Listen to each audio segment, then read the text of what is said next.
After weighing it in his mind, Zhang Qinghong immediately chased after Zhao Feng, intending to coax her. Suan was speechless about this kind of man. Men, there are really few who can be relied on. Fortunately, she doesn't have to rely on men. She has her own abilities and doesn't have to worry about not having a good life. After dinner, Suan went to the guest house. She stayed in the guest house for one night and returned to the production team tomorrow. Seeing that it was still early, Suan went to the space to check the treasures she had collected today. When she saw the treasures piled up in the space, Suan was very excited. This time, she really made a fortune. Thinking that the seventh brother was also Huang Zhong's man, she had collected so many things in these few times, and she had plundered Huang Zhong bald. In addition to the money and these treasures, Suan also looted a batch of supplies from the seventh brother and Huang Liang. But Suan didn't dare to sell those supplies before, for fear that they would be discovered by the forces behind the seventh brother, and then investigate her side, and cause unnecessary trouble. But now it is different. Huang Zhong has been in prison, and there is no chance for him to be released in the future. Suan plans to wait for a while, and after the storm has passed, take out these materials to Lu Peng, and let Lu Peng take action. After the fall of Brother Qi, the black market in the city has not been completely divided. If Suan can train Lu Peng, it would be a good choice. If Lu Peng knew that Suan was going to take him to fly, he would definitely be even happier. Suan counted his treasures, and then went to bed contentedly. A good night's dream. The next day, Suan did not delay in the city for long, and took a car back to the production team early in the morning. Seeing Suan coming back, Lu Wanting and Sun Xinxin both asked Suan whether his trip to the city went smoothly this time. Suan sold a lawsuit, it went smoothly, but Sun Xinxin and Lu Wanting were both worried. Sister, and but what? But I made a contribution. Sun Xinxin. Lu Wanting. Making a contribution, by the way, it's amazing. Although they are all human beings, Sun Xinxin and Lu Wanting feel that the gap between them and Suan is not small. Why is Suan so awesome? Why can't they? However, thinking that Suan is as awesome as ever, their self-confidence that was hit quickly recovered a lot. The two of them are now gossiping about what kind of merits Suan has made in the city. Suan told the two girls about the situation. After listening, Sun Xinxin and Lu Wanting admired Suan even more and didn't know what to say. It can only be said that their sister is awesome. Sun Xinxin asked Suan what she wanted to eat like a dog, and she would make it for her. Suan hadn't eaten Sun Xinxin's food for a day and missed it a lot. Then make a mutton pot. Sun Xinxin nodded and immediately went to the kitchen to prepare. Lu Wanting asked Suan, sister, and so my brother and Guimiao will be back soon, right? Suan nodded. I think so, what's wrong? Do you miss your brother? Lu Wanting shook her head. I don't miss him. There's nothing to miss about my brother. But sister, and if you were away for so long, I would definitely miss you. Now in Lu Wanting's heart, her brother's status is far inferior to Suan. Suan wanted to laugh when she heard what the little girl said. If Lu Jinting knew that his status in his sister's heart was not as good as hers, I wonder if he would be sad. The day after Suan came back, there was another big happy event in the production team. The commune promised that the production team that finished the autumn harvest first today could have electricity. Now, the commune has arranged for an electricity master to arrange the electricity. However, every family has to pull wires and install meters, which is estimated to take several days to complete. Seeing that they can have electricity, life will be much more convenient in the future, and the team members are all happy. Suan asked Wang Weihua, Captain, after the electricity is connected, can our team install telephones? Before, the production team did not have electricity, so it was impossible to install telephones. Now that the electricity is connected, if we can install telephones, it will be much more convenient in the future. Installing a telephone is not that easy. Installing a telephone is very expensive, and now there are only a few production teams in the whole county that can install telephones. Wang Weihua thought that Suan was young and inexperienced after all, so he did not have any wishful thinking about her, but patiently explained the reason to Suan. After listening to Wang Weihua's explanation, Suan wondered whether he should work hard to install a telephone for their Yudo village production team in the future. During the days when Suan was in the production team, the city was also concentrating on investigating Huang Zhong's case. Huang Zhong and his gang were being interrogated in the past few days, and after the interrogation, the public security collected a lot of useful information. With the information provided by Huang Zhong, many officials in the province were brought down. This time, it can be said that many people were caught, avoiding greater losses to the Chinese people and the country in the future. However, when investigating Huang Zhong and his accomplices, they suddenly interrogated them about the embezzlement of property and found that these people confessed that there were treasures hidden in the well. But when these public security comrades went there, the well was empty. Where did these treasures go?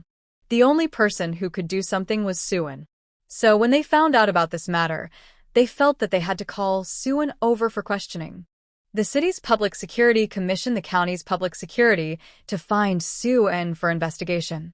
Huang Yu brought 2 other male public security officers to Suan and asked Suan to accept the investigation and interrogation. Suan was immediately unhappy when he saw that Huang Yu treated him like a criminal again.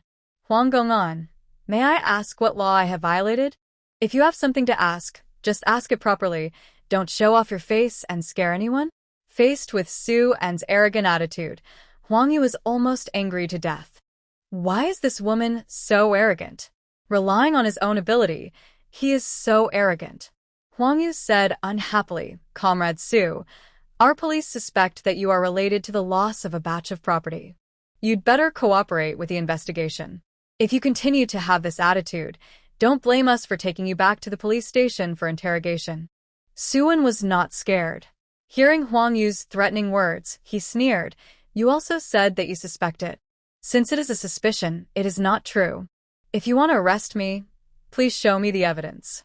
If you just want to ask me and hope that I will cooperate with the investigation, then you should be polite to me. Huang Yu was so angry that he clenched his fists. Fortunately, another male police officer immediately came forward to apologize and spoke politely to Suan, asking him to be responsible for the investigation. Seeing that the male police officer had a good attitude, Suan accepted the investigation. Suan certainly would not honestly confess that he stole the property that Huang Zhong lost in the well. With so much property, who would be willing to hand it over for nothing? Since it has entered Suan's pocket, there is no reason to return it. When Suan was investigated by the police, she directly said that she didn't see anything when she went to the well. After she knocked those people unconscious, she hurried to the police to report to the police, and the police knew what happened next. After the county police reported the investigation to the municipal bureau, although the people in the municipal bureau were very confused, they couldn't say that it was Suan who did it. Because Suan didn't have the opportunity to move so many treasures in such a short time. You know, those are dozens of boxes of things, not just a little bit of things. Even if Suan has the strength to move them, it is impossible to do it without being noticed and without alarming people. They went to the vicinity of the seventh brother's residence to inquire, and no one saw anyone moving things. In this case, this batch of treasures can only be said to have disappeared, and it cannot be said that Suan took it. The matter was settled for the time being. The results of the treatment of Huang Zhong and others were also sentenced. Huang Zhong did so many things that murdered the country and the people, and was directly sentenced to death. Some of their accomplices were sentenced to death, and those who were not sentenced to death had to stay in prison for decades or a lifetime. The moment Huang Zhong was sentenced to death, he realized that he regretted it. But what Huang Zhong shed now were only crocodile tears. He did not reflect on the mistakes he made and the harm he caused to the masses in China, but felt sorry for himself for not being alive. He worked hard all his life, but not only did he not get anything, but he also lost his life. He was really miserable. After Huang Zhong's matter was resolved, Lu Jinting and Guamiao also returned to the Yudo Village production team. Now their investigation mission to the Yudo Village production team this time was perfectly completed. After the mission was completed, it was time to return to the team. On the way to the Yudo Village production team, Guamiao also said to Lu Jinting with emotion, "Brother Ting, before coming here, I was thinking about completing the mission early, and we would finish work and return to the team early. But now that the mission has been completed and we can finish work and return to the team, I feel reluctant in my heart." Guo Miao did not miss the life in the countryside, but simply couldn't bear to leave Sun Xinxin's craftsmanship. How good it is to be in the countryside. Eating the meals made by Sun Xinxin such a day is so happy. Now that I have to go back, naturally I can't eat the meals made by Sun Xinxin. Hearing Guo Miao's muttering, Lu Jinting didn't say anything, but he felt that he agreed in his heart. Because if he left this place, he would not be able to see the little girl. Thinking of Su An's pretty little face, if he left, he would definitely miss her, right? Seeing that Lu Jinting didn't say anything, Guo Miao looked at Lu Jinting in surprise and said, "Brother Ting, why didn't you say that I have no future?" Lu Jinting snorted. "What is there to say? This place is indeed good." The two of them said, and hurried back to the Yudo village production team. Seeing the two people coming back, many team members greeted them. "Lu Jiqing, Guo Jiqing, where have you been? I haven't seen you for a long time." "Yes, Lu Jiqing, Guo Jiqing, I haven't seen you for a long time." "Lu Jiqing, Guo Jiqing, you are back." After not coming back for a while, Lu Jinting and Guo Miao felt that these team members were somewhat friendly. They didn't say what they did during this period, but just made excuses that they had something to do at home and went back to visit their relatives. The team members didn't ask much. After saying hello, Lu Jinting and Guo Miao went to Suan. Seeing Lu Jinting and Guo Miao coming back, Suan also smiled and welcomed them. It was obvious that the two had worked hard during this period, and they had lost a lot of weight compared to the last time they saw them. Lu Wanting also saw that her brother and Guo Miao suffered when they went out to perform the mission, so she asked them, "When you were on the mission, didn't the organization give you food? How did you lose so much weight?" Guo Miao hurriedly explained, "It's not that we didn't get any food, it's just that the food is not that good. The food outside is really bad, not even 1/10 as good as Sun Jiqing's. If the food is not good enough, wouldn't we lose weight?" Lu Wanting nodded. That's true. After all, not everyone's cooking skills can compare to Xinxin's. Since you're back, eat more good food. You'll make up for it with a few more meals. Suan felt distressed when she saw Lu Jinting's thin cheeks. Oh, why did she still feel sorry for Lu Jinting? He was not her boyfriend. Sun Xinxin nodded and said, "Yes, eat more good food when you come back. What do you want to eat? I'll cook it for you." After hearing this, Guo Miao was very excited and said, "Can we have whatever we want to eat?" "That's not the case. It depends on the ingredients available at home. If there are no ingredients, I can't make it for you even if I want to." Suan said, "I'll go to the mountains first to see if I can hunt any game. There aren't many ingredients left at home. There is still some mutton left, so we can make a mutton hot pot, but it's a little hard to have a richer meal." Lu Wanting hurriedly followed Suan and said, "Okay, sister, and I'll go up the mountain with you." Lu Jinting and Guo Miao were a little embarrassed. It's okay for them to come here to eat, but they can't expect others to go up the mountain to hunt for food. They have to be self-reliant, and they have to hunt the game themselves. Lu Jinting and Guo Miao said that they would go up the mountain to hunt game. But they were stopped by Suan. Suan could see that the two were tired. "No, you've worked hard during this period of time. You should have a good rest at home first. Wanting, and I will go up the mountain." Lu Wanting advised, "Okay, you listen to Sister An. Since Sister An has decided to go up the mountain, you don't have to follow her to join in the fun." Lu Jinting and Guo Miao did not act pretentiously and went back to rest as Suan suggested. The two returned to the Educated Youth Point, took a nap first, and waited for Sun Xinxin to prepare the meal before coming to eat.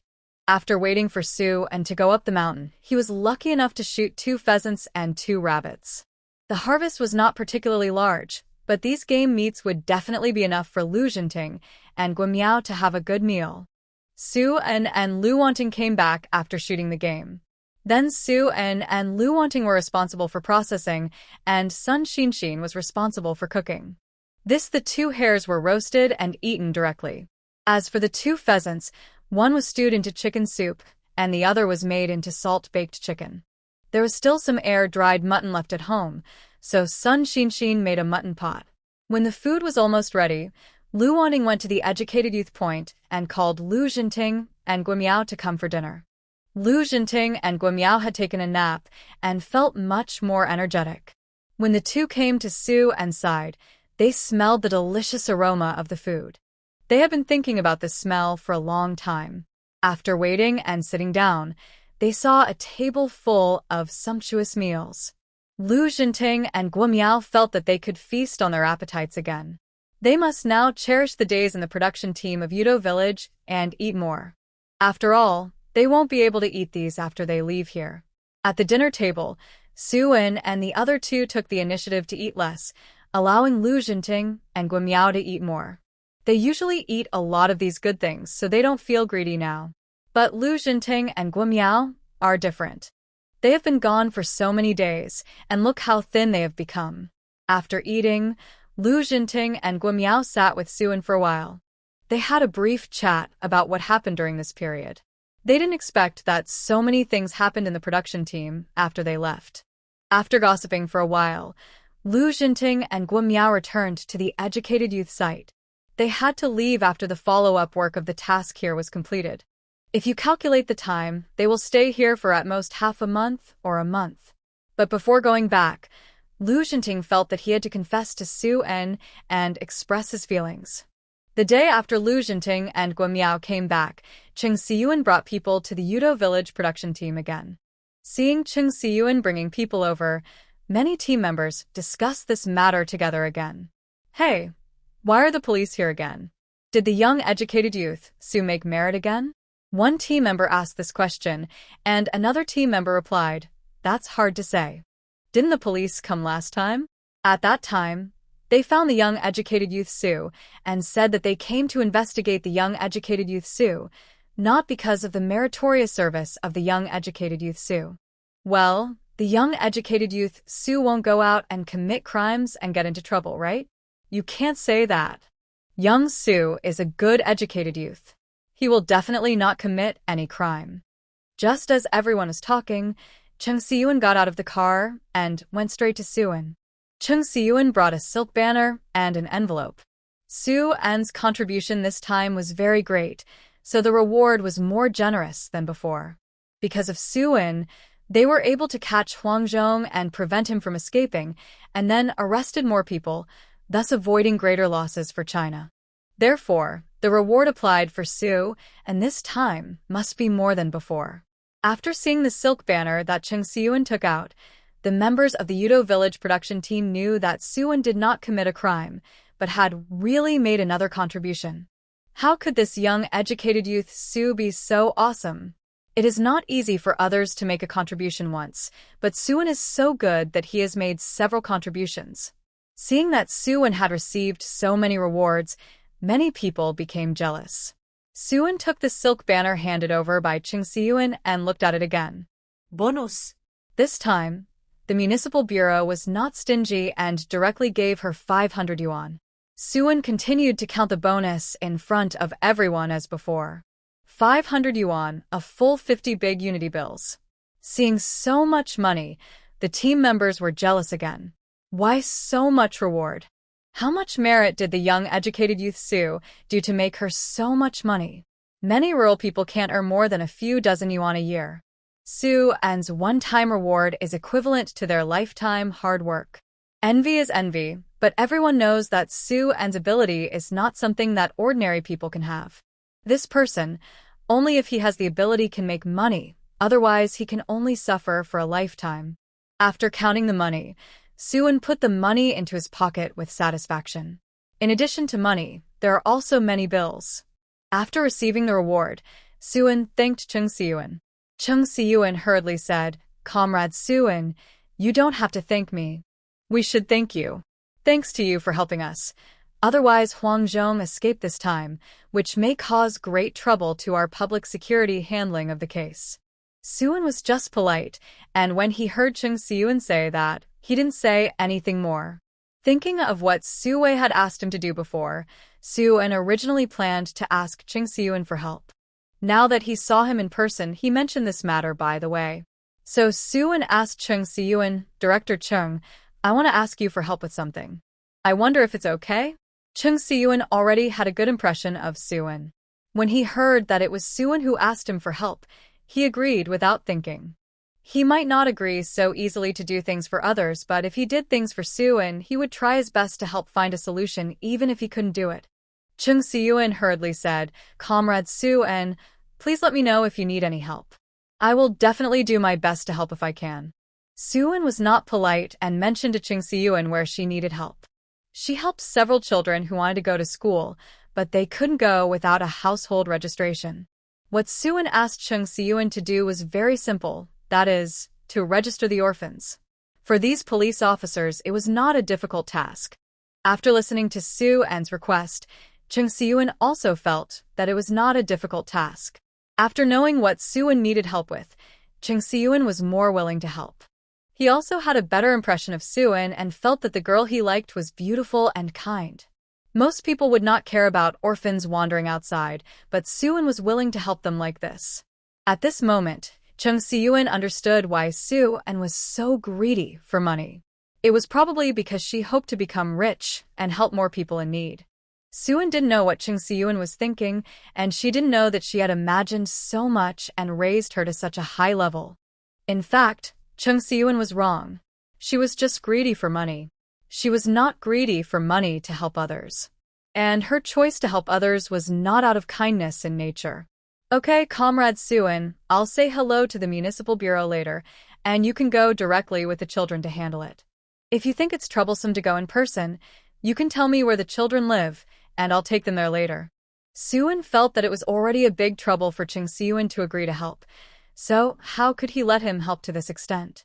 "It's okay, Director Chung. I have something to do in the city later, so it's a good opportunity to do it together." Chung Si-yuen nodded and said nothing more. After talking about this matter, although Chung Si-yuen wanted to stay with Su-en for a while, he had no good excuse to stay, so he had to leave first.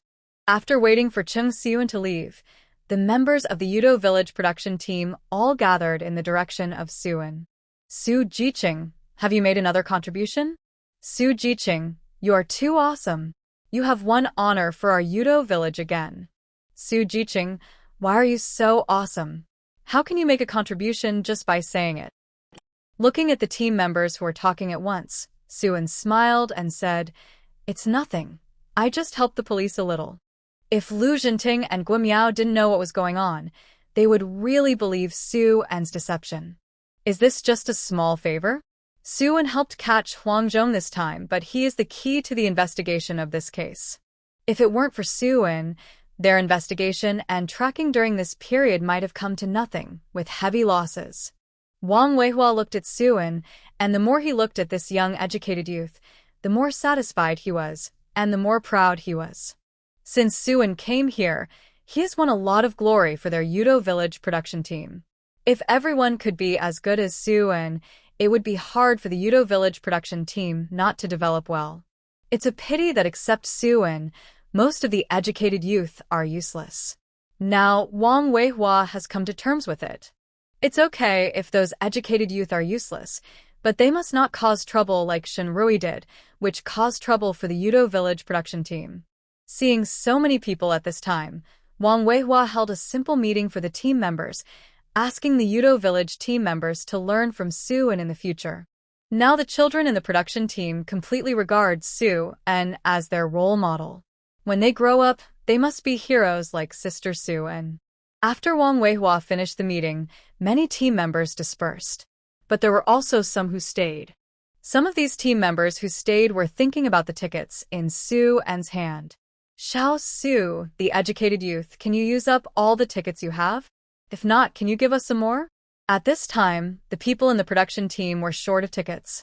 After all, they were different from the workers in the factory and did not get tickets every year.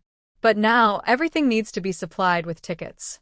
If they want to make a piece of clothing, they need cloth coupons, right? Now it's winter, the weather is cold, and everyone wants to add a thicker piece of clothing to wear. But without tickets, they can't make clothes. Some families need brown sugar for the confinement of their children, but who has sugar coupons? Now that Su-en seems to have a lot of tickets, they come to ask. It would be best if Su-en is willing to exchange, but if Su-en is not willing to exchange, forget it anyway, they ask, it won't cause any loss.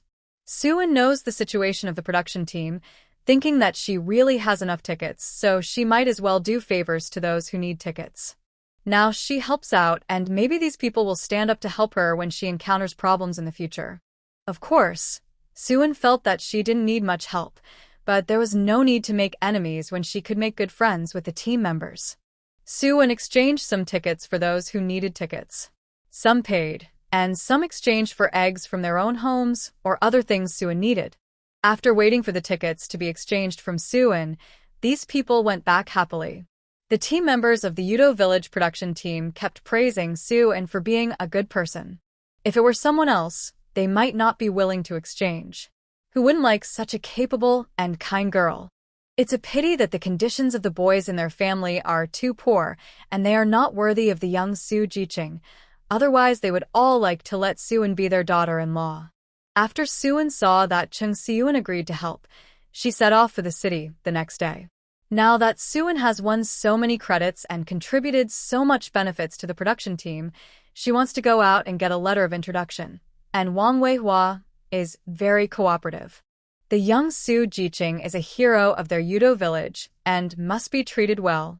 Suan took a car to the city early in the morning. After arriving in the city, Suan did not go to Suwei, but went to find Lu Peng first. Last time, he gave Lu Peng a lot of goods, so this time, Suan gave him less. Because the seventh brother was gone, Lu Peng now had a lot of goods, and Lu Peng now had a certain status in the black market. Lu Peng's childhood friends now followed Lu Peng and made a lot of money. However, before cooperating with Lu Peng, Suan often reminded Lu Peng that he should not do evil and should do business well, but never do crooked things. Lu Peng was very honest and worried that his evil deeds would be retributed to his relatives, so even if he did black market business, it was definitely an honest and decent black market business. Compared with other black market people, his black market business was definitely much more honest. Now, in addition to his childhood friends, Lu Peng also had a few people following him. Lu Peng made a lot of money himself, and he also made some money with his childhood friends. Their lives can be said to have undergone a drastic change. But these changes have to be thanked to Suan, so when Lu Peng saw Suan again, he did not become arrogant because of making money. On the contrary, he treated Suan more respectfully than before.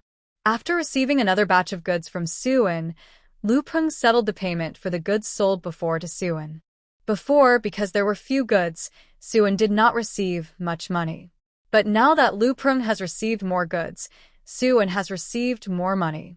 After collecting the money from Lu Peng's sales, Suan asked Lu Peng about the recent situation and trends in the city.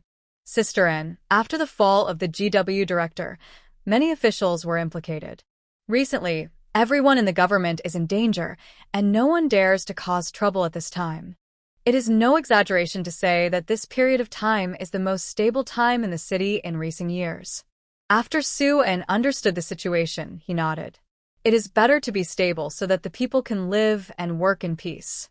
If you meet those people who always like to make trouble, this is called anxiety. Okay, nothing else, I'm leaving first. Seeing Suan was about to leave, Lu Peng stopped Suan again. Sister, don't you want to have dinner before leaving today? If you don't want to eat at my house, I'll go to the restaurant to treat you. Lu Peng is rich now, and he has the confidence after being rich. Now he can go directly to the state-owned restaurant to treat guests, and he doesn't need this little money. Suan met Lu Peng's sincere eyes, thought about it, and nodded.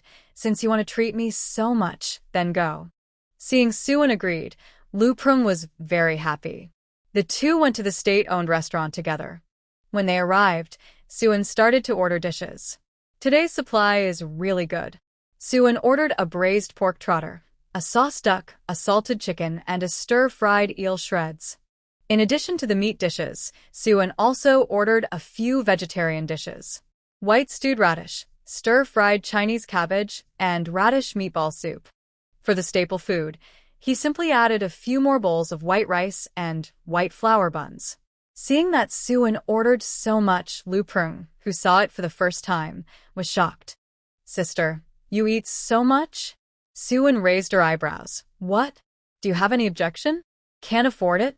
Lu Peng waved his hands quickly. Sister, no, since I said I would treat you to a meal, you can order as much as you want, just order as much as you want. I can still afford this little money. Lu Peng felt that he shouldn't have said that just now, causing Suan to misunderstand that he didn't want her to order so many dishes, but in fact he didn't think so. Seeing Lu Peng's anxious explanation, Suan knew that this guy didn't have this intention, and she was just joking with him. Well, I know, that's it. It's almost enough. If it's not enough, add more. Lu Peng nodded. Okay, sister, that's it. It was not the first time the waiter had seen Suan, so he was not surprised to see Suan order so many dishes. She even envied Suan a little. This female comrade was so rich. How could ordinary people not order so many dishes when they came to the state-owned restaurant? The two ordered the dishes and sat down directly. It didn't take long for the dishes to come up.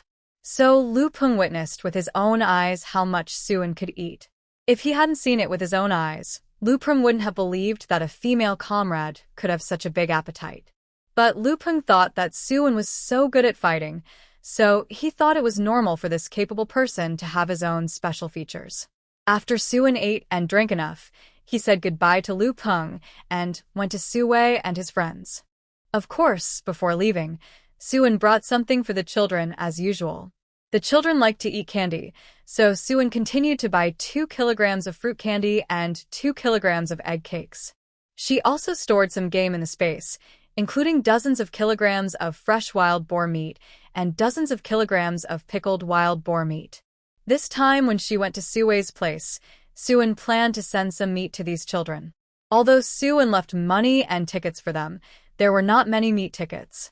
It's not that Suan didn't want to give them more meat coupons, but she couldn't spare many of the meat coupons she had. At that time, meat was a rare commodity, and with few meat coupons, it was difficult for everyone to get it. Without meat coupons, Suan directly hunted game and sent the meat over. These children were too thin, and Suan felt that eating grain alone was not enough. If the children wanted to grow strong, they had to eat meat. After Suan bought the things, she arrived at Su Wei's side in a short while. Seeing Suan coming, the children here were very happy. Sister Suan, you are here. Sister Suan. Although Suan had not been here for only a few days, the children missed Suan very much. When Su Wei saw Suan coming, his eyes lit up. When Suan brought them candies and egg cakes, the children were even happier. Suan asked the children to share the candies and egg cakes first, and when they were done, Suan took out the meat and gave it to Su Wei. Save this meat for your time. After seeing the meat, the children drooled one by one. So much meat? They really wanted to eat meat, and they wanted to eat meat more than snacks. They felt very uncomfortable without any fat in their stomachs. If they could eat meat, they could get some fat in their stomachs. At this moment, the children had not eaten lunch yet, and seeing that they all wanted to eat meat, Su Wei called on several older children here to help him cook the meat.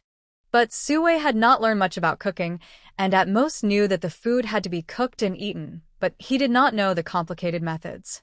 Suan was shocked to see Su Wei was going to stew the wild boar meat. Wild boar meat has a strong fishy smell, so it would not taste good if it was stewed directly. It is better to add more seasonings and stir-fry it together. After thinking about this, Suan said to Su Wei, "Are you going to stew it?" Su Wei didn't know why Suan asked this, but after Suan asked, she nodded and said, "Yes, Sister Suan, is there any problem?" The problem is that there is no big problem, but the wild boar meat cooked in this way is a bit unpalatable. Do you have any seasonings here? Su Wei shook his head no. He didn't know how to use any complicated cooking methods, so naturally he didn't buy any seasonings. Suan said to Su Wei, "It's okay if you don't have any, go buy some now, and I will teach you how to cook later." Su Wei nodded obediently, and then bought all the necessary seasonings according to Suan's request. Taking advantage of his time, Suan cut the meat into small pieces. While waiting for Su Wei to buy the seasonings, Suan called him over. "I'll cook, you watch and learn from me. You need to add some seasonings to make the dishes delicious. It won't taste good if you just stew them." Su Wei nodded heavily. "Okay, Sister Suan, I will learn from you." Although Suan's cooking skills are not as good as Sun Xinshin's after all, she used to work hard for the Su family, so her cooking skills are not bad. These things were first put into the pot to stir-fry, and then the chopped wild boar meat was added. After stir-frying, cooking wine was added to remove the fishy smell, soy sauce was added for seasoning, and bark, star anise, Bay leaves were added after stir-frying. Finally, a few crystal sugars were added. Suan saw that the meat was for the children, so she used the braised method. In fact, if chili peppers were added, it would be more fragrant and spicy, but many of these children probably couldn't eat spicy food, so braised food was more suitable for children.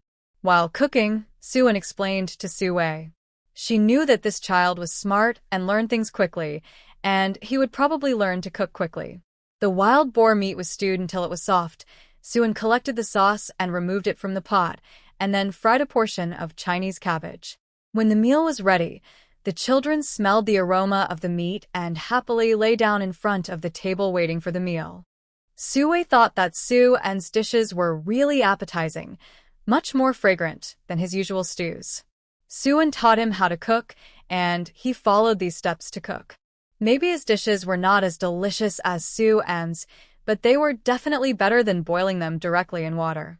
Waiting for Sue to say that they were ready to eat, they took their small bowls and hurried to eat at the table. Although these children were a little impatient, they did not fight for it, and everyone took turns to pick up the dishes. When they ate the braised wild boar meat made by Suan, they all shouted that it was delicious. "Sister Suan, this is the most delicious meat I have ever eaten. I didn't expect that your cooking skills are so good." Suan was praised and felt a little guilty. Her cooking skills were just so-so. These children had never eaten better, so they thought her cooking skills were good and that her food was delicious. If they had eaten better, they would definitely not think so. However, seeing the children eating so happily, Suan was still very pleased. Suan brought a lot of wild boar meat, so there was a lot of wild boar meat fried in this meal. The children all ate happily.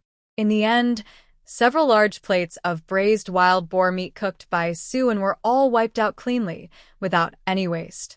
Suan thought to herself that these children really gave her face, which was an affirmation of her cooking skills. After the children finished eating, their little faces were full of satisfaction. For so many years, they had never eaten meat to their heart's content. After eating, Suan took the children to do business. She took the children to the municipal bureau. Sue was very happy to see that Suan was going to register their household registration. When the household registration was completed, these children could go to school next year. Because Chung Siyuan had helped to make an introduction before, when Suan went to the municipal bureau, the household registration of these children was handled very smoothly. Seeing that the children's household registration was resolved, Suan asked Sue if there was anything else she could help with. Sue felt that there was nothing to help with, and they could do other things by themselves. Suan thought that it was not easy for these children. The oldest child, Sue, was actually only 12 years old. It was good enough for him to take care of himself at this age, but he had to take care of so many younger children. After thinking about it, Suan proposed to find an aunt to help take care of them. Usually, she could help these children cook, wash clothes, and clean. No matter what, it is better to have an adult take care of them than for these children to bear it by themselves. At first, Sue was a little worried that it would cost Suan money to hire someone. But Suan said, "Sister is not short of money." Sue did not object, and let Suan arrange it. Suan felt that since she was looking for someone to help, she must find a reliable person. Finding an unreliable person would not only fail to help these children, but might make their lives worse. She didn't know any reliable people in the city, so Suan planned to find Lu Prung to handle this matter and ask Lu Prung to help find someone. After making the decision, Suan accompanied the children for a while and then went to Lu Prung again. Lu Prung was surprised to see Suan come to him again. However, Lu Prung still respectfully asked Suan why she came to him. Suan mentioned her requirements to Lu Prung. She planned to find a reliable person to take care of the children. It was quite troublesome to take care of more than a dozen or 20 children, so Suan's price was not low, offering a salary of 50 yuan a month. In fact, the salary at this time was much more cost-effective than in later generations. If it were in later generations, the cost of professional nannies would be very high. The salary given by Suan was not low, which was just a little higher than the salary of ordinary workers. Lu Prung naturally took Suan's instructions seriously. After hearing Suan's request, Lu Peng's eyes turned. A relative of my childhood friend is a reliable person, a nice person. I will go to ask my childhood friend's relative about this matter. Sister, I will find someone for you when the time comes. Do you want to check it yourself? Suin said, you will arrange this matter. I believe you since you said that the person is reliable. There should be no problem. Okay, sister, don't worry. The people I find for you are definitely reliable, and I will definitely not introduce unreliable ones. Lu Peng went to do this quickly. It was difficult to find a job at this time, and Suin provided a high-paying job. So many people are willing to compete for such a job. Lu Peng found the relative of this childhood friend, and the aunt agreed, without hesitation. After Suin finished this matter, he went to the guest house. It was too late to go back today, so he could only spend a night in the city. Fortunately, it was okay to stay one more day. Suin spent a night in the city and took a bus to the county town the next morning. After arriving at the county town, Suin thought that since she had asked Cheng Siyuan for help this time, should she treat him to a meal to express her gratitude? With this in mind, Suin did not rush back to the Udo Village production team, but went directly to the County Public Security Bureau. Huang Yu's face fell when she saw Suin coming to the County Public Security Bureau. She felt angry when she saw Suin, because Suin did not give her face and liked to confront her every time she saw her. Think about it, because of her job, others have to be polite when they see her. Only Suin is an exception. Now seeing Suin coming over, Huang Yu has no good face. In addition, last time she thought Suin had committed a crime, she went to investigate her and was confronted by Suin. As a result, Suin did not commit a crime and made a great contribution again. Huang Yu was quite worried that Suin would confront her and mock her again after they met. Fortunately, Suin came this time, but he just glanced at Huang Yu lightly and said nothing more. Seeing Suin coming, a police officer came forward and asked Suin, Comrade Suin, who are you looking for? Suin is now famous in the county bureau. So now the police officers in the county bureau basically know Suin, and they are very polite to her when they see her coming. Suin is also very good at returning kindness to those who show kindness to her. I'm here to see Director Cheng. Is Director Cheng here? Hearing that they are here to see Cheng Siyuan, Huang Yu's brows immediately frowned. Looking for Cheng Siyuan? What is Cheng Siyuan for? Huang Yu didn't take Shen Rui seriously before because Shen Rui had been demoted and could not pose much of a threat. But Suin is different. Suin is much prettier than Shen Rui, and because of her strong abilities, Director Cheng treats Suin differently from other. In Huang Yu's view, Suin is naturally a very strong love rival. Comrade Su, let me call Director Cheng, the male police officer said to Suin. Suin nodded. Okay, comrade, please excuse me. Comrade Su, you're welcome. Cheng Siyuan came out of the office very happily when he heard that Suin came to see him. In fact, if Suin didn't come to him, he would have wanted to ask Suin out. Cheng Siyuan had never been able to find an opportunity before. Now that he is done with things here, Suin should have nothing to do. Because the farm work in the countryside is over, Suin no longer has to work. Comrade Suin, did you come to me for something? Cheng Siyuan felt that Suin would definitely not come to him for no reason. Since Suin came, it was probably because of something. Suin said directly, this time, because of your help, the household registration of those children was successfully settled. I would like to treat you to a meal, but I don't know if it is convenient. Hearing Suin say treat him to a meal, although Cheng Siyuan did not, he was willing to spend money on Suin Aze, but thinking that this was a good opportunity to get in touch with Suin, he couldn't bear to refuse.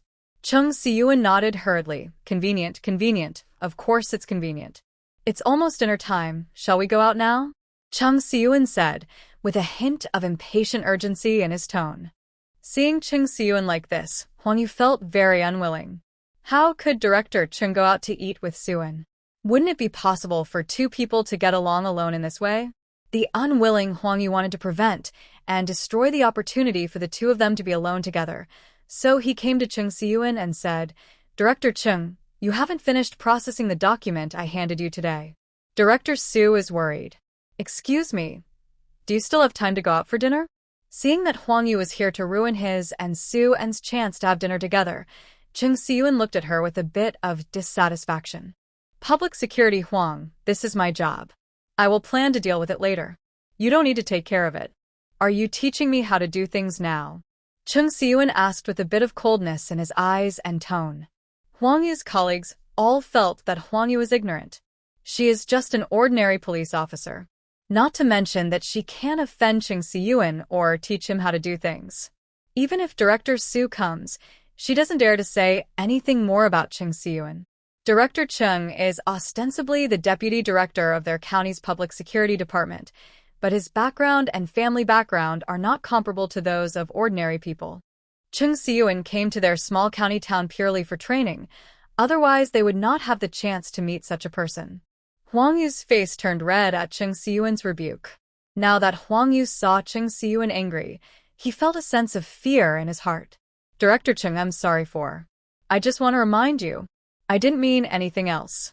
I was too talkative and overstepped my bounds. Huang Yu apologized to Chung Siyun and then glanced at Suyun jealously. It's all this woman's fault. If Suyun hadn't come shamelessly to Chung Siyun and invite Director Chung to dinner, she wouldn't have said anything to offend Chung Siyun. So in Huang Yu's view, all the mistakes were Suyun's fault. Every time he faced Suyun, Huang Yu felt that nothing good happened. Suyun didn't know what Huang Yu meant when he looked at her. She just thought there was something wrong with this woman. Don't worry, she seems to be trying to steal a man from her. Even without her, Chung Siyun is not blind. How can he like Huang Yu? Chung Siyun's attitude towards Huang Yu was completely different. He had a cold face a second ago, but when he looked at Suyun talking, his expression suddenly became gentle. Chung Siyun said softly to Suyun, "Comrade Suyun, let's go." Suyun looked away from Huang Yu, and then a faint smile curled up at the corner of his mouth. Okay. The two left the county public security bureau together, went to the state-owned hotel in the county. When they arrived at the place, Suyun said to Chung Siyun, "Director Chung, since I'm the one who invited you to dinner, you'll have to order." Suyun planned to let Chung Siyun order. If Chung Siyun ordered too few dishes, Suyun would, and made up some more herself. Chung Siyun did not refuse Suyun's proposal. After looking at the supply of the state-owned hotel, Chung Siyun ordered a few dishes. Okay, I've ordered. It should be enough for the two of us. Suyun saw Chung Siyun ordering 2 dishes and 1 soup. With such an order, she couldn't even eat enough for herself, let alone taking Chung Siyun to eat with her. So Suyun added a few more dishes. Seeing that Suyun had added several more dishes, Chung Siyun hurriedly said, "Comrade Suyun, you don't have to be so polite. Order a few less dishes. It's enough to eat. Don't ask for too many dishes, which will cost you money." Suyun looked at Chung Siyun and felt that this man had misunderstood her. She was not being polite, she really felt that there was not enough food. Now I have ordered a few more dishes, purely for myself. So Suyun said to Chung Siyun, "Director Chung, I'm not being polite to you. It's because I can't eat enough if the food is missing. I'm a good eater, but I can't eat enough if the food is missing." Chung Siyun didn't expect this reason, but when he saw what Suyun ordered, Chung Siyun thought that Suyun didn't look fat, and even a little slim. Even if she could eat, where would she eat it? With so many dishes, Suyun can't possibly finish them all, right? That would be terrible. However, Chung Siyun didn't stop Suyun. Since she wanted to order, he let her order. If you really can't finish it, pack it up and take it home. What surprised Chung Siyun was that he thought too much, and Suyun actually finished eating. After the two ordered the dishes and ate together, Chung Siyun saw Suyun's appetite. He had never seen a woman who could really eat. Seeing Chung Siyun staring at her, Suyun raised her eyebrows and asked, "What are you looking at me for? Have you never seen anyone who eats better than me?" Chung Siyun nodded and shook his head. Suyun said calmly, "It doesn't matter whether I have seen it before, but you have seen it now. I just have a big appetite and can eat. So if I make any merit again in the future, please help Director Chung apply for more bonus. Otherwise I can eat so much, and if I don't make more money, it will be a problem to support myself." Chung Siyun instantly understood why Suyun was so greedy for money. Considering Suyun's appetite, it is indeed quite difficult to feed herself. Chung Siyun had been busy with the island nation's spy affairs before, So Chung Siyun didn't have much thought about Suin. Now Chung Siyun plans to help Sue and pay more attention to translation work. If there is any related work later, he will introduce it to Suin so that she can earn more money. Okay, comrade Suin, this is no problem. Well, then stop looking at me and continue eating. If you don't eat, I will eat it. Suin urged Chung Siyun to eat. After all, she was the one who invited him to dinner today. If Chung Siyun didn't eat much, it would be unreasonable for her to finish it all. Chung Siyun responded, picked up the bowl and chopsticks, and started eating. Seeing Suin eating, Chung Siyun couldn't help but look at her a few more times. Suin really enjoyed eating, and she didn't show any pretense when facing him. Unlike other women who pretend to be reserved in front of him. It was precisely because of Suin's specialness that Chung Siyun found that he was even more attracted to Suin. The two of them had enough to eat and drink. The task of treating guests is completed, and Suin plans to return to the production team. But Chung Siyun called out to Suin, Su Jiqing, if you are not in a hurry to go back, can I treat you to a movie? Watch a movie? Suin was not interested. However, seeing that Chung Siyun took the initiative to invite her and considering that this person had helped her a lot, Suin took the initiative and said, Director Chung, if you can invite me to watch a movie, of course I have to invite you. If you want to watch a movie, I'll treat you to it. I've already treated you to dinner, so I don't care about this extra movie. Although Chung Siyun was unwilling to let Suin spend money, he did not argue about who should invite him. As long as you can watch a movie with Suin, anyone can ask for it. This time Suin invited her, and he would just come back next time.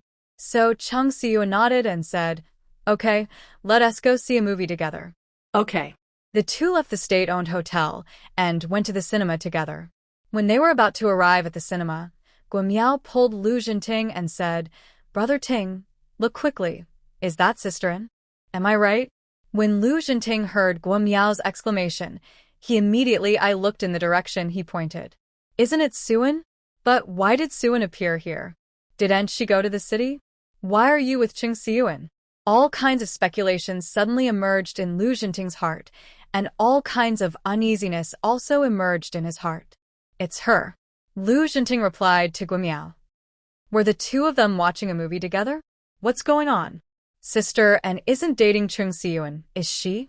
It would have been better if Guamiao didn't say it, but after he said this, Lu Jinting became even more panicked. Suin isn't really dating Chung Siyun, is she? But if they are not dating, how could the two of them go to the movies together? Nowadays, besides friends, lovers like to watch movies together. Lu Jinting thought of the way Chung Siyun looked at Suin before, which was obviously full of love. So, maybe Chung Siyun successfully confessed to Suin before him. If so, Lu Jinting would regret it to death. Because he planned to wait until Suin came back from the city this time. He went to confess to Suin. The reason why he didn't confess a few days ago was because Lu Jinting had been preparing for the past few days. He specially asked his friends to send a few sets of decent clothes and shoes from Beijing. Even if he wanted to confess to Suin, he had to dress himself up nicely. He had to pay attention to his appearance, so as to increase the chances of being favored by Suin. He came to the county town today to pick up the package. As a result, as soon as the clothes arrived, Suin seemed to be snatched away by another man. Didn't Lu Jinting feel disappointed? After Guamiao's complaints, Lu Jinting rarely agreed with him. Yes, the kid from the Chung family is not worthy of Than, and Guamiao felt something was strange when he heard Lu Jinting say this. Isn't Brother Ting's addressed to sister and too intimate? But right now, what Guamiao wanted to know was whether Suin was dating Chung Siyun, so he didn't worry about Lu Jinting's address to Suin. Brother Ting, let's go over and see what's going on. Although Sister and is very powerful, she is actually very simple. We can't let Sister and be easily seduced by men outside. What if she is cheated? Guamiao treated Suin with concern as if she were his own sister, and he felt as if he was afraid that his little cabbage would be taken away by a pig. No, we can't really let the pig take it away. Lu Jinting also wanted to see what was going on, so the two of them went to the cinema together. While waiting for Guamiao and Lu Jinting to catch up, Suin and Chung Siyun had already bought tickets to enter the inner field. So the two of them had to buy tickets and follow them in. When they arrived at the inner field of the cinema, the two of them locked onto Soo-in and Chung Soo-in in the dim light. The two of them sat in the back row behind them. Soo-in and Chung Soo-in naturally didn't notice Guimiao and Lu Jinting following them. They sat down and waited for a while, and the movie started. Soo-in didn't know much about movies of that era. Although they were not interested in watching the movie, since they were already here, they might as well watch it to kill time. The movie was still a classic theme of the War of Resistance against Japanese invaders. Soo-in and Chung Soo-in were watching the movie quietly. Guimiao and Lu Jinting kept staring at Chung Soo-in, worried that Chung Soo-in would take advantage of Soo-in by taking advantage of the movie. Fortunately, Chung Soo-in did not move his hands and did not touch Soo-in. This kid is still honest and decent. After watching a movie, Lu Jinting was exhausted from waiting. He especially wanted to know whether Soo-in and Chung Soo-in were still in a relationship. After watching the movie, Soo-in got up and left the cinema with Chung Soo-in. Guimiao and Lu Jinting hurried to catch up. After waiting to leave the cinema, Guimiao took Lu Jinting and took the initiative to approach, pretending to meet and greet him unintentionally. "Sister-in, why are you here? What a coincidence. We are here to watch a movie too." You two are watching a movie together. Are you a couple? Chung Soo-in actually wanted to date Soo-in, but the problem was whether Soo-in would give him this opportunity. Originally, Chung Soo-in wanted to confess his love to Soo-in after the movie was over, but he unexpectedly met Guimiao and Lu Jinting, who interrupted his confession plan. Soo-in hurriedly explained, "No, Director Chung helped me, so I treated him to dinner and a movie to express my gratitude." Soo-in didn't want people to misunderstand her relationship with Chung Soo-in. Hearing Soo-in's explanation, Lu Jinting's heart suddenly became happy. Originally, he was a little worried that Soo-in and Chung Soo-in were dating, but now that he knew there was no relationship between the two, he felt that he was lucky to still have a chance. After hearing Soo-in's explanation, Guimiao also breathed a sigh of relief. Fortunately, the little cabbage was not eaten by the pig. Seeing that the movie was over and she happened to meet Guimiao and Lu Jinting, Soo-in planned to go back to the production team with them. "Director Chung, now that the movie is over and it's getting late, I'll go home first. If you have anything else, let us make an appointment next time." Chung Soo-in had no excuse to keep Soo-in, so he nodded, "Okay, let's make an appointment next time." "Yeah." After Soo-in responded, he looked at Guimiao and Lu Jinting. "Are you going back?" Together? Lu Jinting and Guimiao both nodded, and the three of them went towards the production team of Yudo Village together. The three of them rode bicycles and arrived at the production team soon. Seeing Soo-in coming back, Lu Wanting and Sun Xinshin both happily came to Soo-in. "Sister-in, you're back. And in your back." Seeing the two little girls, Soo-in couldn't help but smile. Seeing that it was getting late, Sun Xinshin asked Soo-in what she wanted to eat, and she would make it for her. Soo-in asked Sun Xinshin to make some of what she wanted.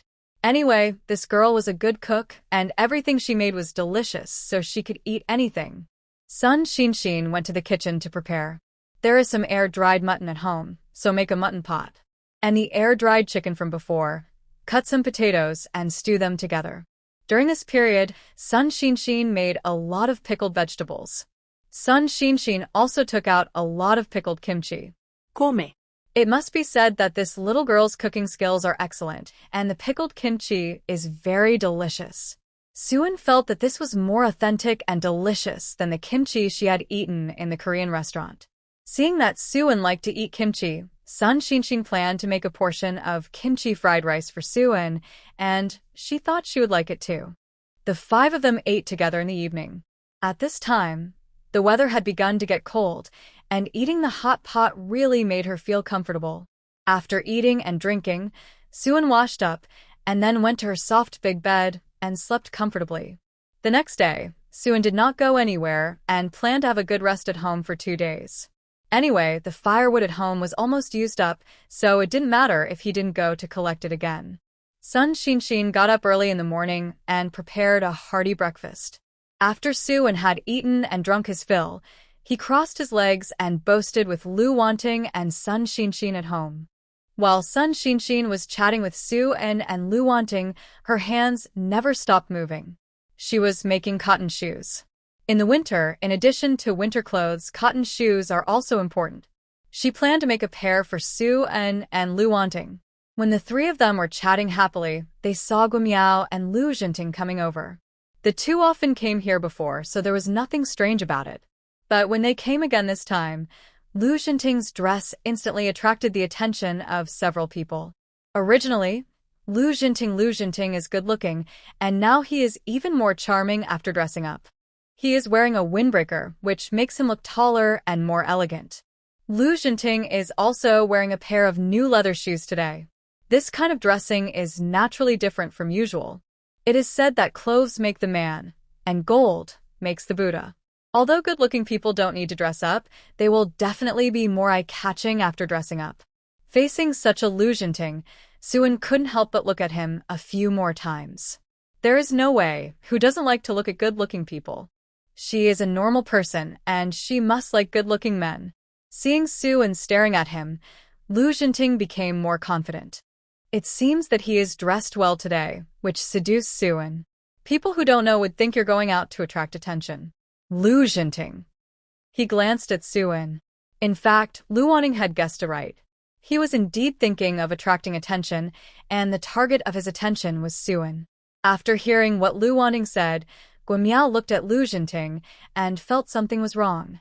In the past, Brother Ting didn't care about appearance or clothing. Why has he become like this now? Since something is wrong, Brother Ting must be planning something. Could it be that Lu Wanting was right, and Brother Ting really wanted to go out to attract attention? Lu Jinting ignored Lu Wanting and said to Su-eun, Su Jiqing, I have something to talk to you about. I want to talk to you alone.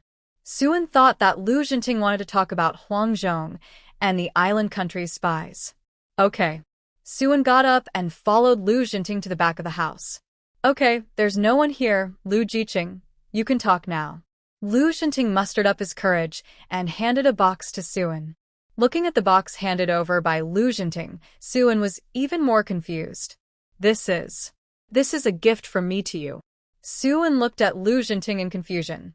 Why are you giving me a gift? Lu Jinting's face was a little red. Comrade Su-eun, I like you. Can we be together? This is a gift from me to you. I hope you can accept it. Su-eun was even more confused. She looked at Lu Jinting in disbelief. This man actually confessed to her and actually liked her? Su-eun really didn't expect it because she didn't think Lu Jinting had any intentions towards her in this regard before. Did his love come too suddenly? Su-eun was in a daze at the moment, so she did not respond to Lu Jinting. Lu Jinting was waiting for Su-eun's reply, and when he did not speak, he began to think wildly. What does it mean that Su-eun did not reply to him? Doesn't Su-eun like him? Doesn't she have any thoughts about him in that aspect? In order to let Su-eun see his sincerity and date him, Lu Jinting said again, Su-eun, I like you, and I hope you can give me a chance. If you agree to date me, I can swear on my life and future that I will never let you down, and I will be loyal to you for the rest of my life. Facing Lu Jinting's handsome face and sincere eyes, if Su-eun did not agree to date, she would be ungrateful. Lu Jinting still did not wait for Su-eun's reply, and he was extremely anxious. Because of nervousness, Lu Jinting even began to have fine beads of sweat on his forehead. Lu Jinting had never been so nervous when he was on dangerous missions and faced life-threatening situations before. But at this moment, he did not expect to be so nervous. Is it okay? Give me a chance. I will definitely be a partner that satisfies you. Su-eun finally spoke up at this moment, I promise you, but I have to have a condition. Lu Jinting asked hurriedly, What are the conditions? I will do whatever I can do. If we are in a relationship, I will not tolerate any sand in my eyes. If you let me down and mess around with other people, don't blame me for breaking your legs. Lu Jinting thought that Su-eun would make some harsh demands, but he didn't expect that she only put forward the most basic conditions. Even if Su-eun didn't say this condition, Lu Jinting would do it. Since they are together, loyalty to the relationship is the most basic and the most important thing to do. Lu Jinting immediately expressed his loyalty in front of Su-eun. I can do it, and this is what I should do. Su-eun was very satisfied with Lu Jinting's answer, without hesitation. Thinking that she had never been in love before, It would be okay to try dating a handsome guy now. Anyway, she would taste the taste of love first. If she felt that Lu Jinting was suitable, she would marry this man. After all, she is dating a handsome guy, so it is not a loss. Okay, since you agreed, from today on, you are my partner. After hearing that Suan agreed to his request to date, Lu Jinting always felt a little bit unbelievable, wondering if he was dreaming. Did Suan really agree to come to him and really accept him? Suan looked at Lu Jinting's silly reaction and thought that the man was quite cute at this time. Come here, since you are my man, let me stamp it. Suan said, grabbed Lu Jinting's collar and kissed the man on the lips. Suan looked like a domineering president at this moment, but Lu Jinting looked like a little wife. Lu Jinting waited for Suan to let him go before he realized that he was kissed by Suan. Originally, Suan agreed to date him, and he was still immersed in joy and hadn't come back to his senses. Now, after being kissed by Suan again, he felt even more dizzy and was completely overwhelmed by joy. The two were already in a relationship, so Suan accepted the gift from Lu Jinting. When Suan opened the gift box and took a look, she exclaimed, "Wow." Lu Jinting was really generous and actually gave her a foreign watch. It was a foreign-made Omega. In China, an ordinary domestic watch is not cheap now. In addition to the watch ticket, a watch basically costs more than 100 yuan. For a foreign watch of a big brand like this, the ticket is several hundred yuan. Suan likes good-looking men. Suan likes this kind of good-looking and generous man even more. Suan looked at this foreign watch for women, and she had to say that Lu Jinting had a good taste. This watch was very delicate and beautiful. Suan was sighing that this big brand watch was indeed extraordinary, and it didn't feel tacky even in the 1970s and 1980s. Lu Jinting had come back to his senses by now. Seeing Suan staring at the watch, he asked Suan, "And do you like this watch?" Suan answered without hesitation, "I like it." Lu Jinting said again, "Since you like it, can I help you put it on?" Suan had no objection and stretched out her hand, asking Lu Jinting to help her put it on. So Lu Jinting helped Suan and put on the watch. Seeing the watch fall on her wrist, Suan became more and more satisfied. Not bad, not bad. She got such a beautiful watch and a handsome partner. She made a big profit. Now that the confession was over, Suan took Lu Jinting to go back. Suan didn't intend to hide the fact that the two of them were dating from others. Otherwise, she would not agree to date Lu Jinting. Since they were dating, they had to give him a name. No matter men or women, they all need a sense of security. So after Suan returned home, she called Sun Xinxin, Lu Wanting, and Guimiao to come over. "Everyone come here, I have some news to share with you." Seeing Suan being so serious, everyone was curious about what Suan wanted to say. "I'm dating someone." As soon as Suan said this, everyone was stunned at the same time. They never expected that Suan would suddenly date someone. How come there was no news before? The most confused one was Guimiao. Didn't Suan just deny that Cheng Siyuan was dating someone? Why is he saying that he has a girlfriend now? Could it be that Suan's girlfriend is not Cheng Siyuan, but someone else? Thinking of this in his heart, Guimiao couldn't help but ask, "Sisterin, which pig got you?" After Guimiao asked this question, the corners of Suan's mouth twitched immediately. The person with the most severe twitching mouth corners was Lu Jinting. Lu Jinting cursed in his heart, "You are a pig. Your whole family is a pig." Lu Wanting also asked anxiously, "Sister, and yes, who is your partner? Who is worthy of you?" In Lu Wanting's view, no one is worthy of her Sister An. Sister An is the goddess in her heart, and no one can blaspheme. Suan was a little amused when she heard Lu Wanting's question. If she knew that her partner was her brother, I wonder what her reaction would be. Suan didn't intend to tease these people, so he coughed lightly. "This is my partner. Since you all know him, I don't need to introduce him." Waiting for Suan to finish the sentence, Guimiao and others looked like they had seen a ghost. It turned out to be Lu Jinting. Guimiao was worried that Suan's good little cabbage would be taken away by the pig outside. He was on guard against people outside, but he didn't expect that the people around him would take away the pot and flowers. Why didn't he know when their brother Ting fell in love with Sister An and when they started dating? Guo Miao looked at Lu Jinting with a resentful look. He looked at Lu Jinting like this. Firstly, to accuse Lu Jinting of not being a man of honor and taking Suan away. Secondly, he blamed Lu Zhenyu for not telling him about such a big thing. Doesn't that mean he doesn't treat him as a brother? Lu Wanning didn't quite believe it, wondering if Su An was joking with her. Sister An, you are not kidding, right? Are you really dating my brother? Su felt that Lu Wanting's shocked reaction was a bit exaggerated. Yes, I am really dating your brother. Is there any problem? Lu Wanting forgot that her own brother was still in front of her and directly said what she was thinking. Sister An, how can my brother be worthy of you with his conditions? Not to mention that her own brother is not worthy of her. Lu Wanting feels that no one is worthy of her. Sister An is the best. Just be beautiful on your own. Lu Jinting glanced at Lu Wanting and felt that this girl was stabbing her heart. Is she still her biological sister? Suan smiled and said, I think your brother is pretty good. I'm willing to give him a try. We just confirmed our relationship, no matter what the future holds. At least I'm willing to try to go on now. After hearing Su An's answer, Lu Wanting was silent for a while. Although Lu Wanting felt that no one was worthy of Su An, it would be nice if Su An could marry her brother and become her sister-in-law, which would be better than marrying someone else. If she really became her sister-in-law, then they would be a family in the future and could stay together often. Lu Wanting became excited when she thought about it. Guo Miao also began to try to accept it. Instead of letting someone else take Xiao Baikai, it would be better to let Brother Ting take her. If Brother Ting took her, at least she wouldn't have to worry about Brother Ting being bad to Su An.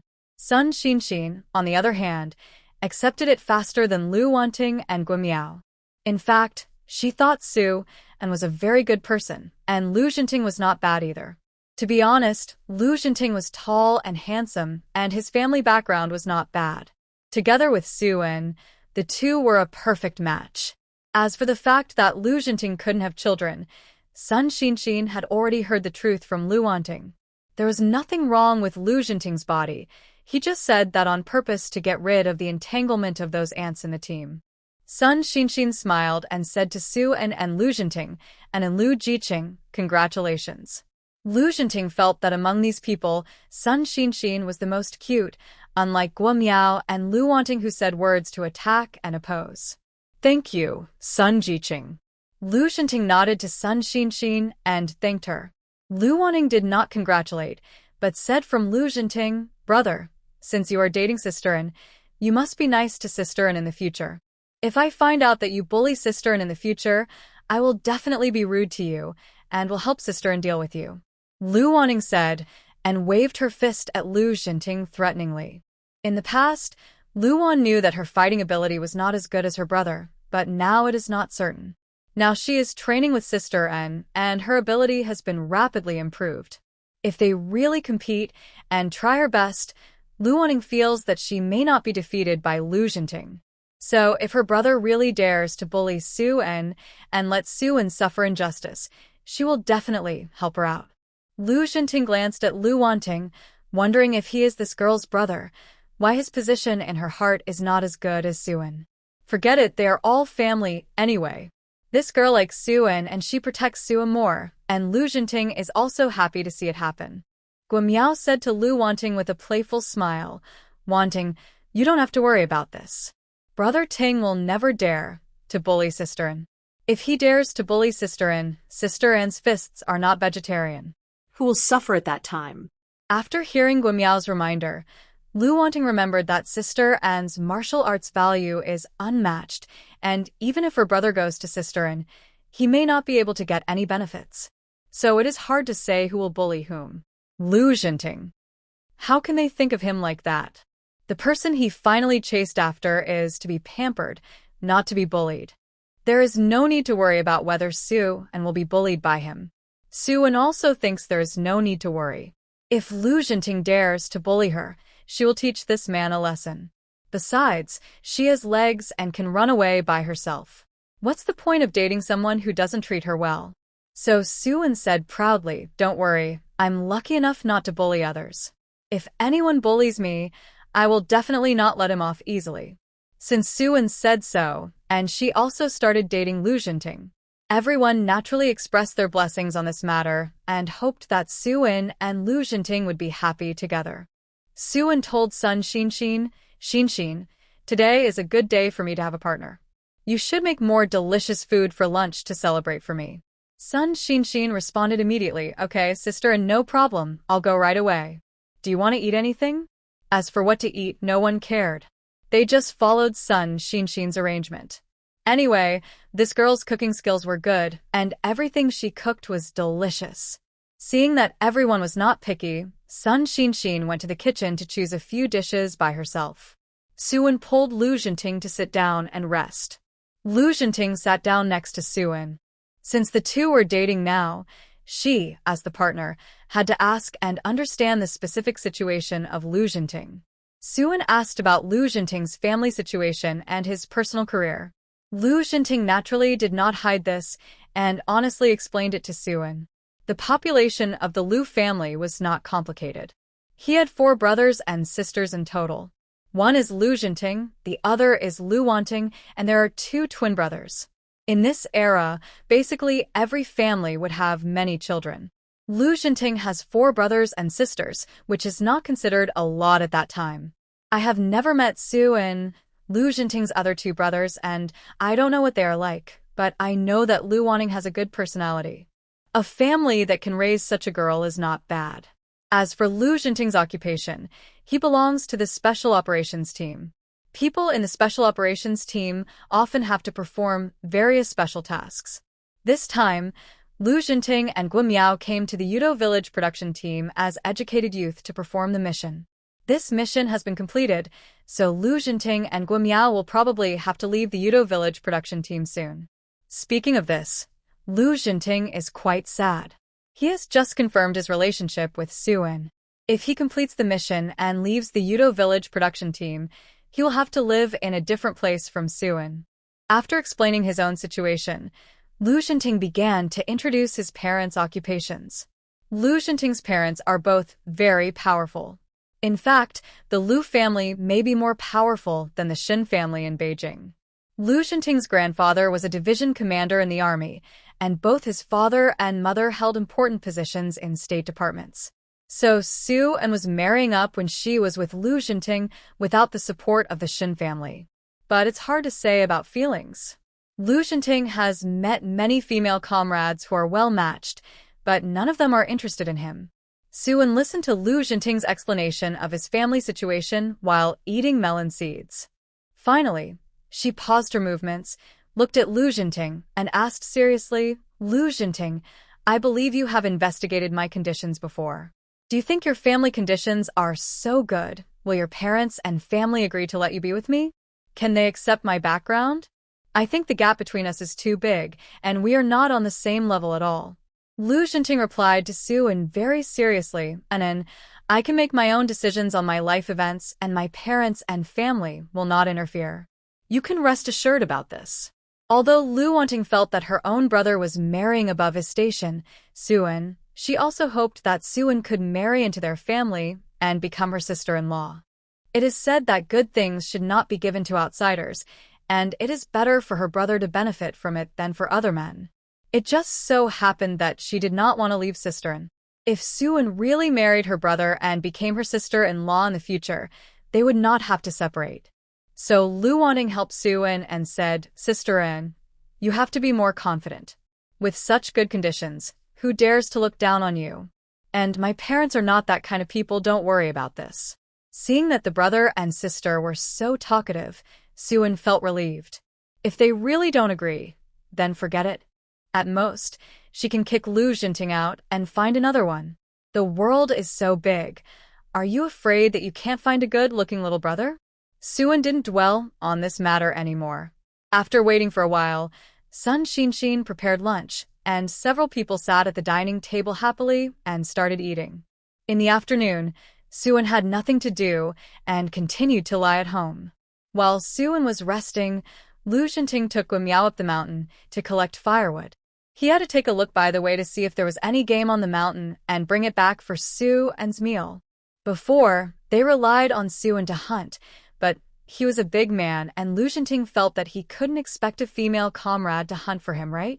Guo Miao didn't want to move and wanted to rest at home. He was very tired from carrying out this mission. Before completing the mission, he had to go up the mountain to investigate or do other things every day. Now that the mission is finally completed, he has to lie down at home for a few days and have a good rest. Seeing that Guo Miao was unwilling to move, Lu Jinting urged him, "We can't stay here for too long, so before we leave, we should stock up some firewood and game for them." Thinking that the winter in the northeast is so cold, it would be difficult to survive without more firewood. It is also necessary to stock up more game. After all, it is inconvenient to go into the mountain in winter when the mountains are closed due to heavy snow. It is better to hunt more game in advance and store it so that Su-in and the others can keep it and eat it slowly. Now that the weather is cold, the game brought back can be directly dried or pickled, and it can be stored for a long time without going bad. Guo Miao understood what Lu Jinting meant. This guy forgot his brothers after he got a wife. Sure enough, the treatment of his wife is different from that of his brothers, and he doesn't feel sorry for him at all. However, thinking about how he had eaten a lot of delicious food following Su-in during this period, Guo Miao felt that it was his duty to help store more firewood and game for Su-in's sake, not for Lu Jinting's sake. So Guo Miao, who had already been lying on the Kong, struggled for a while and continued to climb down from the bed. "Let's go." The two of them headed towards the mountain together. Su-in was lying at home taking an afternoon nap. But Sun Xinxin and Lu Wanting were not idle. The two girls were busy making pickled vegetables. Lu Wanting was responsible for washing, and Sun Xinxin was responsible for pickling. In addition to pickled vegetables, Sun Xinxin also made some salted duck eggs. Before the cold winter, if they wanted to live comfortably, they had to prepare all the things that needed to be prepared. The two of them could handle it completely, so naturally there was no need for Su-in to lend a hand. Just as the two of them finished, gossip came from the brigade. The two of them didn't care about the work in their hands, so they quickly knocked on Su-in's door, wanting to drag Su-in to watch gossip together. Su-in asked what happened. Sun Xinxin said, "Aunt Fengxia came and called us to go and see the fun." Su-in immediately became excited when she heard that there was something fun to see. It was so boring to have nothing to do right now. She was just feeling bored, and now that there was something fun, she had to go and see it. So the three young girls went out together. They didn't need to find a place, they just had to follow the direction the team members were running. Su-in and the others quickly arrived at the place where the team members were crowded. Unfortunately, there were too many people inside, and Su-in and the others couldn't squeeze in. Seeing that they couldn't squeeze in, Su-in saw Su Fengxia and immediately pulled her and asked, "Aunt Fengxia, what happened? Why are there so many people?" Seeing Su-in asking, Su Fengxia naturally talked about gossip with Su-in with great interest. Su-in could see that there was no aunt in the countryside who didn't like gossip. When Su Fengxia talked about gossip, her eyes were so bright that they were almost shining like Ultraman. Su Fengxia roughly told the story. It was a female educated youth in our production team who seduced someone. She was doing it with someone, but was caught by the person's wife. Su-in asked, "Who is it, which female educated youth?" Su-in was also very curious. Shinrui, that woman, was gone. Who could do such a thing? It was Su Nana, the educated youth Su. The man she seduced was called Wang Guangxing. The man already had 3 children. You say, hooking up with a man with children, isn't this destroying other people's families? TSK, disgusting. Su-in agreed with Su Fengxia's words. The man and woman were unmarried, and it was actually nothing for the two of them to get together. The atmosphere of this era was relatively conservative, and premarital in the future should not be too normal. But to someone who already has a family is to be a mistress, and this kind of thing is shameful in this era or in the future. Su Nana and Su-in had met before, but they didn't expect her to be this kind of person. As Su Fengxia was talking, Su-in heard screams from the crowd. Su-in was even more curious now. Was this scene very intense? She was so gossipy that she wanted to see what was going on with her own eyes. Su-in originally thought that she was good at fighting and could squeeze in to see what was going on. Then Su-in found that she was thinking too much. No matter how good she was not as good as those ants who wanted to gossip. Those people squeezed in one by one, and Suin couldn't squeeze in at all. Forget it, if she can't squeeze in, she can't squeeze in. Suin planned to give up and not force her way in. So Suin stepped aside, looked around, and soon found a big tree next to her. If she climbed up the tree, wouldn't she be able to watch the excitement? Suin walked towards the tree, thinking of Lu Wanting and Sun Xinxin, so he asked them, "Do you want to come up and watch the fun?" The two instantly understood what Suin meant. Yes, yes, yes. They didn't want to miss any gossip. Seeing that the two also wanted to see gossip, Suin and Lu Wanting first put Sun Xinxin up the tree, followed by Lu Wanting, and Suin was the last one to go up the tree. After they climbed the tree, they immediately saw the excitement in the crowd. At this time, Su Nana's clothes were torn a little messy, and there was a woman, who should be Wang Guangxing's wife, who was pressing Su Nana and beating her, pulling Su Nana's hair. That scene was so brutal that even Suin felt it was brutal.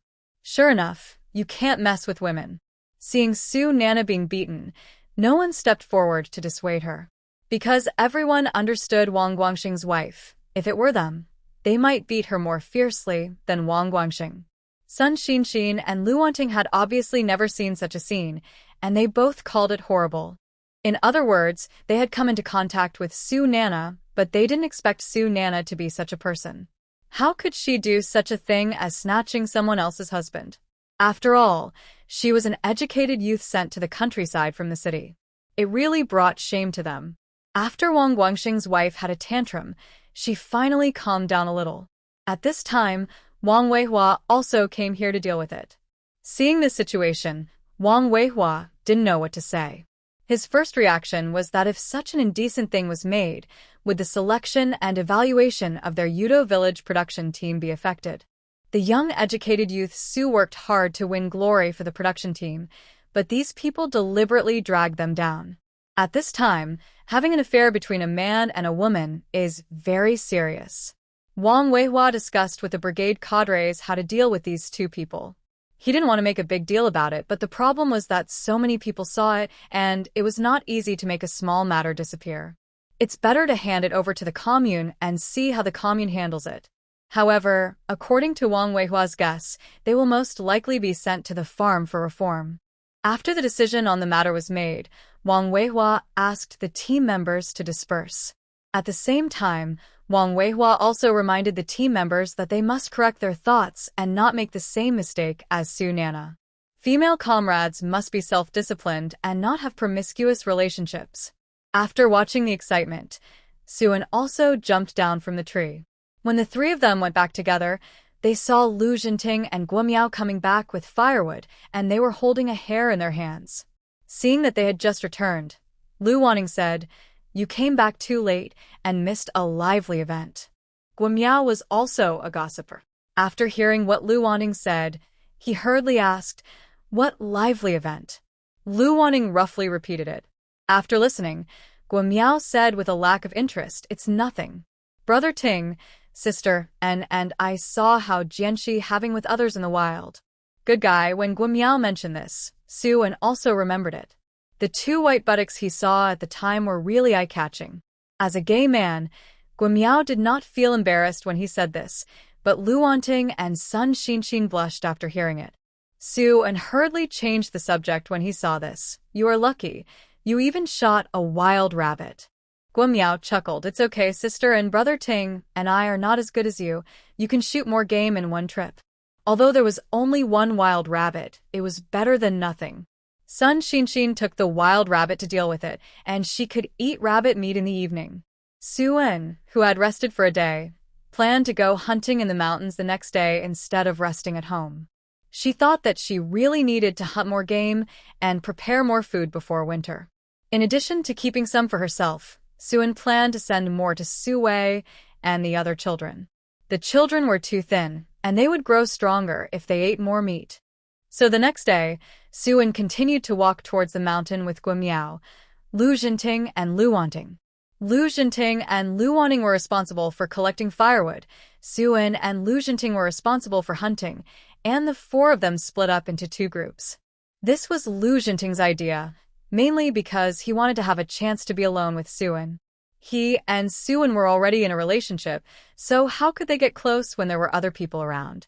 Suin had the same idea, so when Lu Jinting brought up this matter, it was exactly what she wanted, and Suin naturally agreed without hesitation. Lu Wanting and Guimiao were both sensible people. They had to satisfy the young couple's desire for some time alone. Suin and Lu Jinting went to find game in the mountains together. After they walked for a while, Suin stepped on a smooth stone, and she slipped and almost fell to the ground. Fortunately, Lu Jinting caught her in time, so Suin fell directly into Lu Jinting's strong arms. The smell of male hormones went straight into Suin's nose. When Suin reached out and grabbed Lu Jinting, she felt the strong muscles on Lu Jinting's body. This man is so attractive that she couldn't help but want to take advantage of him. Suin is a person who does whatever she wants and she won't be embarrassed because she is a. After she fell in love with Lu Jinting, she grabbed his collar and kissed him on the lips. Lu Jinting obviously didn't expect Suin to take the initiative to kiss him again. It was different from the first time Suin kissed him. The first time Suin kissed him, she just kissed him lightly on the lips to put a stamp on it. But this time, Suin kissed him and stayed for a long time. Lu Jinting's mind went blank for a while, and then he realized what was going on. Thinking that such things were always initiated by gay men, it seemed inappropriate to let Suin do such things. So Lu Jinting changed from passive to active, directly put his arms around Suin's waist and deepened the kiss. It was the first time for both of them, and they seemed a little clumsy. They were kissing each other instinctively. Lu Jinting just felt that Suin was very sweet, and this sweet taste was very fascinating. As they kissed, Lu Jinting felt that his body was getting hot. Suin felt Lu Jinting's physical reaction. She felt that Lu Jinting seemed to have poked her in that place, so she simply reached out and grabbed a certain part of Lu Jinting. She first measured the size by feel. If Lu Jinting was really not good at this, Suin would definitely not agree. After all, happiness in this aspect is more important. Fortunately, after waiting for Suin to figure it out, she was immediately very satisfied. With this size, her happiness in the future is guaranteed. Lu Jinting never thought that Suin would do this. His body tensed up immediately. But the two of them were not in a relationship yet, so Lu Jinting could only hold back from touching her. This feeling of being teased by Suin but having to hold back was not pleasant. Lu Jinting complained to Suin pitifully. But Suin was like nothing happened, grinning and saying, "Okay, let's go. We still have to continue hunting." Okay. Lu Jinting responded a little aggrieved. "Little girl, you just ran away after teasing him, and you are not responsible for him." But Lu Jinting could only adjust himself at this moment and catch up with Suin. After walking for a while, they were lucky enough to meet a group of wild boars again. This time, there were not only several big wild boars but also several small wild boars. It's good to have a little wild boar. Suin suddenly wanted to eat roast suckling pig. The meat of this kind of small piglet is much more tender. Suin got excited thinking about it and quickly went to catch the wild boar. Lu Jinting's reaction was not slow either. He caught up with the wild boar and chopped it with tools. Suin knew that Lu Jinting's skills were not as good as hers, so she asked Lu Jinting to catch the little wild boar and she would deal with the big wild boar. The danger was left to her. She didn't want to see her man get hurt. Lu Jinting knew that Suin's strength was above his, so when Suin asked him to deal with the little wild boar, he didn't think she was looking down on him. The two cooperated very well. While Lu Jinting caught a few little wild boars, Suin also dealt with a few big wild boars. The harvest this time was really not small. With so much wild boar meat, the team members could all eat meat. Suin left a whole wild boar behind and said to Lu Jinting, "We'll come over tonight and secretly transport this wild boar back." Lu Jinting nodded, "Okay, no problem." Lu Jinting guessed what Suin meant and estimated that Suin wanted to keep it for himself. If they took it down the mountain now, they couldn't keep it for themselves. So Suin carried 2 big wild boars and 1 small wild boar by himself. Lu Jinting was responsible for 1 big wild boar and 2 small wild boars. Before the two of them went down the mountain, they met Guamiao and Lu Wanting on the way. Then the small wild boar was taken care of by Guamiao and Lu Wanting, and Su In and Lu Jinting reduced a little burden and went down the mountain faster. Not long after, the four of them arrived at the foot of the mountain. Seeing Su In carrying a wild boar back again, the team members were excited again. Wang Weihua happily called on the team members to deal with the wild boars and divide the pork. Seeing that Su In and his team had killed wild boars and let the members of the Yudo village production team eat meat, and then looking at what Su Nana had done, Wang Weihua once again felt that the gap between educated youth and educated youth was too big. This time, the communist treatment of Su Nana came out. Like Shin Rui, she was sent to the farm for reform. Wang Weihua did not expect these educated youth who went to the countryside to be as capable as Su In. It would be good if they could not cause trouble and not lose the face of the team. 3 big wild boars. The team members could get a lot of meat, so Wang Weihua first asked Su In how much she wanted. Su In didn't want much. Just a small wild boar would be enough. After all, she had left a big wild boar for herself in the mountains, so there was no need to give her so much, so let the team members get more to eat. If she wanted to eat meat later, she could continue to go up the mountain, but it was not easy for the team members to eat meat. The team members were moved to death when they saw that Su In had paid so much, but only wanted a small wild boar. Su In was a really good educated youth, and he was very conscious. Su In felt unworthy of the praise from the team members. She was not as good as these people praised her. Su In took a small wild boar and went back. After taking the small wild boar back, Su In asked Sun Xinshin, "Xinshin, can you make roast suckling pig?" Sun Xinshin nodded quickly. What's so difficult about it? Roast suckling pig is a simple dish for her. Seeing that Sun Xinshin can do it, Su In handed the small wild boar to Sun Xinshin. You take care of it. We will eat roast suckling pig tonight. Sun Xinshin took the small wild boar and immediately went to take care of it. Hearing that they could eat roast suckling pig in the evening, the other few people followed suit. They felt that it was really lucky to follow Su In, and there was no shortage of meat. Oh, by the way, Sun Xinshin's contribution cannot be denied. If it weren't for her, no one could make such a delicious dish. Because the team members also got wild boar meat today, when the smell of meat wafted out of Su In's house again, it did not arouse the jealousy of others. Sun Xinshin's processing speed was very fast. After the wild boar was processed and marinated, it was brushed with honey and slowly roasted. They chose to roast directly outside the yard. The firewood was lit, and the wild boar was put on the rack. Turn it over when roasting to prevent the pork from being burnt. A small wild boar is not small in size. Even though Su In is a big eater, this small wild boar is enough for the 5 of them. Taking advantage of this time, Sun Xinshin prepared lettuce and dipping sauce for the barbecue. It was not enough to just eat meat, so she also prepared the staple food. The staple food was very simple, a white flour steamed bun. Su In stared at the fire to prevent it from being burnt. After roasting for a while, it began to sizzle and oil began to come out, and the air was filled with the aroma of meat. After it was finally roasted, several people sliced the suckling pig meat, dipped it in the dipping sauce, and wrapped it with lettuce to eat together. Even if they ate too much, they didn't feel sick. After eating and drinking enough, Su In touched his stomach and felt comfortable. Such a day was definitely something she could never dream of before. After waiting for the night to get dark, Su In and Lu Jinting went up the mountain to get the wild boar down. After getting it back, Su In was not in a hurry to deal with it, waiting to do it tomorrow. Anyway, there was no rush. The next day, Su In didn't have to do anything.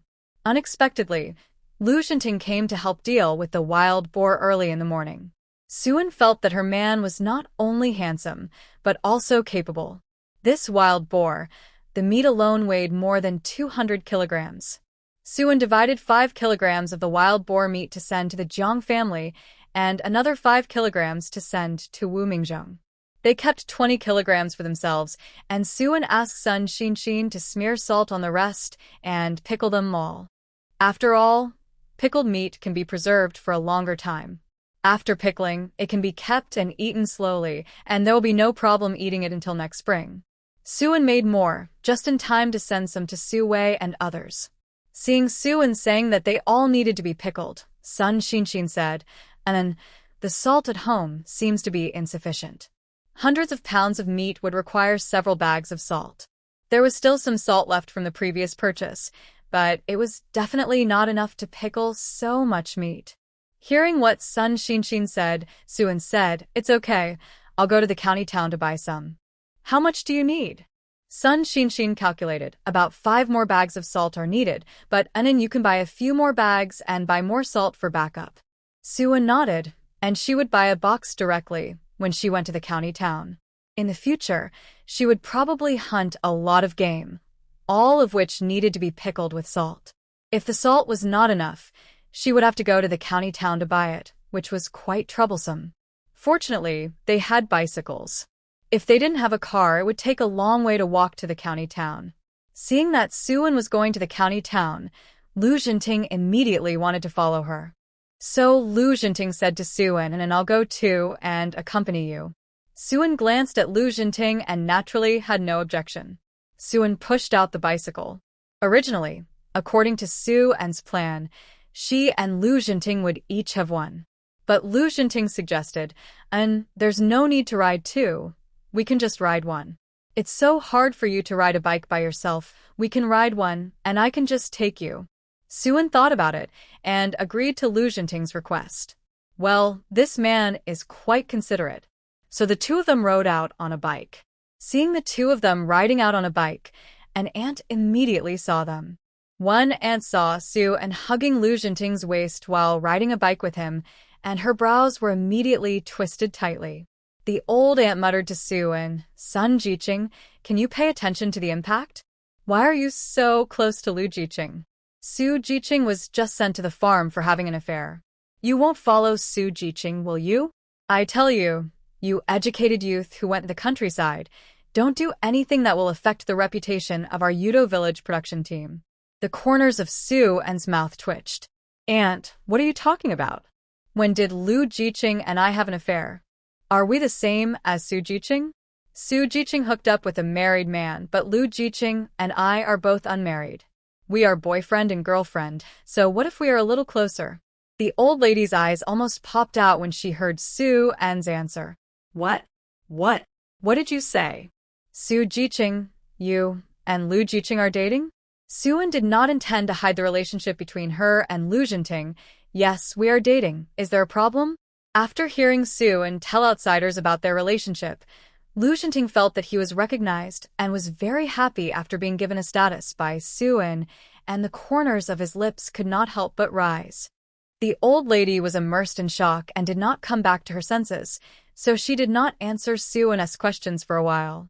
Suan did not intend to pay attention to the old lady, but urged Lu Jinting to ride the bike quickly.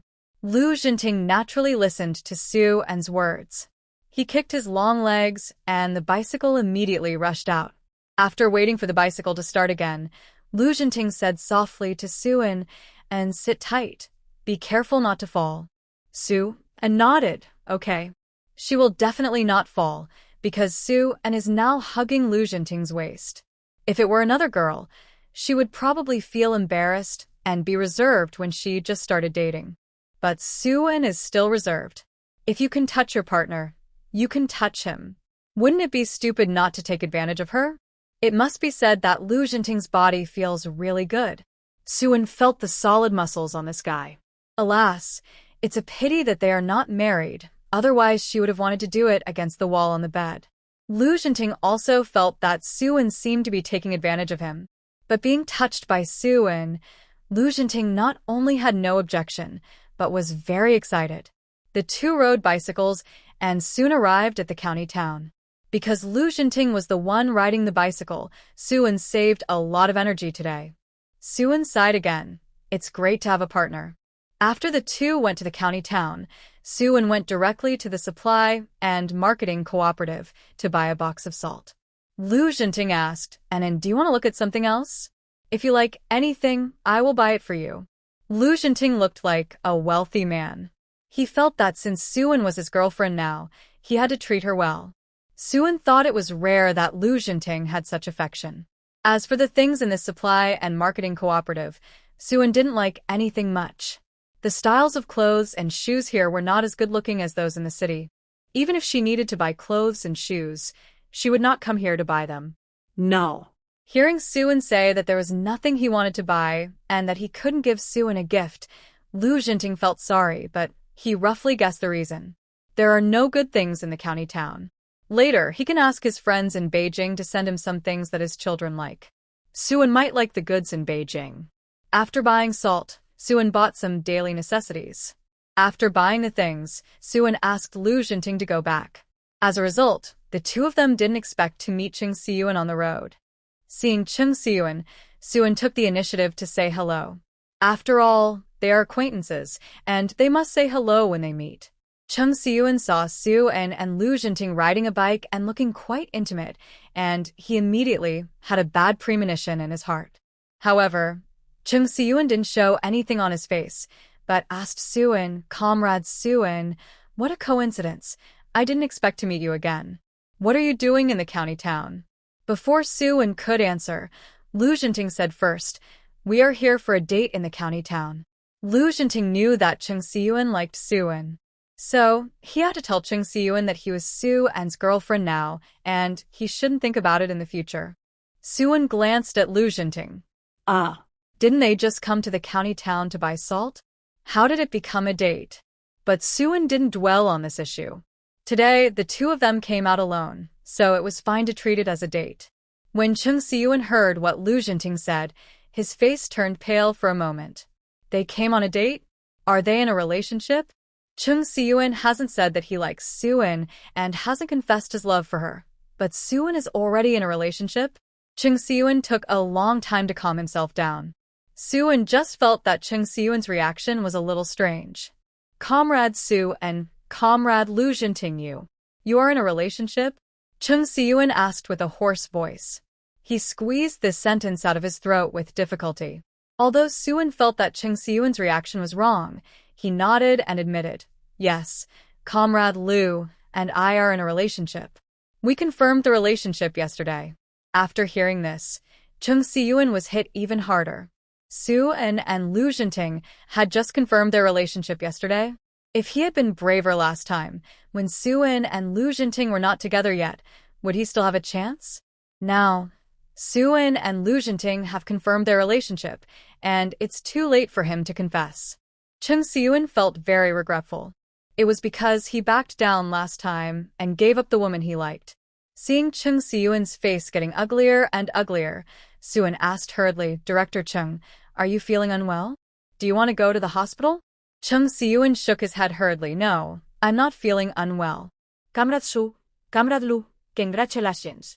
I have something else to do, so I'll leave first." Cheng Siyuan felt that his steps were floating at this moment.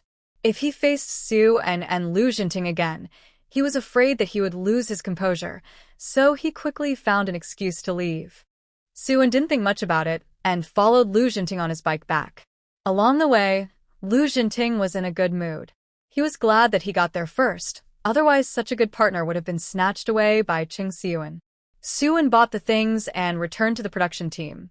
She found that as soon as she arrived at the production team, many team members were staring at her. Suan was a little puzzled by the looks of these people. Why are they staring at her? What's so good about her? She has lived in the production team for so long. It's not like she hasn't seen her before.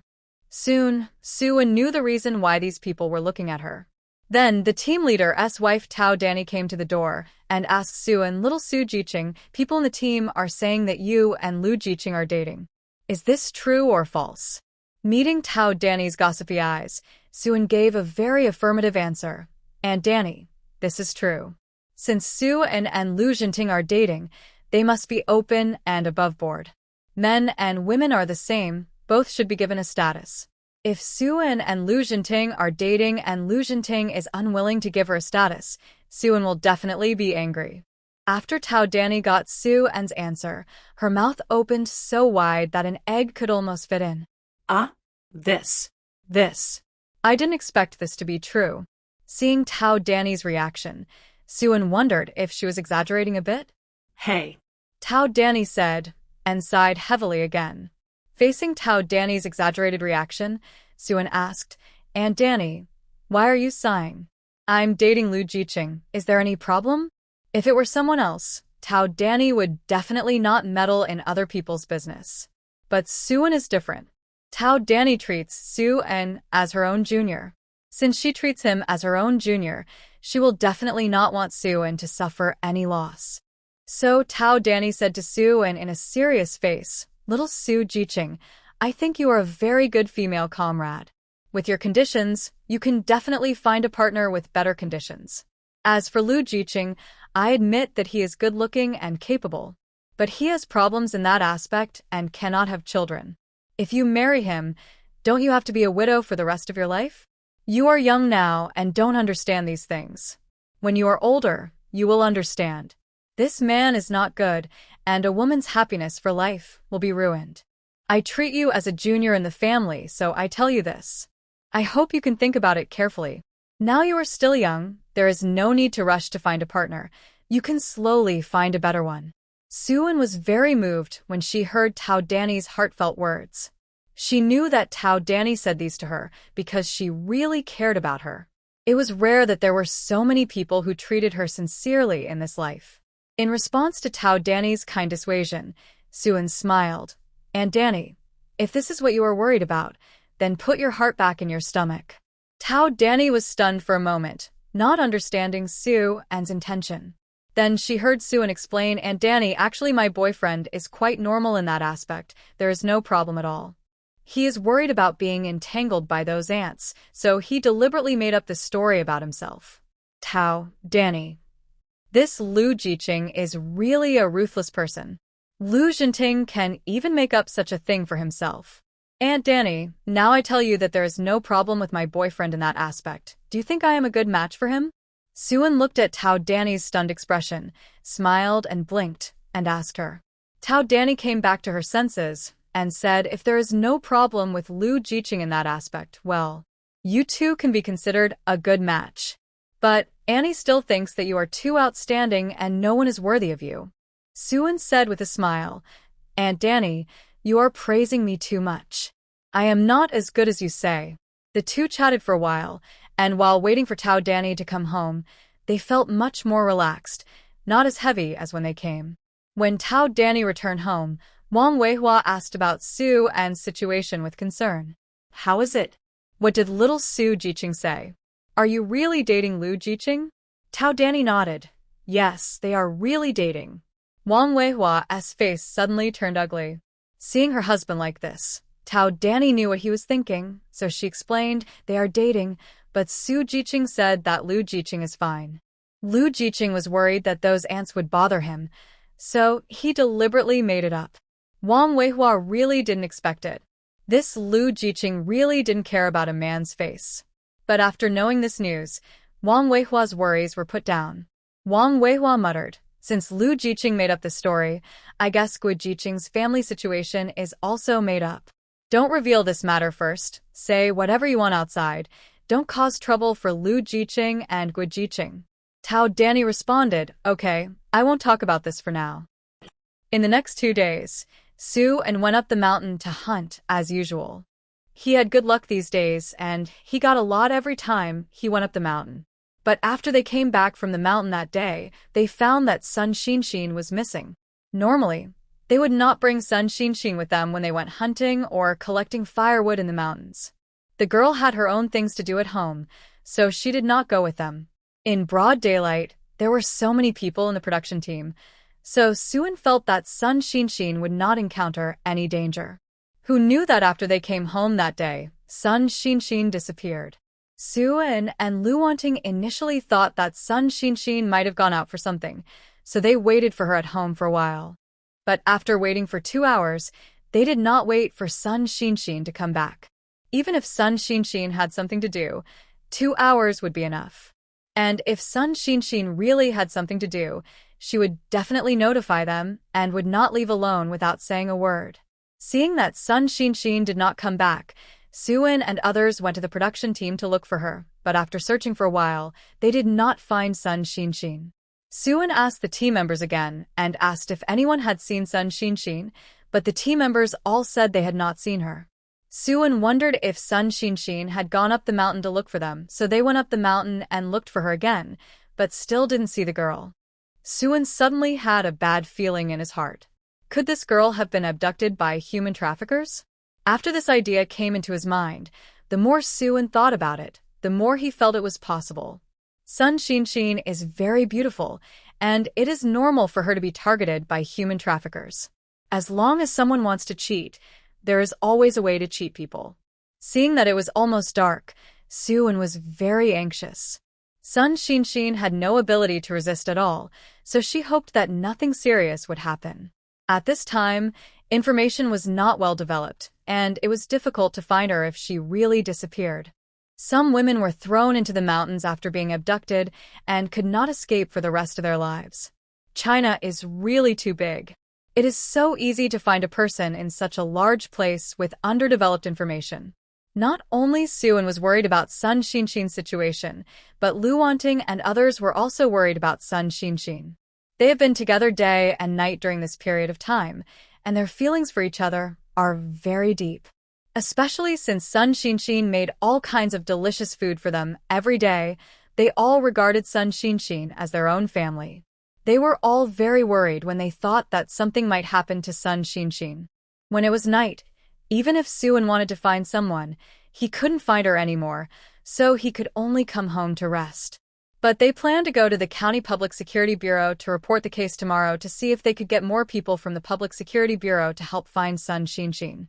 Because Sun Shinshin was not there at night, Suwon and the others didn't sleep well. Mainly because they were worried about Sun Shinshin's situation. Everyone couldn't sleep. At night, Suwon thought he slept for a while in a daze.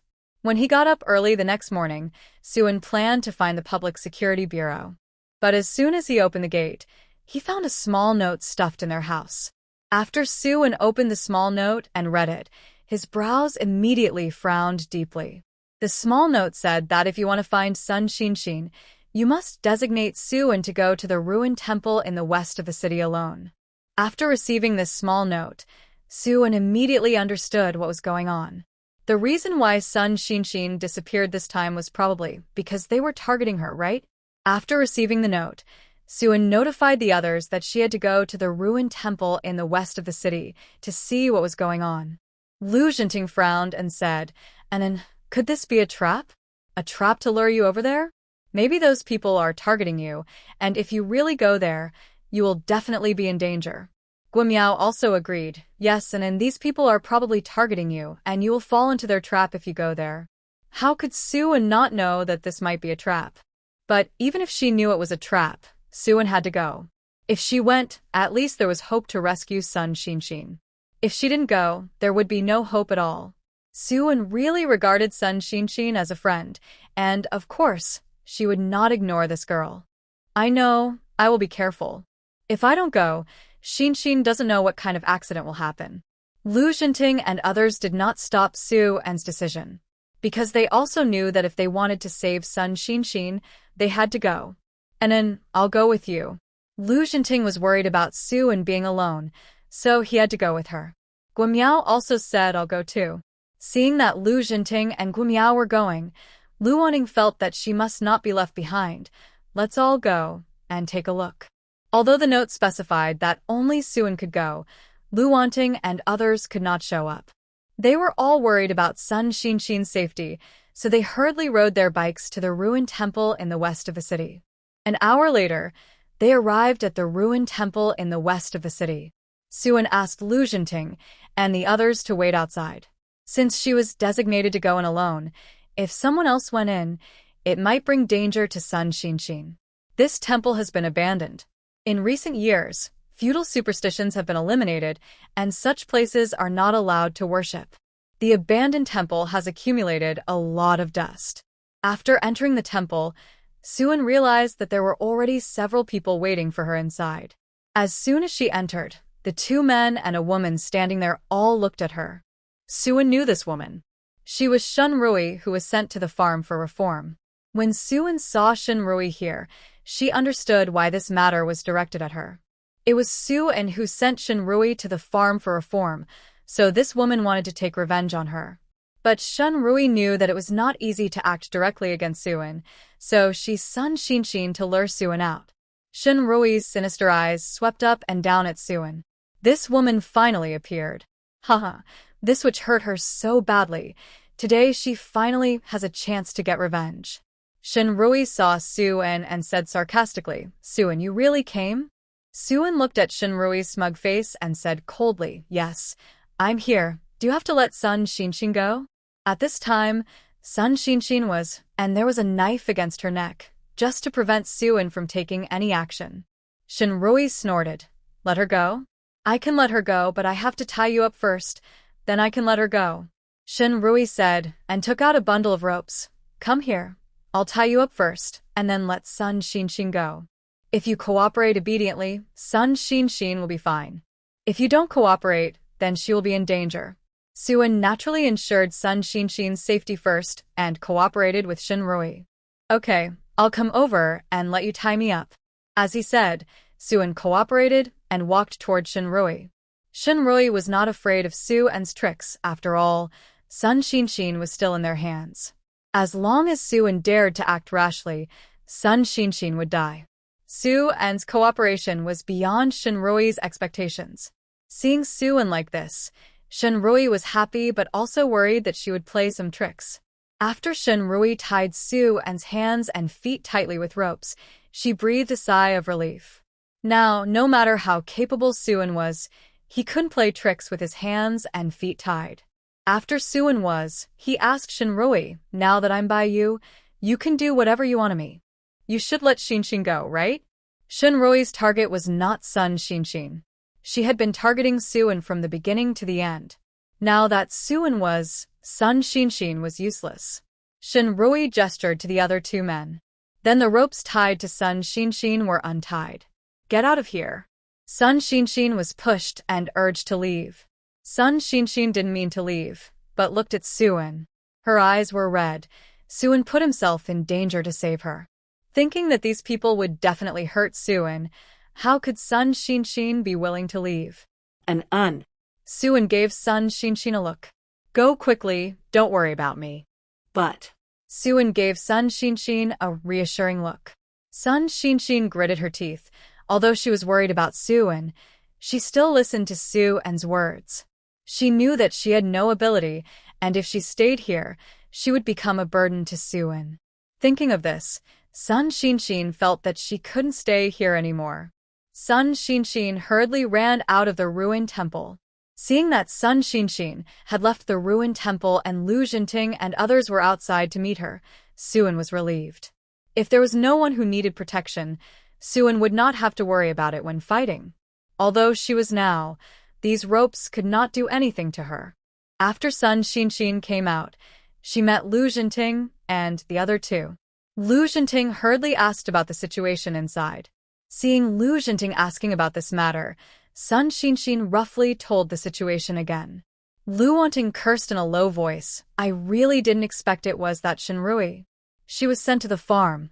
How could she be so honest? Sun Shinshin said with red eyes. What should we do now? And we'll be in danger alone in there. Lu Wanting patted Sun Shinshin's shoulder and comforted her. Shinshin, don't worry first. Let's find a way together. Lu Jinting said, I'll sneak in and take a look first. Lu Wanting knew her brother's ability, so it's better to let him go in and take a look.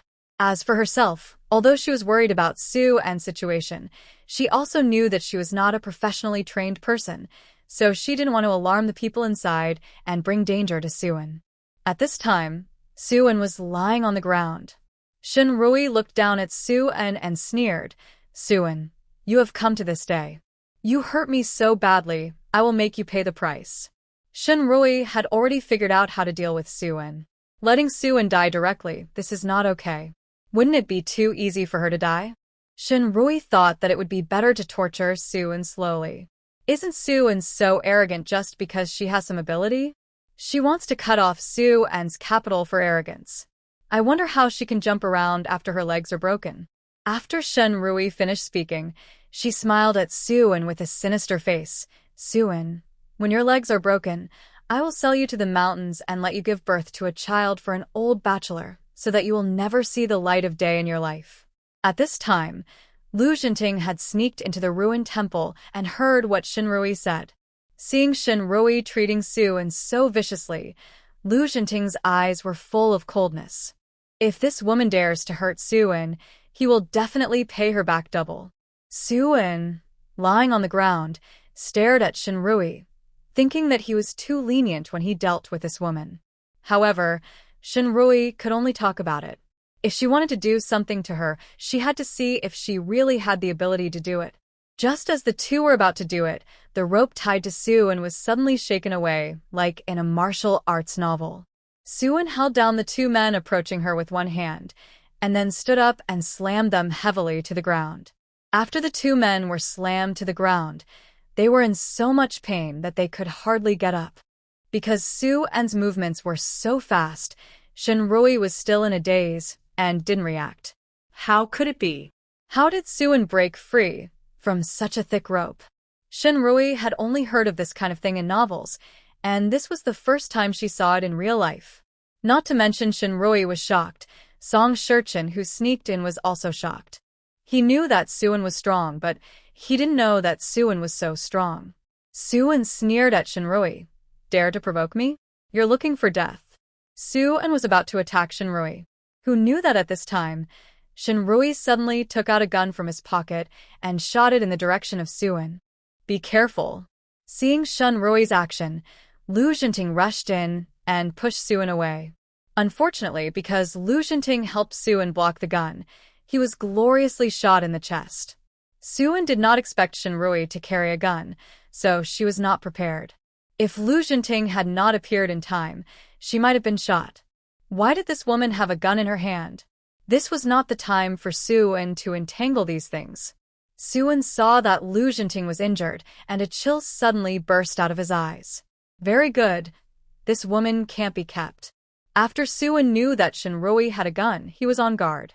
Shinrui was still planning to shoot Su-in, but Su-in was quick to act and kicked the gun out of Shinrui's hand. Then Su-in kicked Shinrui in the ankle. Shinrui knelt in front of Su-in in pain. "You dare to shoot me? I think you are going to die." Shinrui felt blood in her mouth and the taste of rust in her mouth. Then she started crying. Su-in, this witch, was too cruel.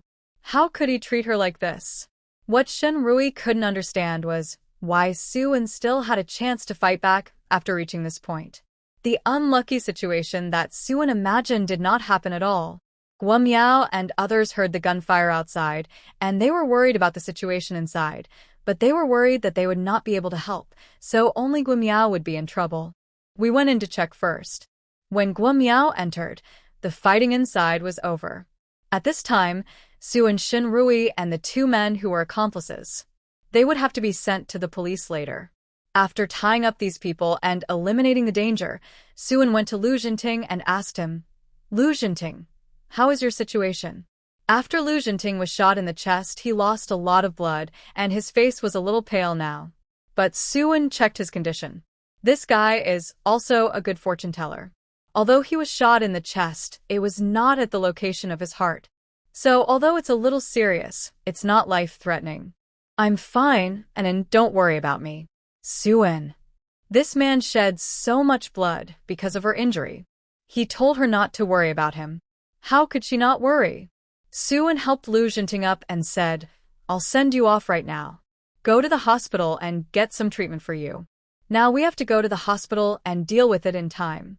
Otherwise, if Lu Jinting bleeds again, there will be problems even if there is no problem at all." Lu Jinting naturally has no objection and lets Su-in support him. Fortunately, Su-in is a strong person, otherwise she would probably still help him. Not moving. As soon as Guo came in, he saw Lu Jinting's injury. Guo also stepped forward nervously and asked Lu Jinting, "Brother Ting, what's going on with you? Lost your luck? Is it serious?" "Don't worry." Su-in said to Guo, "I checked, it's not life-threatening. I'm sending him to the hospital now. You keep an eye on this and notify the police to come over." Guo then saw that there was someone else in the ruined temple who was the initiator of everything this time. "Okay, sister, and then hurry up and send Brother Ting to the hospital." "I'm here." Suan helped Lu Jinting and hurried towards the hospital.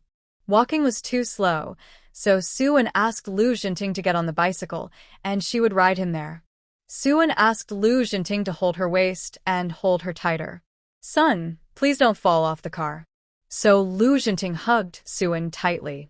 When he hugged Suan, Lu Jinting felt that her body was fragrant and soft, and he didn't know if it was all female dolls. That's the case. Suan rode quickly and sent Lu Jinting to the hospital in a short time. Fortunately, they were in the county town, so they didn't waste much time on the way.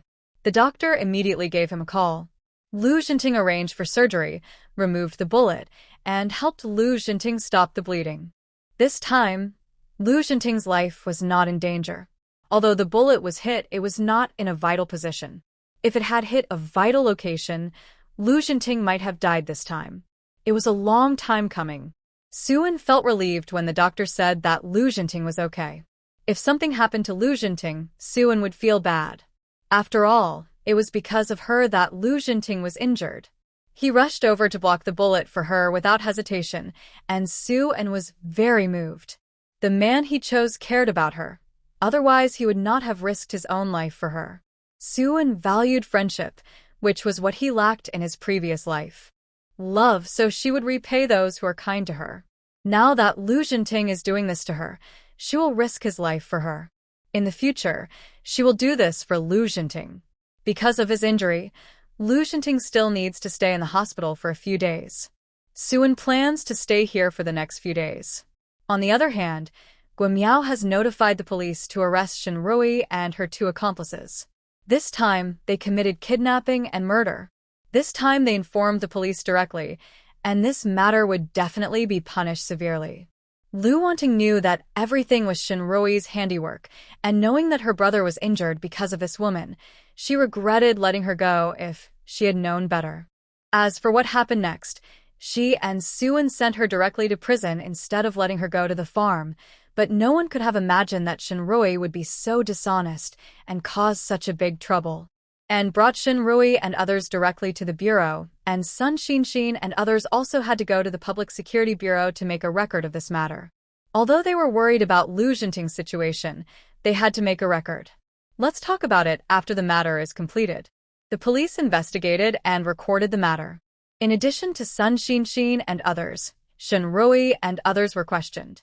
But every time Shen Rui came over, she didn't meet Cheng Siyuan. This time, when she was waiting for something to happen, she actually saw Cheng Siyuan in the county bureau. After learning what Shen Rui had done, Cheng Siyuan expressed his shock. He never expected that Shen Rui would kill someone. And the person who killed was none other than the woman Cheng Siyuan cared about most, Suan. Cheng Siyuan's previous impression of Shen Rui was not bad. After all, the Cheng family and the Shin family knew each other, and Shen Rui behaved quite well in front of Cheng Siyuan. A relatively innocent girl. How could such an innocent girl reach the point of killing someone? Shen Rui was taken to the county bureau, knowing that she would probably not be able to escape punishment this time. She had injured Lu Wanting before, but she did not go to the police and was only sent to the farm. It's different now. These people directly report to the police, and Shen Rui will definitely go to jail. In fact, jail time is a light sentence. What Shen Rui is most worried about is whether he'll be shot. Although life is not easy now, there is hope in living. If you die, there will be no hope at all. When Shen Rui saw Cheng Siyuan in the county bureau now, it was like seeing a life-saving straw. Brother Siyuan, I was forced. It was because that woman Suan framed me that I took action against her. If I hadn't been tricked by her, I wouldn't have done such a thing. Cheng Siyuan seeing Shen Rui begging for help, she immediately frowned. He was very curious as to why Shen Rui was so cruel to Suan. So Cheng Siyuan sat down, holding a pen and notebook, asking and recording. What's going on? Please explain the situation in detail first.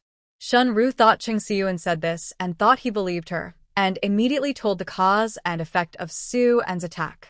The reason why she hates Suan so much is because Suan tricked her into giving gifts to the secretary of the commune, which caused her to be punished by the commune. If Suan hadn't tricked her first, she wouldn't have been forced to do such a cruel thing. In Shen Rui's description, It became how pitiful and wronged she was and how vicious Suan was. After Shun Rui finished describing what happened, she continued to plead to Chung Siyun, "Brother Siyun, I know that my behavior is indeed wrong, but it is excusable. Even if I have to be punished, that which Suan can't let it go." Between Shun Rui and Suan, Chung Siyun naturally believed in Suan more.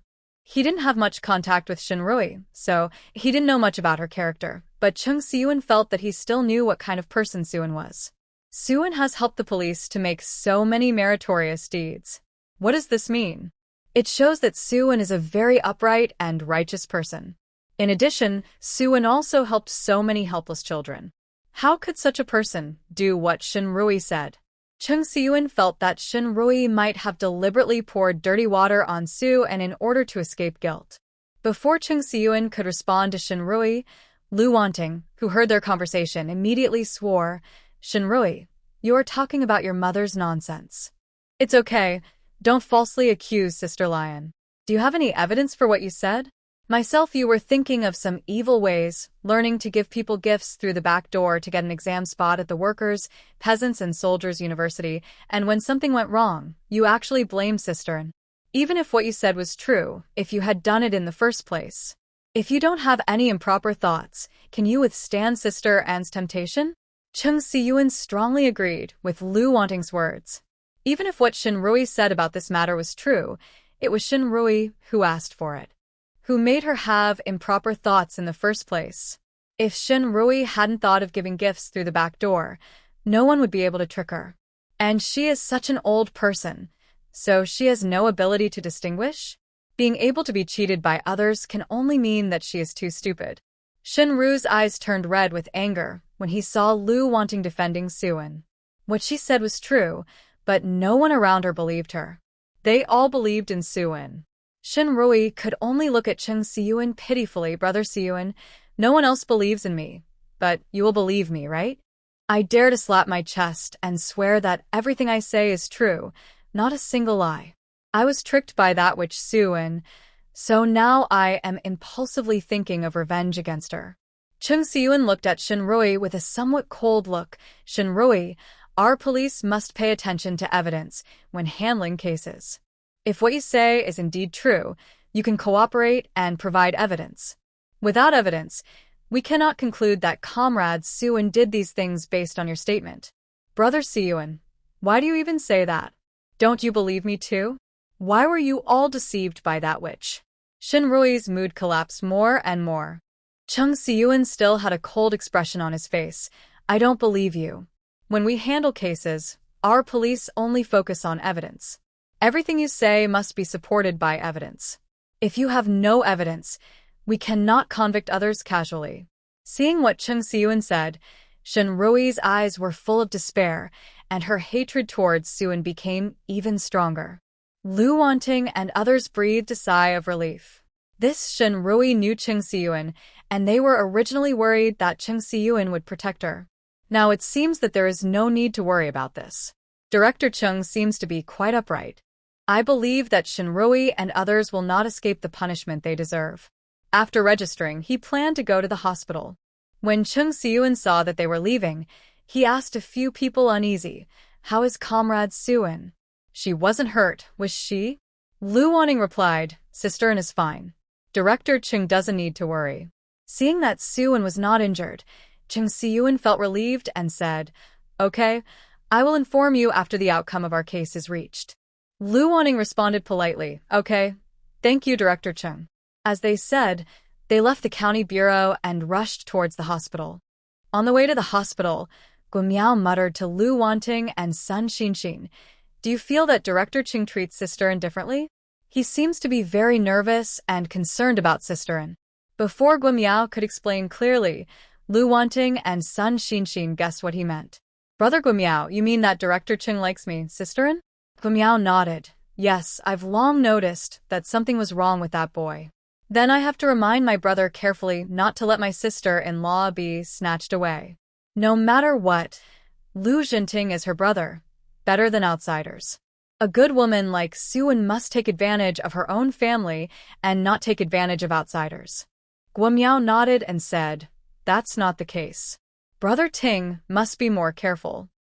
After all, ordinary people have no competitiveness with Brother Ting, but Director Chung is amazing, not much worse than Brother Ting. Guomu knows something about the situation of the Chung family. The Chung family is not much worse than the Lu family. As for Chung Siyuan's personal conditions, they are not much worse than Lu Jinting. So, if Chung Siyuan comes to compete with Lu Jinting, it may not be true. They couldn't compete. As the three of them arrived at the hospital, they hurried to Lu Jinting's ward. At this time, Lu Jinting was still in a coma due to heavy blood loss, but his other vital signs were stable. The doctor also said that Lu Jinting is fine, and now they just need to wait for Lu Jinting to wake up. Sister N, is Brother Ting okay? Guo Miao asked. Suan nodded. It's not bad. He's still in a coma because he lost a lot of blood. Wait a minute, the doctor said. You'll probably wake up after a short nap. Seeing that Lu Jinting was safe and sound, Guo Miao and others also breathed a sigh of relief. Suan asked about Shen Rui's situation again. The three of them explained Shen Rui's situation. Now it is Chung Siyuan who takes over the matter. We will notify them when there is a result. Seeing that Chung Siyuan took over the case, Suan was relieved. Although she was not particularly familiar with Chung Siyuan, Suan knew it well. Chung Siyuan is a very principled person with a sense of justice. I believe that he will handle Shen Rui's kidnapping and murder properly. As for Shen Rui's situation, Suan doesn't worry too much. She let it go last time. After this matter was settled, Suan asked Sun Xinxin and others to go back and rest first. Sun Xinxin must have had nothing to do after being missing for a night. Now you can go home and catch up on some sleep. With Lu Jinting here, there is nothing for Sun Xinxin to worry about. Seeing Suan let them go, Lu Wanting and Guo Miao both offered to stay and take care of her. Since Lu Jinting was injured because of her, and now they are in a relationship, it would be more appropriate for her to take care of him. Sister N, Brother Ting is a grown man after all. Sometimes it would be inconvenient for you to take care of him. Should I take care of it? And I am a grown man with strong strength, so it is easier to take care of me. Suan knew that Guo Miao had a carefree temperament, so Suan was really worried about letting him take care of others. Suan insisted not to use it, so Guo Miao had no choice but to leave it at that. Okay, Sister N, if you feel tired, you can just inform us, and we will help you take over taking care of Brother Ting later. Okay, you go back first. So Guo Miao and others went back first. Suan stayed here for a long time, and Lu Jinting finally woke up in the afternoon. Maybe it was because he was bleeding a lot. Although Lu Jinting woke up now, he felt a little dizzy. Seeing Lu Jinting wake up, Suan hurriedly asked, "How are you doing now?" Lu Jinting met Suan's worried eyes. At this time, Lu Jinting felt that the wound on his chest hurt, and his head hurt and felt dizzy. But thinking that Suan would worry about him, he couldn't tell the truth. "And then, there's nothing wrong with me. You don't have to be too worried. Worry about me." Although Lu Jinting said this, it was impossible for Suan not to worry at all. She looked at Lu Jinting's condition and found that his face was a little pale. Also, he had lost so much blood. How could his face look good? Suan, thinking that Lu Jinting was in such a state, he had to make up for himself, so Suan asked Lu Jinting, "Are you hungry? What do you want to eat? I'll go to the cafeteria and buy you something to eat." Lu Jinting was unconscious and didn't eat at noon. He was really hungry now. Seeing Suan asking him, Lu Jinting responded, "Okay, I'm really a little hungry. Then just buy me some food to fill my stomach." Lu Jinting asked Suan to buy some food, but how could Suan buy some food? Suan went to the hospital canteen and bought Lu Jinting a pork rib soup and 4 large meat buns. These are probably it was enough for him to eat. After buying things, Suan came back. Lu Jinting could eat the meat buns with one hand, but it was inconvenient for him to drink the pork rib soup. Because of the injury on his chest, he couldn't lift the hand close to the wound. Suan saw that Lu Jinting didn't. It was easy to drink soup, so he fed him with a bowl. Lu Jinting was carefully fed by Suan. Although Suan was usually fierce and aggressive, Suan really took care of people. When Lu Jinting was taking care of Suan, he suddenly felt that his injury was not a big deal. If he had not been injured, how could he have enjoyed Suan's care? After Lu Jinting had eaten and drank enough, Suan let him go. He lay on the bed and rested for a while. Lu Jinting looked at Suan with a blush, feeling like he was embarrassed to say what he wanted to say, so Suan asked Lu Jinting, "What's the matter with you? If you need anything, just tell me. Don't be shy with me." Lu Jinting said with a red face, "And I want to go to the toilet."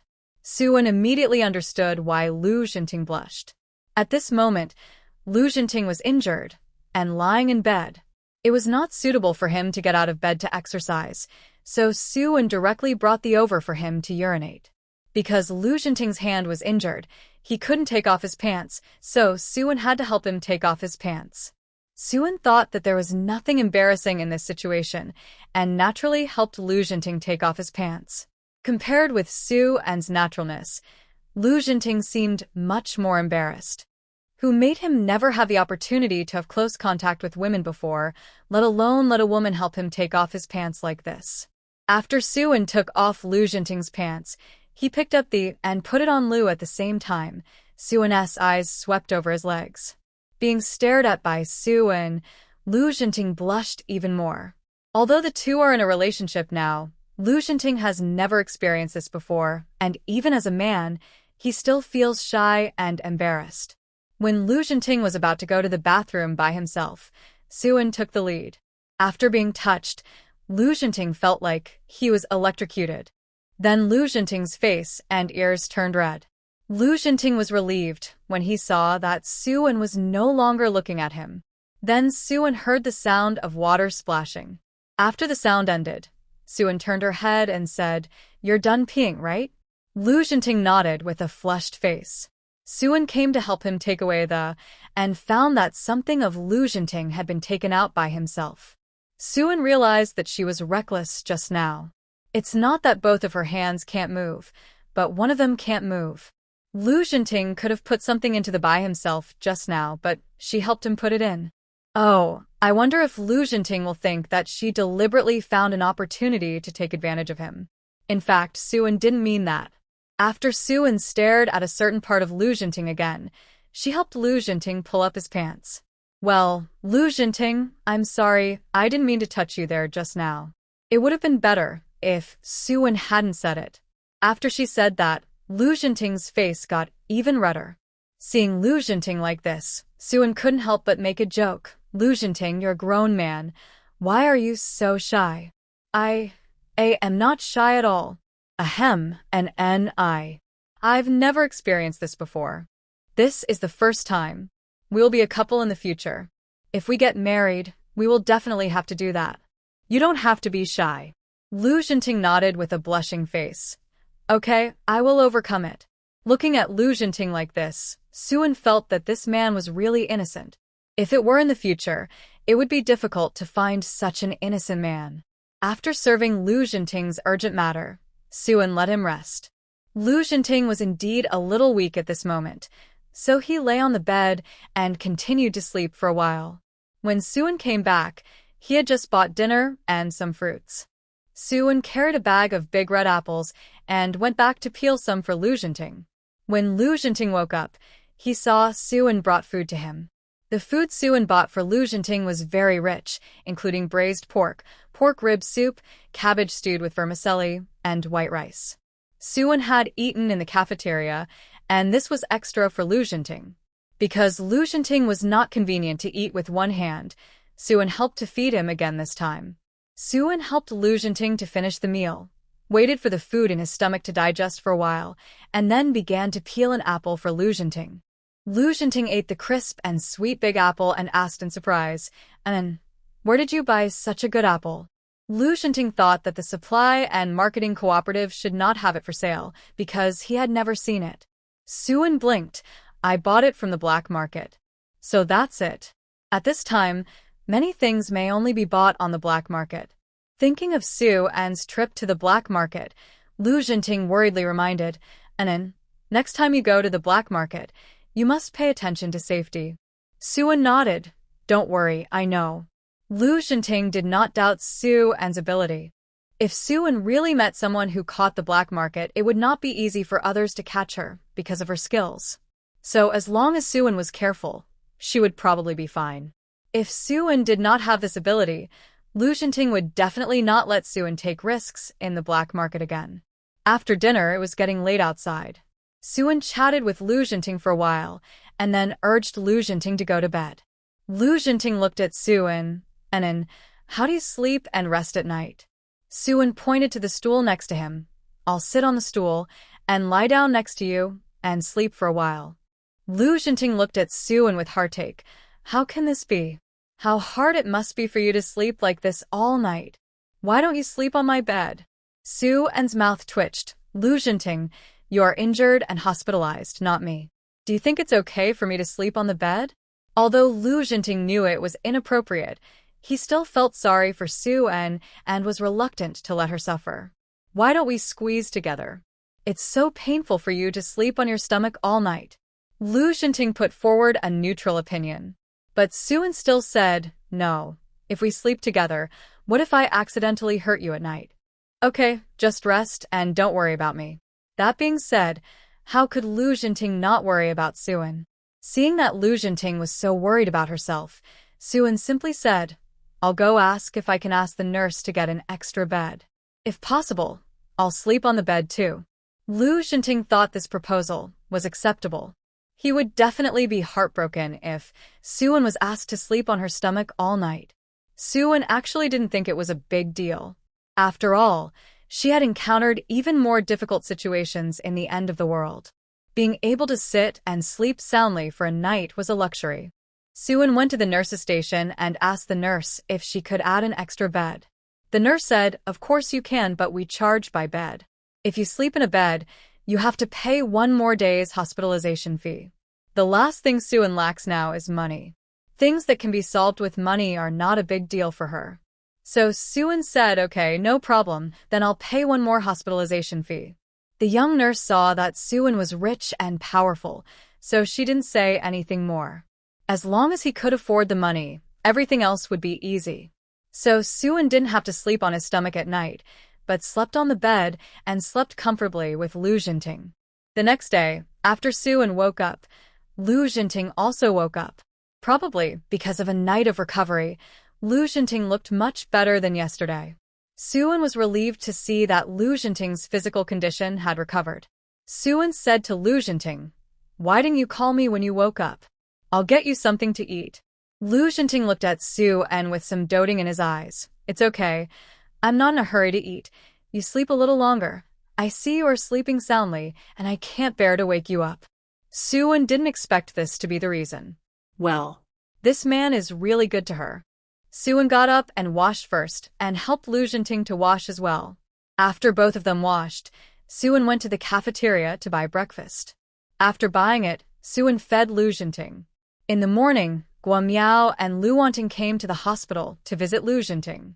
They were both very worried about Lu Xinting's condition and wanted to know if he had woken up. In addition to visiting Lu Xinting, they also stewed chicken soup and sent it to Lu Xinting. After all, the hospital is not as good as home, and the food at home must be better. Now that Lu Xinting is injured, he needs to nourish his body. When waiting for Guo Miao and Lu Xinting to come, he was relieved to see that Lu Xinting had woken up. Brother Ting, it's a good thing you're okay. You don't know, I was almost scared to death. That Shin Jiqing is really vicious. He actually shot and killed people. Speaking of Shin Rui, several people thought she was a lunatic. When Suan saw Guo Miao mention this, he asked curiously, are the results of yesterday's investigation out? How did Shin Rui get a gun? Guns were all controlled at this time, so how Shin Rui got the gun is a key point. Guo Miao said, Sister N, the gun Shin Rui got seems to have been left behind by the enemy agents, and the woman didn't know how to leave. As well as the 2 people who followed her yesterday, she paid for people to come and help. Suan frowned. Where did she get the money?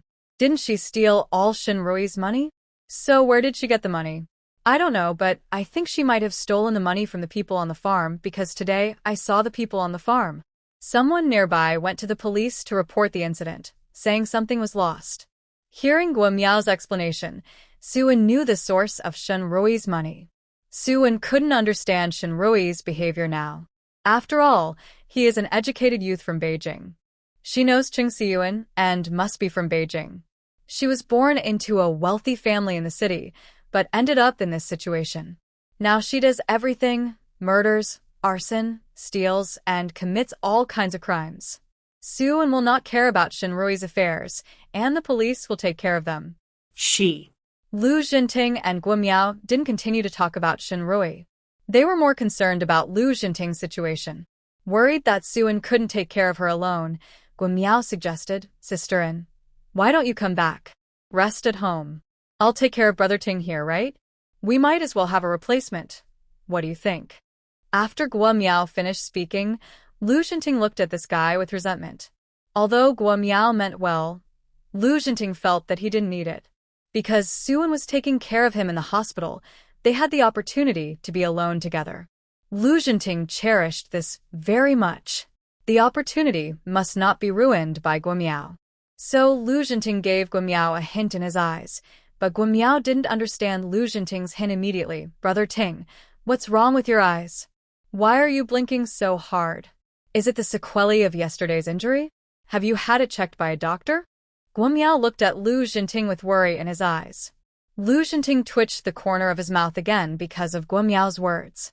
Usually this kid is not smart, but now he seems to be even stupider.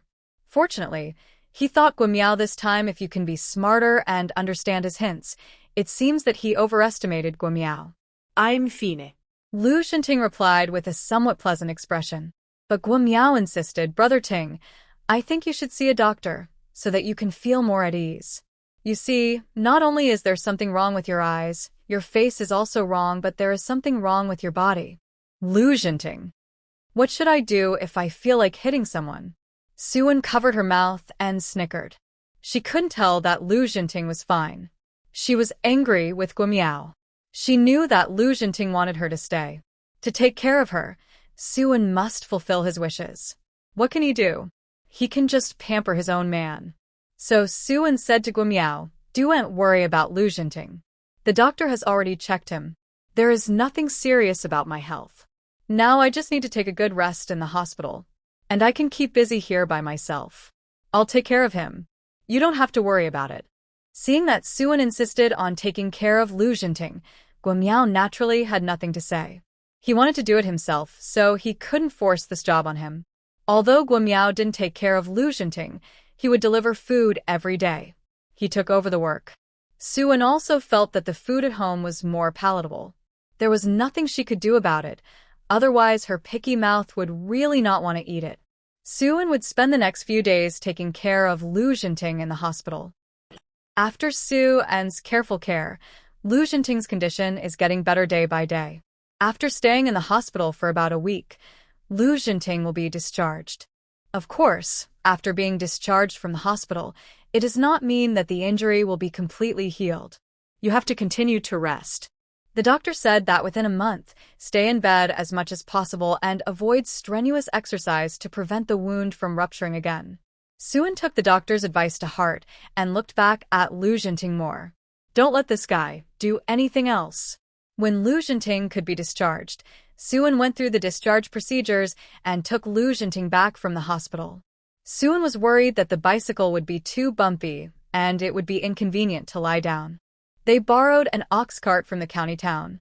Guo Miao and others cleaned the ox cart and put bedding on it so that after Lu Jinting was discharged from the hospital, he could just lie on the ox cart and go back. During the production team in Yudo Village, many team members came to express their concern. They had all heard about Lu Jinting's injury this time. When they learned that Shinrui was thinking of killing again, the team members were very shocked. They knew that Shinrui was not a good person, but no one thought that Shinrui could be so shameless. She could actually do murder? If Lu Jinting had been lucky this time, her life might have been lost. Although Lu Jinting's life was saved, it was true that Shinrui wanted to kill someone, and he must be punished by law. After Wang Weihua learned about this, he felt very regretful and blamed himself. If he had known that she was like this, he should not have cared about it in the first place. The reputation of the brigade spared Shinrui from writing about a woman. If Shinrui had insisted on sending the person to the police for the first time, nothing would have happened later. Thinking that Siyuan was almost in danger, Lu Xinting was hit by a bullet and was injured so seriously. Wang Weihua felt very sorry for them. When he saw Lu Xinting coming back in a bullet cart, Wang Weihua immediately came to check on him and wanted to know how Lu Xinting was doing. When Wang Weihua saw Lu Xinting had almost recovered. Looking at the wounds, Lu Xinting looked like a normal person. Seeing that Lu Xinting was fine, Wang Weihua felt less guilty. This is really hard to blame. Although both Su and Lu Xinting were fine, Wang Weihua still apologized to them and said, Su Jiqing, Lu Jiqing, I can't forgive you. If we had not considered the reputation of our Yudo Village production team and directly reported to the police to arrest Shin Jiqing, nothing would have happened later. Seeing Wang Weihua's apology, Su-an hurriedly said, Captain, you can't be blamed for this matter. Who knew that Shin Rui could do such an egregious thing when he went to the farm to reform and didn't know how to reflect? Lu Xinting also followed, Yes, Captain, I don't blame you for this. You don't have to blame yourself too much. Wang Weihua was moved to tears when he saw both of them saying this. Okay, since you all said that, I won't blame myself. But after all, my uncle owes you this matter. If anything happens later, you can just tell your uncle, and he will definitely be obliged to do so. Su-an and Lu Xinting both nodded in agreement. They did not blame Wang Weihua, and they would not let him do anything for them in the future. They agreed now to make Wang Weihua feel better. Tao Danny. Even more, an old hen was brought from home, so that Lu Xinting could recuperate his body. This time, Lu Xinting was hit by a bullet and was seriously injured. Su-an knew that every family could only recuperate at this time. How many chickens can be raised? They all rely on the old hens at home to lay eggs. Therefore, Su-an and Lu Xinting refused to accept the old hens sent by Tao Danny.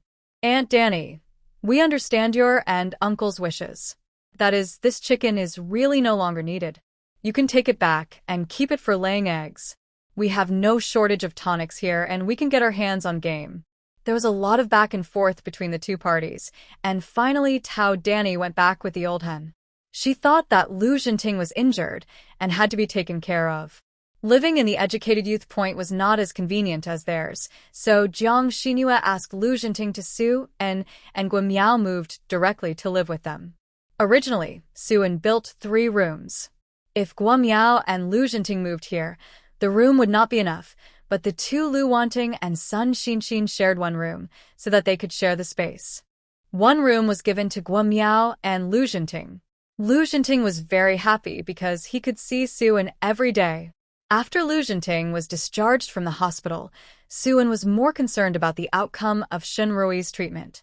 It has been many days, and I don't know if the results of Shin Rui's treatment have been resolved. When Su-an was thinking about this matter, he saw Chung Siyuan coming to the Yudo Village production team. Su-an came to see Chung Siyuan. She guessed that he was probably talking about the results of Shin Rui's treatment. As Su-an expected, Chung Siyuan came to Su-an for this matter. From Chung Siyuan, Su-an learned about Shin Rui this time. The punishment was not light. She was sentenced to death and suspended for 2 years. Even if Shin Rui did not commit another crime in the past 2 years, Su-an would definitely have to stay in it for the rest of her life. Very satisfied. It would be too cheap for this woman to just let Shin Rui die. Being able to stay in it for a lifetime and restrict her freedom would be more uncomfortable than dying. Chung Su-an asked, Comrade Su-an, I wonder if you're satisfied with the result of this treatment? If the parties concerned are dissatisfied with the outcome of the case, we can also respond upward. Director Chung, we obey the punishment imposed by your public security agency without any objection. I believe that you have made a fair judgment on this matter. Hearing Su-an's words, Chung Siyuan thought that the woman he liked was indeed different and very reasonable. Comrade Su-an, thank you very much for your understanding and support of our police's handling of the case. After Chung Siyuan informed Su-an of the matter, he sat with Su-an for a while and then left. He wanted to spend more time with Su-an, but there was no suitable reason to stay. The results of Shin Rui's treatment were soon announced. The news spread among the production team of Yudo Village. No one sympathized with Shin Rui's fate. They all felt that she deserved it. If she hadn't wanted to kidnap and kill her, would Wang Weihua have been involved in Shin Rui's turn? It gave the team members a warning not to imitate Shinrui in doing illegal things in the future, otherwise the consequences would be as miserable as hers. At the same time, the Shin family in Beijing also received a sentence of 2 years probation for Shinrui's kidnapping and murder. News of the execution. Chung Siyun thought that Shinrui was a member of the Shin family after all, so he specially informed the Shin family about this matter. Of course, even if he informed the Shin family this time, the result of Rui's treatment will not change. With him here, the Shin family will not be able to intervene in Shinrui's case. The Shin family was shocked when they found out what Shinrui had done when she went to the countryside. Shinrui had been quite well behaved in the past, and the Shin family couldn't believe that this girl had been kidnapped and murdered not long after she went to the countryside. "We can do it all," Mr. Shin said with emotion. "Fortunately, we didn't keep this girl. Otherwise, we might have brought a lot of trouble to our Shin family if we used this girl's methods." After Mr. Shin finished speaking, the rest of the Shin family expressed their gratitude. Indeed, if Shinrui had not been driven away in the first place, the Shin family would have had to take the blame for what Shinrui had done. Mrs. Shin snorted. "Children of other people's families are children of other people's families. Children of our Shin family cannot do such a thing. I didn't think it was anything before, but now that I think about it, this girl really looks nothing like our family. Which of the children of the Shin family is not extremely smart in reading? But Shinrui's abilities in all aspects are average. The children of the Shin family are all very good-looking, and Shinrui's appearance is also very ordinary. Not to mention his conduct. Under the guidance of the Shin family, Shinrui is still a normal person, at least he cannot do anything illegal. He has only been in the countryside for a long time, and he dares to do anything. What does this mean? It means that Shinrui is born with poor moral character. No wonder her family is willing to change their children. Uncle Shin Chonglin said, "Yes, our Shin family's children would not do such a thing. Since she is not a child of our Shin family, anything she does has nothing to do with us, so we can just ignore it. If Shinrui is a child of the Shin family will probably have to find a way to save her. But if she is not a child of the Shin family, they will not have the Holy Mother to care about Shinrui's life and death." Now the Shin family is lucky that they knew about Shinrui in advance. Shinrui's identity, knowing that she is not a child of the Shin family, otherwise they would have to think about how to clean up the mess for Shinrui. Qingyue's eyes were a little red and she said, "I don't know where the real Rui of our family is." The Shin family has been investigating the real daughter of the Shin family during this time, but they have never found any clues. The longer the investigation goes on, the more anxious Xiao Qingyue becomes. She is worried that her daughter will suffer outside. If she could do it earlier, recovering his daughter would save her from suffering outside. Seeing his wife like this, Shen Chongfeng felt very sad. He could only comfort Xiao Qingyue and said, "Qingyue, don't worry, I believe we are really happy. The auspicious person must have his own destiny, and we will definitely be able to find Rui soon. Our Shin family has sent many people to inquire, and we will definitely find Rui back." Xiao Qingyue sighed. Now this belief is supporting her, otherwise she feels that she can't survive. Naturally, Suan doesn't know the situation in the Shin family. She has been taking care of Lu Jinting in the production team these days. She is fine. I would go up to the mountains to catch some game and stock up on firewood. 5 or 6 days after Lu Jinting was discharged from the hospital, a telegram came from the city. Director Peng asked her to help Suan pick up a batch of machines in the machine shop. After I got the call, I planned to go to the city. After all, I didn't have to go to the factory to help with my salary.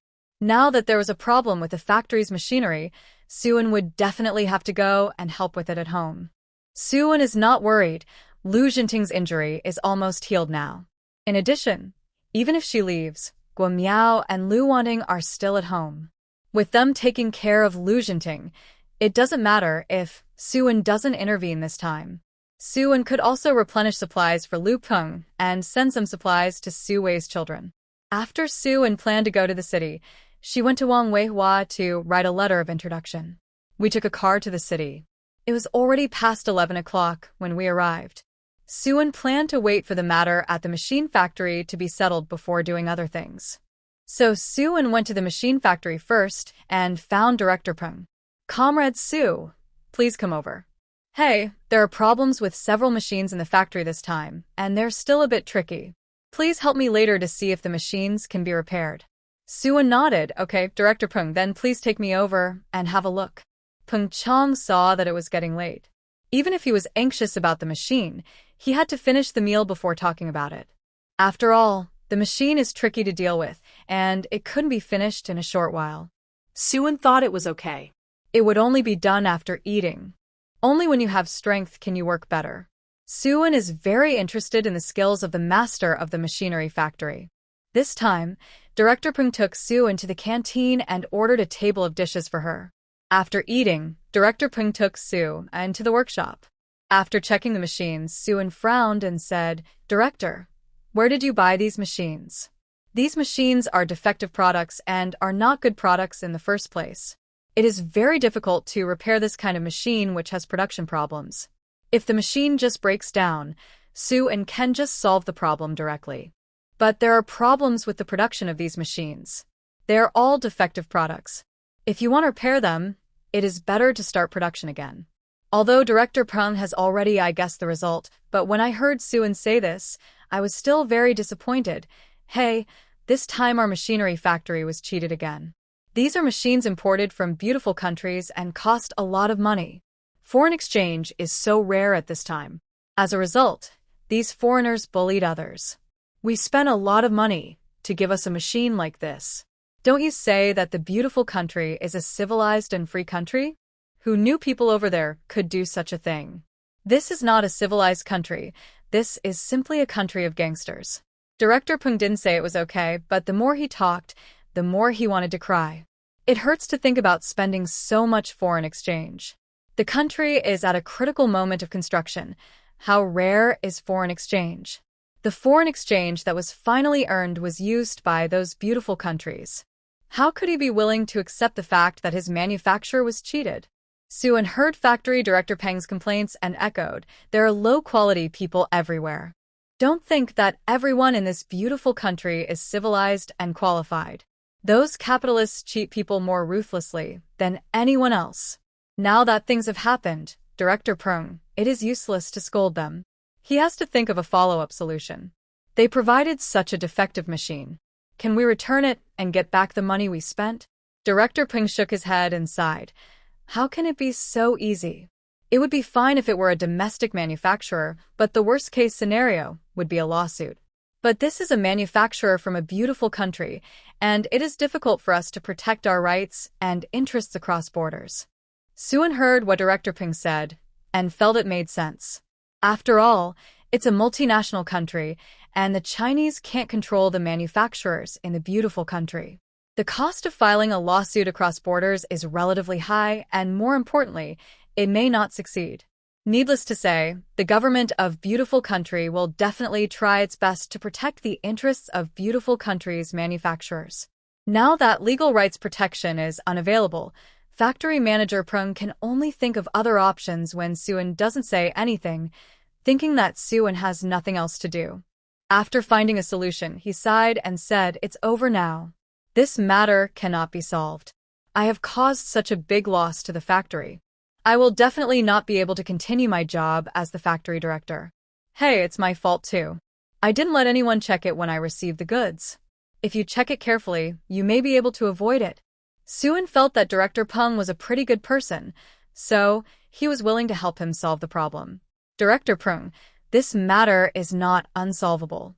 If this batch of machines doesn't work, the worst we can do is produce a batch ourselves. Director Peng looked at Soo-in with wide eyes. What? Produce a batch yourself? Comrade Soo, this is a technology that is only available in this beautiful country. Our country, China, currently does not have the relevant technology to produce this type of machine. If they could build such a machine themselves, why would China spend a lot of foreign exchange to buy machines abroad? It's because they can't make it themselves and their technology is backward that they have to choose to import. Speaking of this, Director Peng secretly lamented the disadvantages of China's backward technology, otherwise they wouldn't be strangled and bullied by other countries. If you lag behind, you will be beaten. Only when the country becomes strong and technology advances, their Chinese country, and people will not be controlled. Suan said calmly, I took a look at these machines. Although they are defective, I think the general technology can be disassembled. Director Peng, I think I can help the factory produce these machines, but it may take a few more days. When Director Peng heard Suan's words, it was like grabbing a life-saving straw. If someone else said this, Director Peng might not believe it. But when Suan said this, Director Peng firmly believed it. After all, he had seen Suan's ability. Since this girl said that it can be done, it can probably be done. But what Director Peng didn't expect was that Suan could be so powerful. Just look at the defective machines of China to their machine production technology. Okay, that's great. Comrade Su, as long as you can produce these machines, let alone a few days, you can be busy for a few more months. Seeing what Director Peng said, Suan said, Okay, I will make the design draft of the machine later. Director Peng, please ask the factory to cooperate with me to produce various parts in the future. Director Peng immediately said that it was no problem. After Suan finished this matter, he planned to design the drawings. Director Peng immediately prepared a guest house for Suan so that Suan could concentrate on drawing and designing. Suan spent an afternoon and a night in the guest house and finally drew the design drawings of the machine. In addition, Suan has already drawn and marked the parts needed for the production of the machine this time. Wait for the machinery factory to produce the parts, and Suan will spend time to assemble them. This time, Suan not only copied the machine production according to the technology of the United States, but also made some upgrades on this basis. In other words, when these machines are produced, they may be more advanced than those in the United States. However, Suan did not tell Director Peng that he had improved the machine technology by the way. He still waited until the machine was produced to test the effect. After staying up late, Suan went to Director Peng the next morning according to the design drawings and asked Director Peng to arrange workers to produce parts. The earlier the production is completed, the earlier the assembly can be completed.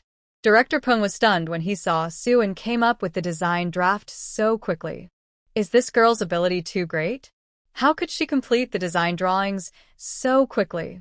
The moment he got the design drawings, Director Peng's eyes naturally revealed some disbelief. Director Peng's voice was even trembling. Comrade Su, you got the design drawings so quickly? Suan yawned and said, Not fast. I was busy for an afternoon and a night. Yesterday, in order to get this design drawing out early, I didn't sleep all night. Director Peng only saw Suan's tired face at this time, with some dark circles under his eyes, and he knew at a glance that he didn't rest well. Because of this, Director Peng felt somewhat sorry for Suan. If it wasn't for helping the factory solve the problem, Suan wouldn't have to work so hard. At this time, Director Peng looked at Suan with gratitude in his eyes. When the matter this time was resolved, he must thank this girl. Comrade Su, you have worked hard, and I will definitely remember your kindness. Now I have the manuscript paper, you should go back to the guest house to rest and catch up on your sleep, and I will take care of the rest. Suan nodded. She really had to go back to catch up on her sleep. Fortunately, she was in good health. If she was not in good health, she would definitely not be able to stay up all night. Before going back to sleep, Suan felt that she had to have breakfast. At this moment, Suan's stomach was rumbling with hunger, and she couldn't sleep when she was hungry. When Director Peng saw that Suan was going to have breakfast, he immediately called Suan to eat in the factory. The breakfast in their factory was quite rich, better than the state-owned restaurants outside. Suan was not polite. He went to the canteen of the machinery factory and bought a few breakfasts. After eating and drinking, he went to the guest house to catch up on his sleep. After sleeping for a whole morning, Suan felt that he had recovered his spirits and then went to the state-owned restaurant for lunch. There was nothing else to do in the afternoon, so Suan went to Lu Peng to replenish Lu Peng's goods. The things he looted from Huang Liang and Brother Qi last time can now be slowly sold. Lu Peng was very happy to see Suan come to replenish his goods. His black market business has been doing very well during this period. Not only Suan supplies him with goods, because his black market business is doing well, but other people will also send him things if they have them. Lu Peng has made a lot of money during this period. He never dared to think that one day he would be so powerful. A few months ago, he couldn't even eat enough. Now it's good. He has become rich. Because he made money, Lu Prung also bought a new house in the city and planned to live there with his grandparents. But Lu Prung didn't dare to move there immediately because Suan didn't come to find him, and Lu Prung was worried that Suan couldn't find the new address. Now Suan came over this time. Lu Prung left Suan the address of his new home and asked her to go to his new home to find him next time. Suan joked Lu Prung that guy is doing well now. He has even bought a new house. Suan was happy for Lu Peng's success. After all, he is a good person. A person who knows how to be filial to his elders can't be a bad person. Facts have proved that Suan was not wrong about him at the beginning. Although Lu Peng is doing black market business, he has a bottom line. He will not do anything evil to make money, like the seventh brother before. When Lu Peng heard Suan's words, he smiled flatteringly. Sisterin, I am where I am today because of you. So, I will always remember your kindness to me. Don't worry, no matter how I become in the future, you can tell me anything, and I will definitely do it properly for you. Suan looked at Lu Peng with appreciation. It is rare that this person did not get cocky after he achieved success. If Lu Peng gets carried away, Suan can help him rise or fall. After distributing the goods to Lu Peng and getting the money, Suan went to Suwei.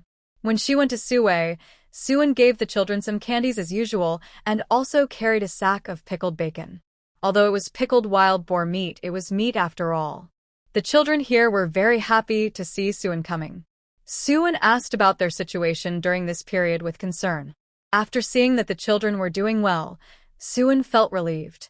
Since hiring someone to take care of them, the lives of these children have obviously improved a lot. Each child's face is a little rosy, the complexion looks good, and there is a lot more brilliance in their eyes than usual. Suan is very happy to see these changes in the children. Although she has parents, she thinks that she is similar to these children, and her life is not much different from that of an orphan. Whether it is the Shin family or the Su family, she can't rely on them. Because of this, Suan knows that the life of an orphan is not easy. Now that she meets these children, she will naturally help them more wherever she can. This time when Suan came, she found that the other lives of these children were fine, but the house was cold and they didn't burn coal for heating. In winter, it was really hard to bear if the house was not warm. Especially since there were many children here, it was easy for them to catch a cold. Suan took out some coal coupons and asked Suwei to buy more coal for heating. Some money can be saved, but some money cannot. Suwei took the coal coupons from Suan and said that he would definitely buy coal for the children to keep warm. In fact, for these children, even if they didn't buy coal for heating, it was much better than their situation last year. No matter what, this winter they can have a shelter from the wind and rain, wear cotton clothes and trousers, and cover themselves with thick bedding. Maybe it was because of the comparison that they didn't feel how cold it was, and they didn't think about spending money to buy coal for heating. But now that Suan specifically mentioned this matter, they listened to her advice and bought some more coal for heating to prevent themselves from getting sick from the cold. If she gets sick, it might be even more troublesome, and it is very expensive to treat the disease and take medicine. Suan had dinner with the children before returning to the guest house. On the third day, Suan was not in a hurry to return to the production team, but waited for the machinery factory to finish producing parts. It would take at least 2 or 3 days. If Suan didn't go home, she was afraid that Lu Jinting and others would worry about her condition, so she simply sent a telegram saying that she had to do something this time and might be back a few days later. Suan sent a telegram in the morning, and Lu Jinting and others received it in the afternoon. Seeing that Suan would stay in the city for a few more days this time, they were not worried about Suan's safety, because Suan's martial arts value was too high and she would not encounter danger under normal circumstances. It was just that Suan had not been home for several days, and they all missed her very much. Suan was equivalent to a backbone in this small group. Without the backbone, their small group always felt that something was missing. The one who missed Suan the most was naturally Lu Jinting. He and Suan were now in a relationship, and they wished they could be together every moment. As a result, Suan left for several days this time. Didn't he miss her very much? Because Suan didn't come back, Lu Jinting felt that he had no appetite. Guo Miao couldn't help but tease Lu Jinting, "Brother Ting, look at you. You are so worried about sister and that you almost lose your appetite. Why didn't I realize that you care so much about women before? Before, we organized so many girls to pursue you, but you refused any of them. I thought you had no interest in girls." Hearing Guo Miao's ridicule, Lu Jinting snorted, "You are a single person. What do you know? When you find a partner, you will naturally understand." "Oh, that's not right. For someone like you, I'm afraid you will never find a partner in your life." Guo Miao. How is that possible? Is Brother Ting looking down on him? Guo Miao thinks that his appearance is not bad. As long as he is willing, there is no way he can't find a partner. He has no partner now simply because he hasn't found the right one. "Brother Ting, I'm not bragging to you. With my conditions, there are many female comrades who like me. As long as I am willing, there are people lining up outside to date me." Lu Jinting glanced at Guo Miao indifferently. "So what? Anyway, you will definitely not find anyone better than Guo Miao." Easy. He could see that Brother Ting was showing off on purpose. But even if he showed off, Guo Miao couldn't find any words to refute because it was really hard to find a female comrade who was better than Suan. Suan, on her part, didn't waste time in the city and went directly to the scrap yard to see if she could find something. She was lucky enough to find a lot of materials. Suan thought about how Sun Xinshin suddenly disappeared and couldn't be found, so she thought about making a tracking locator for her friends. In this way, no matter where they go in the future, Suan will be able to find them. Suan thought so, and after finding the materials, she started to make them. It took a day for Suan to make 4 tracking locators. These 4 tracking locators were taken back and given one each to Lu Jinting, Lu Wanting, Guo Miao, and Sun Xinshin. As for Suan herself, of course, she didn't need it. Her fighting power was not the same as these people. On a different level. In addition to her powerful fighting ability, Suan also has supernatural powers and golden fingers. It is a pipe dream for ordinary people to want to hurt her. The next day, Suan spent time assembling some radios and a few bicycles. After assembling them, Suan sent them to Lu Peng after dinner. But when Suan went to Lu Peng's new home to find him, he found that this guy was not at home.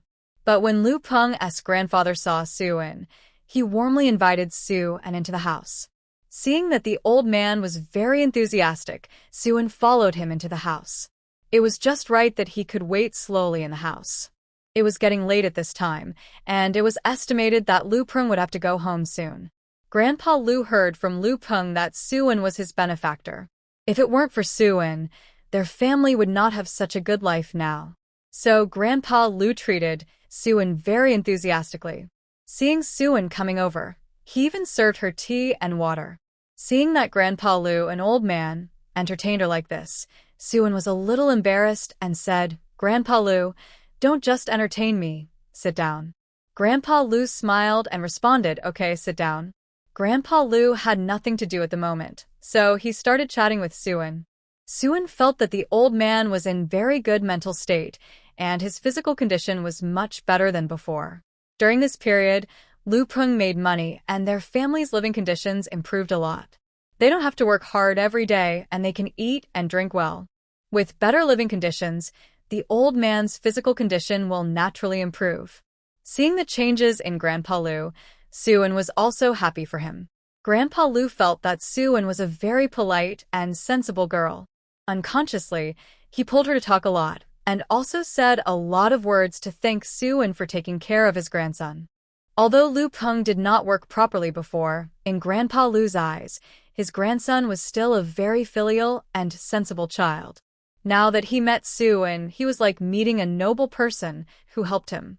The old and the young chatted like this, and unknowingly talked until after 8 o'clock. After 8 o'clock in the evening, it was already very late in the 70s when there was no entertainment.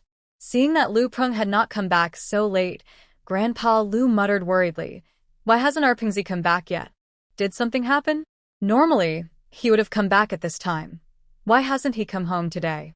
Grandpa Lu said, and went out to look outside, but still didn't see Lu Peng. Suan looked at the time and felt it was a bit late. He had said he was waiting for Lu Peng to come back, but he didn't see him after waiting for 2 or 3 hours. Grandpa, maybe something delayed him. Let's wait a little longer. Grandpa Lu listened to Suan and thought this was possible. Maybe Lu Peng was busy with work and hadn't finished it, so he was delayed. So the two went into the house and waited for a while. It was past 9 o'clock and Lu Peng still hadn't come back. Grandpa Lu's face became heavier and heavier, and he muttered to Suan, "This child must have really had an accident. He told me before he went out that he would be back at 7 o'clock at most. It's been so long, and he hasn't come back yet." Seeing Grandpa Lu so anxious, Suan comforted him. "Grandpa Lu, don't worry, I'll go out and see how he is doing." Grandpa Lu said, "How can I let a little girl like you go out and see? I'll go with you." Suan didn't let Grandpa Lu go with her. "It's okay, Grandpa Lu, I'll go alone. You're so old. Don't fall or get hurt accidentally at night. What if Lu Peng is okay? But you're in trouble. I won't be able to explain to him later." Grandpa Lu still looked at Suan in confusion. "But how can I feel at ease letting a girl like you go out at night to help me find my grandson?"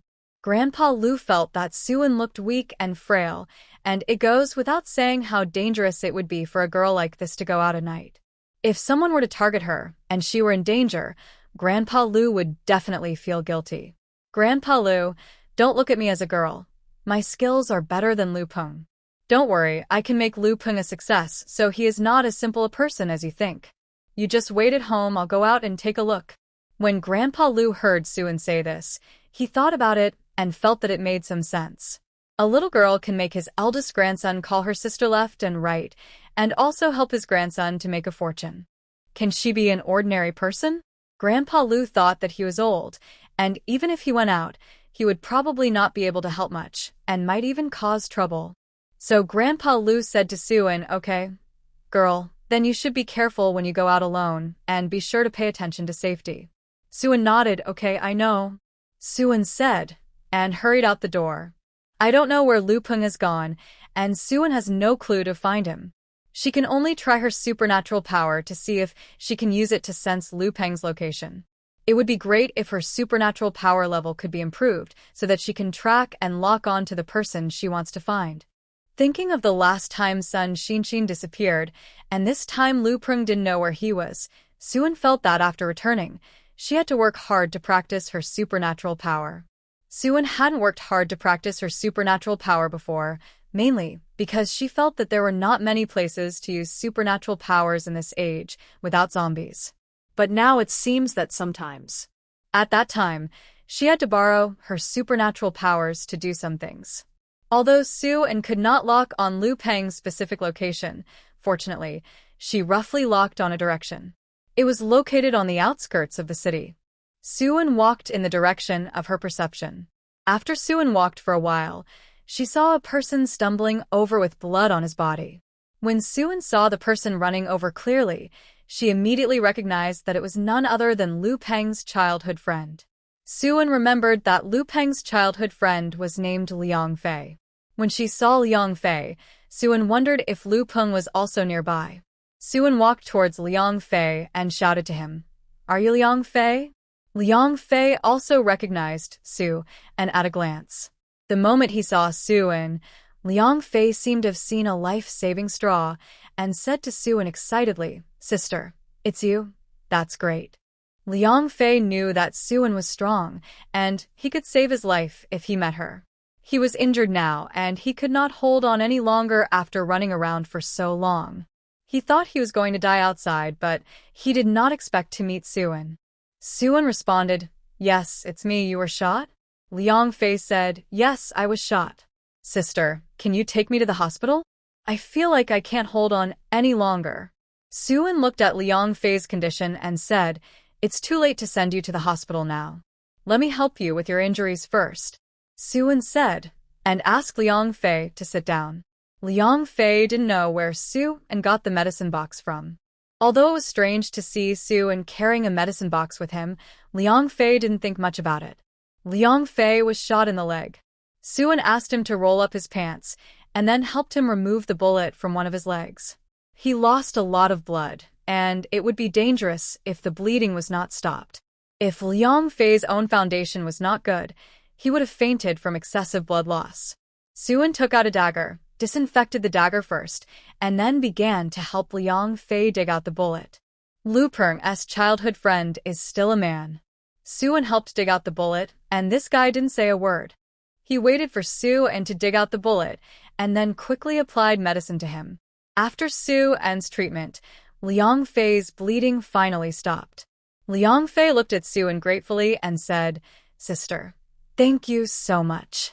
Suan waved his hand. "No need to thank me. Tell me now, what's going on between you two? Is Lu Peng with you today?"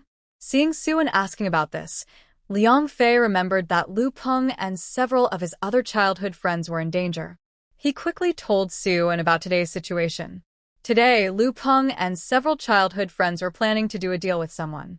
They would supply the goods, and the other person would spend money to buy them. If this is successful, they can make a lot of money. But who knew that after they transported the goods to the transaction location at night, they encountered a robbery. The other party had a gun, and Lu Peng and several other childhood friends were controlled by the other party. Although Liang Fei escaped alone, he was shot. After Suan heard about this, her brows were immediately twisted together. Lu Peng is her man. If bullying Lu Peng is bullying her. If I guessed correctly, many of the goods Lu Peng wanted to sell this time were provided by her. So that person wanted to rob the robber, that is, he wanted to swallow Suan's things. How could Suan allow it? "You hide here and wait for me. I will go to rescue Lu Peng and the others. If he dares to touch my people, I will let them eat and live and teach them a lesson," Suan said, getting up and preparing to rush to the transaction location Liang Fei mentioned. Seeing that Suan was going there alone, Liang Fei immediately reminded her, "Sister, isn't it too rash for you to go there alone? The other party has a gun, and we may not be able to deal with it." Although Liang Fei was also very anxious about Lu Peng and wanted to save his good friend, in the face of the huge disparity in strength, Liang Fei knew that it was not something he could solve just by wanting to. After Liang Fei reminded Suan, he suggested, "Sister, I think we should report to the police and notify the police to rescue as soon as possible." But Suan directly rejected Liang Fei's suggestion. "What business are you in? Don't you have any idea?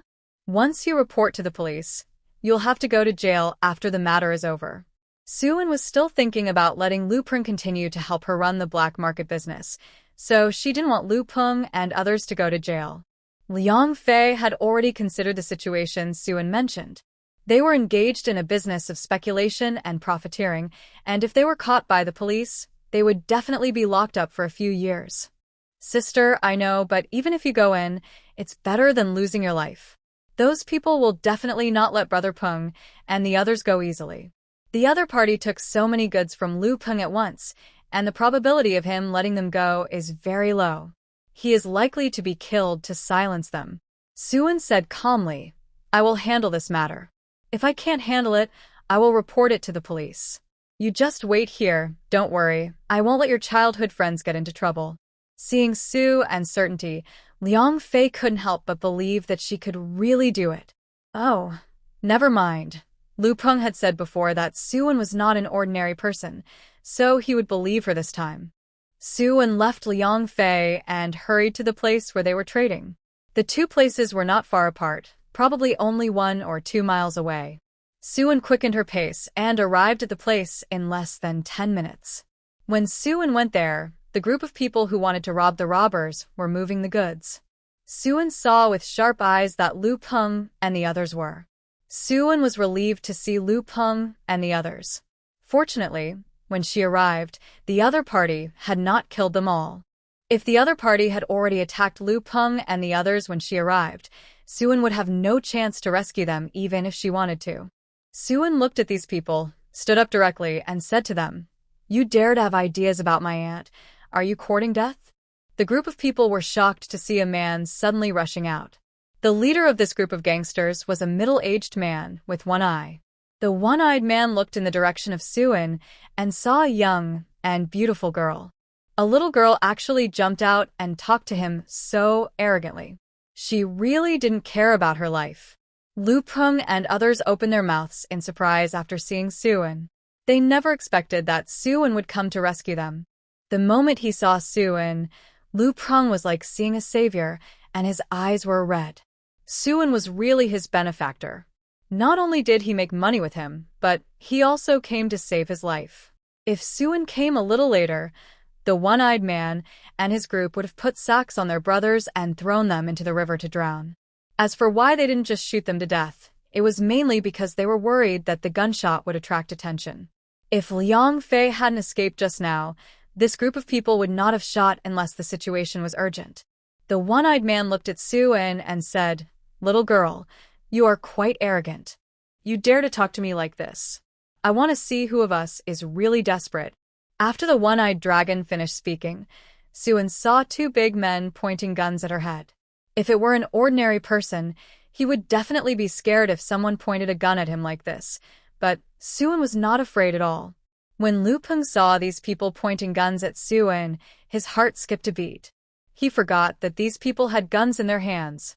Lu Peng originally thought that Suan would come to save him, but now he thinks that he was a little naive. If the other party has a gun, what does it matter if Suan is so powerful?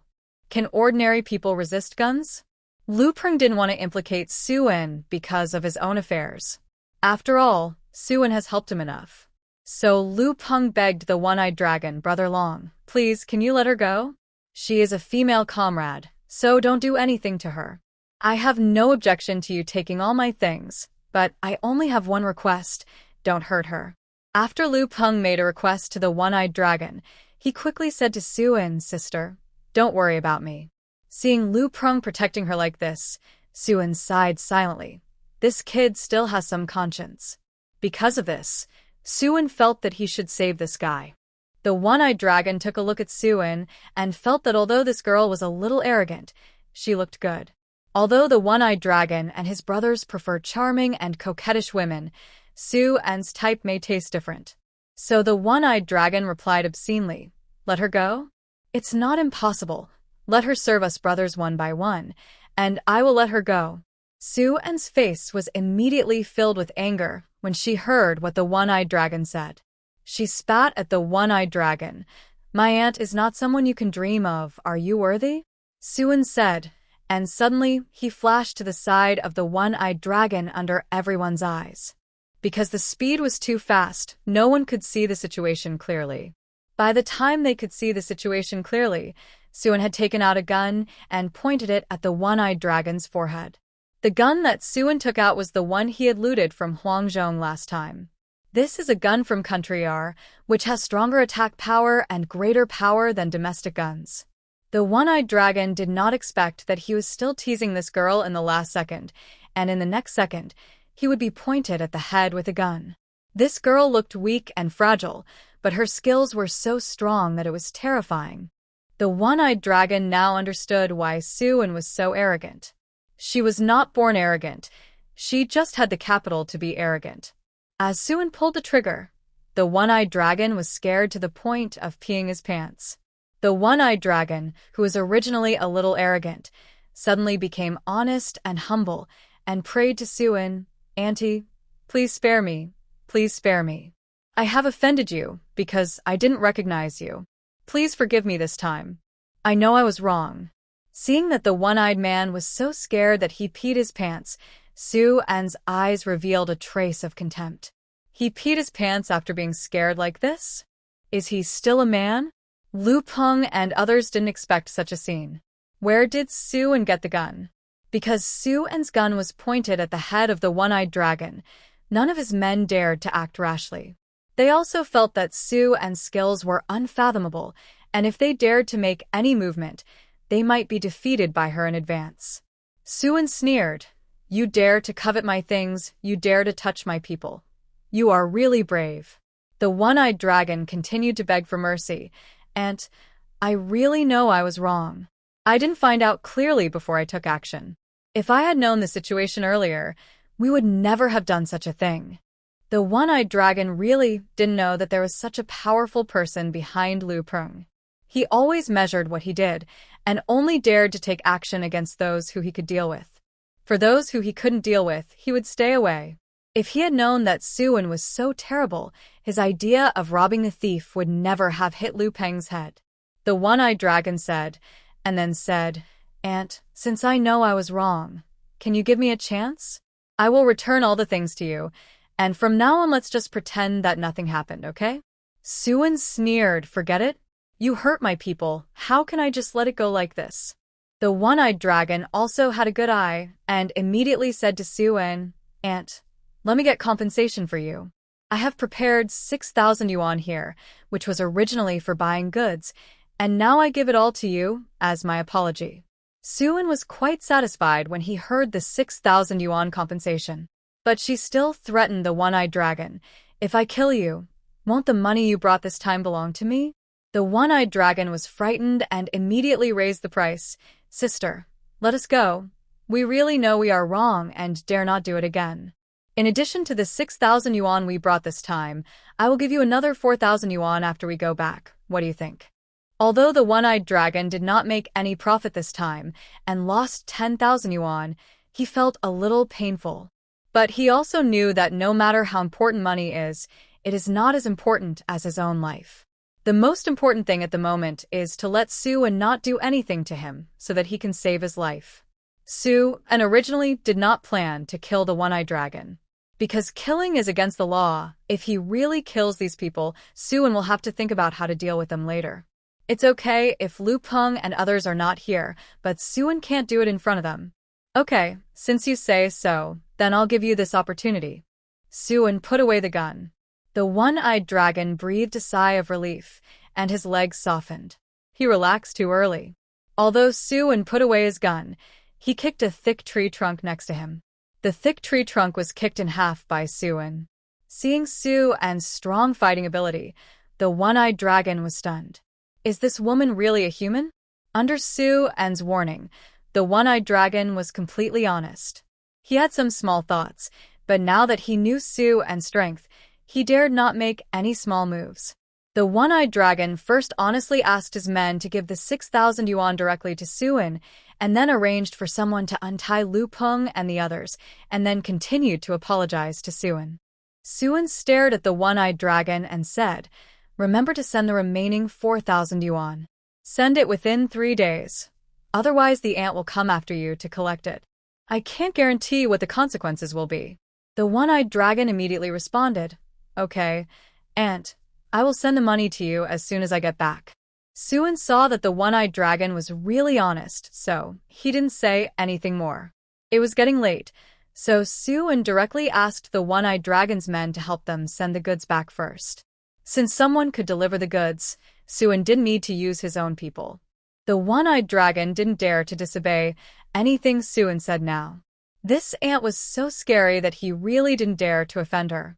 After Suan explained the matter, he said to Lu Peng and the others who were untied, "You are not injured, right?" Lu Peng hurriedly said, "Sister, we are not." They didn't run away, so the one-eyed dragon and his group didn't shoot at them. Although they were not injured, if Suan had come a little later, they would have been thrown into the river to feed the fish tonight. Suan really saved their lives this time. Lu Peng and his childhood friends looked at Suan with gratitude. At the same time, because they had witnessed Suan's strength, they looked at her with admiration and awe. Lu Peng and several childhood friends secretly swore in their hearts that Suan was so awesome, even more powerful than the one-eyed dragon. They must follow Suan and have a good time. Suan nodded. "Okay, since you are not injured, let's go back quickly. Grandpa Lu is still waiting at home. If you don't go back early, don't let the old man wait anxiously." Okay.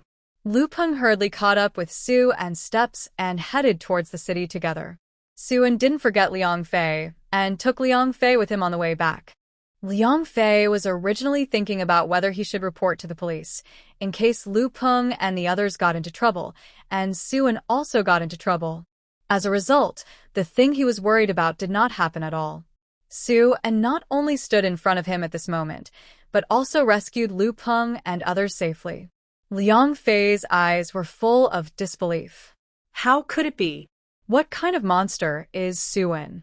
Why is he so arrogant? Liang Fei didn't dare to ask Suan, So he followed Lu Prung and asked what happened to this childhood friend. Lu Prung did not hide anything from Liang Fei and told Liang Fei what Suan did. After listening to what happened when Suan went there, Liang Fei's eyes widened. Suan is really amazing. This is not a human being. Only a god can do such a thing. It is precisely because of seeing Su and strength that Lu Peng and his childhood friends plan to follow Su and mix well in the future. With Su En's protection, they will definitely be good in the future. Su En and others rushed back to the city. Seeing his grandson coming back, Grandpa Lu's worried heart was finally put down. Grandpa Lu hurriedly asked Lu Peng if something happened and why he came home so late. Lu Peng naturally didn't want to tell Grandpa Lu about the danger outside, so as to avoid the old man worrying after hearing it. The old man is old and can't stand the slightest shock. Lu Peng used the excuse that he was delayed by something and was busy now. Suan looked at Lu Peng, who was lying to Grandpa Lu and didn't tell the truth, but didn't expose him. He could also understand why Lu Peng did this. Grandpa Lu saw that Lu Peng was really fine, so he believed what the boy said and didn't say anything more. Suan gave Lu Peng the goods delivered today and then returned to the guest house. When Suan arrived at the guest house, it was almost 12 o'clock in the evening. Suan was so sleepy at this time that he quickly lay down on the bed to rest. After finishing the situation in the city, Suan had to go back to the production team to have a good rest. Because he went to bed late at night, Suan slept until noon the next day before waking up. Seeing that it was getting late, Suan went directly to the state-owned restaurant for lunch. After lunch, Suan went to Lu Peng to ask if the remaining money of the one-eyed dragon had been delivered. Lu Peng quickly stuffed the remaining 4,000 yuan to Suan's sister. It's delivered. Here's the money. Please count it. In addition to the money sent by the one-eyed dragon, Lu Peng also gave Suan the settlement money from the sales of the goods. So this time, Suan received a lot of money in total. If she had seen so much money a few months ago, Suan would have been excited. Now seeing so much money again, Suan has calmed down a lot. Although she has a lot of money in her hands now, Suan will not stop making money. After all, no one will complain about having too much money. The city's machinery factory, after rushing and working hard, finally produced all the parts that Suan needed to assemble the machine. Director Peng was in a hurry to watch over this matter. After a few days, Director Peng looked haggard. After finally producing the assembly parts, Director Peng called Suan over and asked Suan to arrange the assembly quickly. In fact, before the machine was made, Director Peng was still a little nervous, worried that the machine designed by Suan would not be able to reach the level of the United States. But he had no other choice but to let Suan give it a try. This time, Suan took all his hopes with him. After getting the parts, Suan assembled them himself. Director Peng called for help. If Suan needed it, they would lend a hand. When Suan assembled the machine, they dared not even breathe for fear of disturbing Suan. In this way, Suan spent most of the day hammering and assembling, and finally, Suan made the first machine. After assembling it, he had to test its efficacy. He wondered if the machine designed and produced by Suan could compare with the one in the United States. Director Peng, please arrange for someone to test the effect of the machine. Director Peng nodded heavily. Okay, I'll go and try it. At this moment, Director Peng was very excited and wanted to know whether this machine would work better than Suan. Soon, Director Peng called for technicians to come and use the machine assembled by Suan to produce mechanical parts. When the machine was produced, Director Peng was stunned. The machine designed and assembled by Suan was indeed more advanced and easier to use than the one in the United States. He really didn't expect that Suan would succeed. He didn't know what to say to this girl. The country should gather such talents and conduct research so that China doesn't need to import advanced machinery and equipment from other countries and can save a lot of foreign exchange. After trying the effect of the machine, Director Peng excitedly said to Suan, "Comrade Su, the machine you made is better than the one in the United States. If I had known you were so good, I would not have purchased it from the United States. I would not only save money, but also not be cheated by you." Suan said to the extremely excited Director Peng, "It's okay, Director. You can ask me first if you need a machine in the future." If we can produce it ourselves, we don't have to spend money to buy it from foreign countries. It's better for me to make money than for you to make money for foreigners, don't you think? Director Peng was not stupid, and he understood what Suan meant. This girl was willing to help, but she definitely didn't want to help for free. They had to give her certain benefits on their side of the machinery factory. However, Director Peng felt that Suan was right. It was better to let their own people make money than for foreigners to make money for Chinese people. Moreover, Suan only wanted Chinese currency, which is better than US dollars. Foreign exchange is hard to come by now. Suan saw that there was no problem with the machine and assembled several other machines one after another. After several days of hard work, the matter was finally solved. The problem was solved, and Director Peng's worry was also cured. In order to express his gratitude to Suan, Director Peng applied for a lot of bonuses and New Year's goods for Suan, so that Suan could have a good New Year. Suan felt that this trip was not a loss. It was hard work, but she really earned a lot. After finishing all these, Suan went back to the Udo Village production team. She was away for a long time this time. Lu Xinting felt that he had been waiting for Suan for a long time, and finally, he saw her come back. If Suan didn't come back, Lu Xinting felt that he couldn't hold it back and had to go to find Suan in person. Sister An, you are finally back. Yes, Sister An, you are finally back. We all missed you so much. And why did you stay in the city for so long this time? Suan met Lu Xinting's accusing eyes. I was busy with something this time, so I was delayed a little. Fortunately, I am done with it, and I should not be away for so long in the future. I was away, and you were all okay in the production team during this period? Several people said that it was okay, and nothing happened during this period. The people in the production team were busy stockpiling firewood, and when they had nothing to do, they would go up the mountain to pick up mountain products to prepare for winter. They have stockpiled enough firewood here, and they have prepared a lot of game for the winter, so they don't have to worry about not having anything to eat during the winter. Now the snow hasn't fallen yet, and after it snows, they can't go anywhere and can only wait for the winter at home. In fact, the weather is already very cold now, but the snow hasn't fallen, and they can still go out and move around in thick clothes. Suan was relieved to see that everything was fine for them in the countryside. Because Suan came back, Sun Xinxin was busy preparing a few more dishes. In the evening, Sun Xinxin made sauerkraut stewed with blood sausage and sweet and sour pork. It must be said that this girl's cooking skills are really impeccable.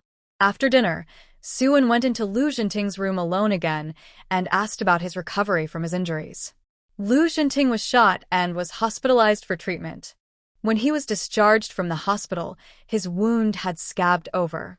When Suan went to the city, the scab on his wound had not fallen off yet. I don't know if it has fallen off now. Seeing that Suan cared about his injury, Lu Xinting's depressed mood, which had been caused by Suan abandoning him for so long, has improved a lot. And I'm fine. The scab has almost fallen off now. You don't have to worry. Suan said, take off your clothes and let me see. Suan had to see it for herself before she could feel more at ease. When Lu Xinting saw Suan asking him to take off his clothes, his face suddenly became hot. And this is not good. Suan knew that Lu Xinting was shy, so she rolled her eyes at him. You're a grown man. What's there to be embarrassed about? I only want to see your upper body. I don't look at other places. It would have been better if Suan didn't say it. After she said that, Lu Xinting's face turned redder. However, although Lu Xinting blushed at this moment, he took off his shirt honestly. Suan looked at Lu Xinting's wound, and it was indeed almost scabbed off. After a few more days of rest, Lu Xinting should be able to be like a normal person. After looking at the wound, Suan called Lu Xinting to put on his clothes quickly. This guy's figure is really too good, and he appeared in front of her with his bare chest like this. Suan was really worried that she would do something to him if she couldn't control herself. Okay, you have a good rest, I have to rest too. Seeing Suan was about to leave, Lu Xinting grabbed Suan's hand, and then, you left me for so long this time, and now you've finally come back. Are you sure you don't want to compensate me? Suan looked at Lu Xinting, wanting to know what compensation this guy wanted.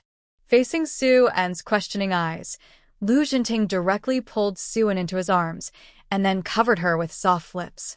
Suen. She was so anxious to leave because she was tempted by Lu Jinting's figure. But this guy came to tempt her again? Lu Jinting was the person she liked, so Suen did not refuse this guy's kiss. The two kissed for a while, and Suen felt that if this continued, something bad would happen, so she quickly slipped away.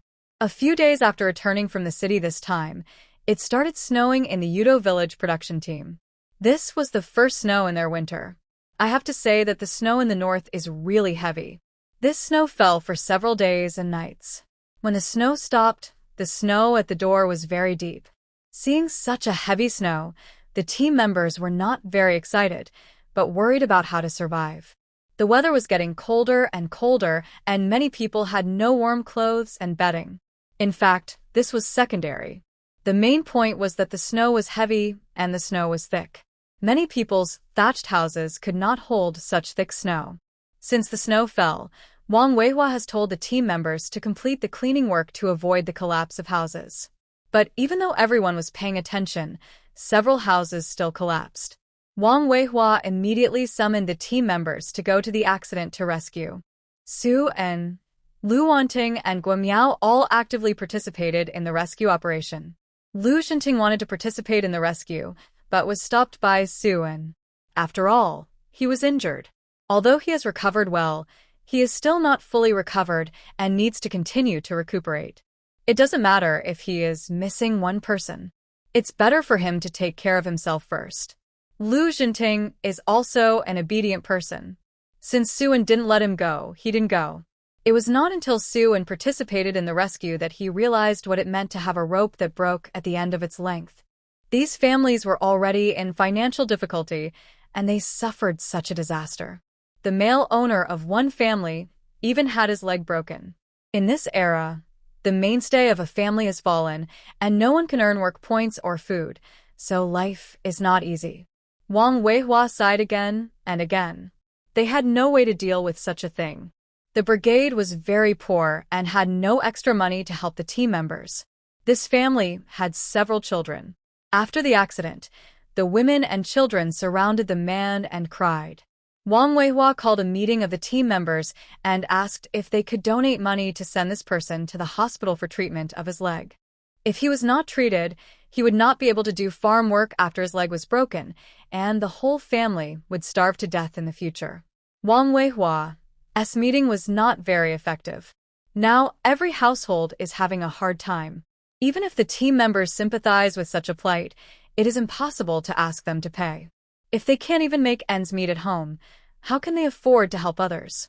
Even if you do good deeds, you must do it within your ability. Wang Weihua saw that few people donated money, and he could not raise money at all. The brigade also had no money, so he could only let this man fend for himself. Anyway, he had done what he should do, and there was nothing he could do if the problem was really unsolvable.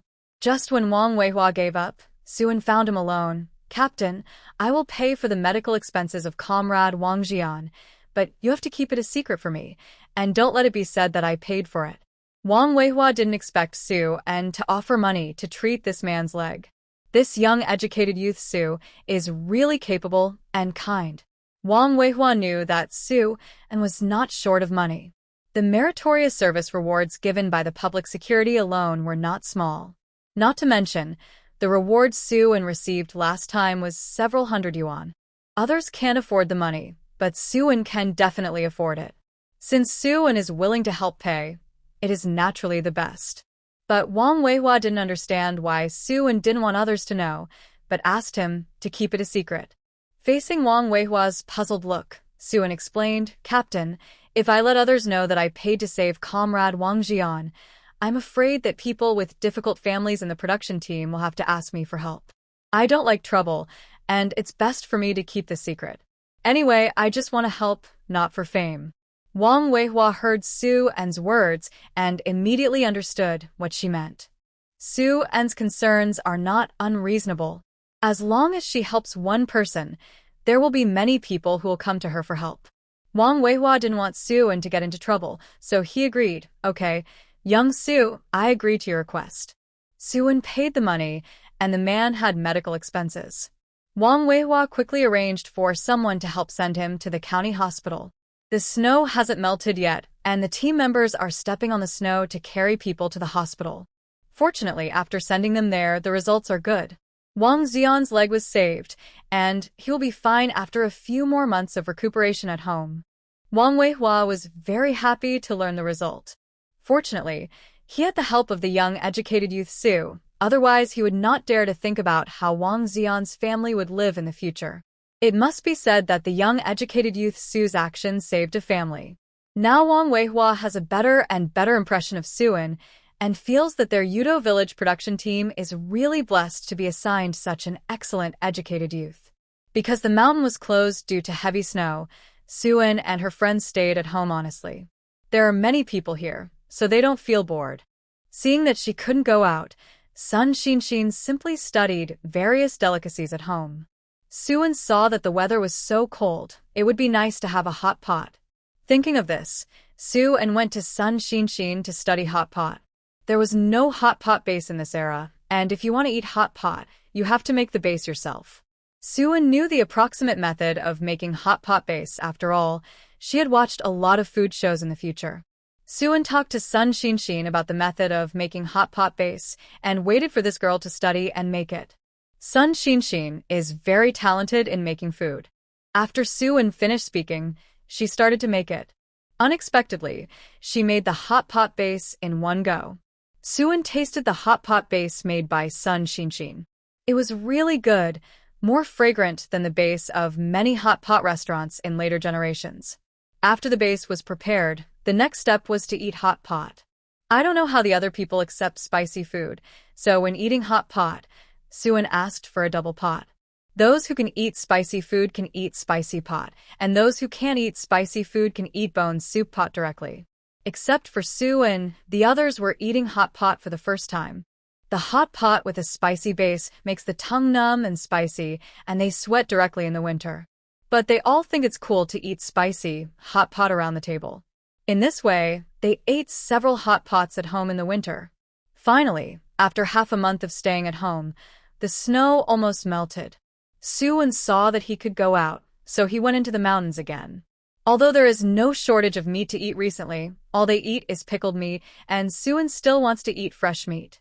It would be great if he could hunt some wild game after entering the mountains. Suin was lucky. He hunted a wild goat as soon as he entered the mountains.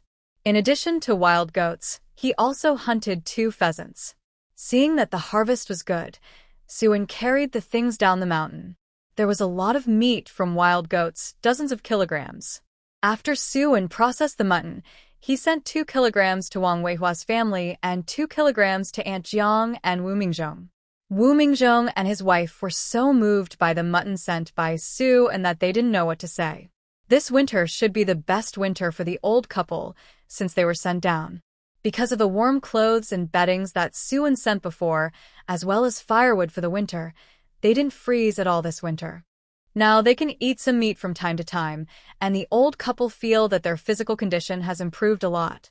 If life could continue like this, Wu Mingzhong and his wife felt that they could survive until the day of redress. Suin and his friends prepared the mutton, and they gathered together to eat a mutton hot pot. The tender mutton was blanched and paired with sesame paste. It was simply delicious. Lu Jinting and his friends felt that following Suin, their trip to the countryside was not like going to the countryside, but like a vacation. Before they had a few happy days, Lu Jinting and Guo Miao received news from their superiors that they were transferred from the Yudo Village production team. Their mission in the Yudo Village production team was completed, so now they had to move on to the next mission.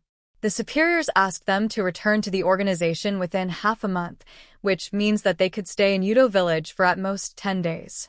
In the past, both of them were looking forward to completing their mission and returning early. But now it is different. Lu Jinting and Suin are dating, and they are reluctant to leave. Guo Miao is a foodie, thinking about Sun Xinxin's cooking skills.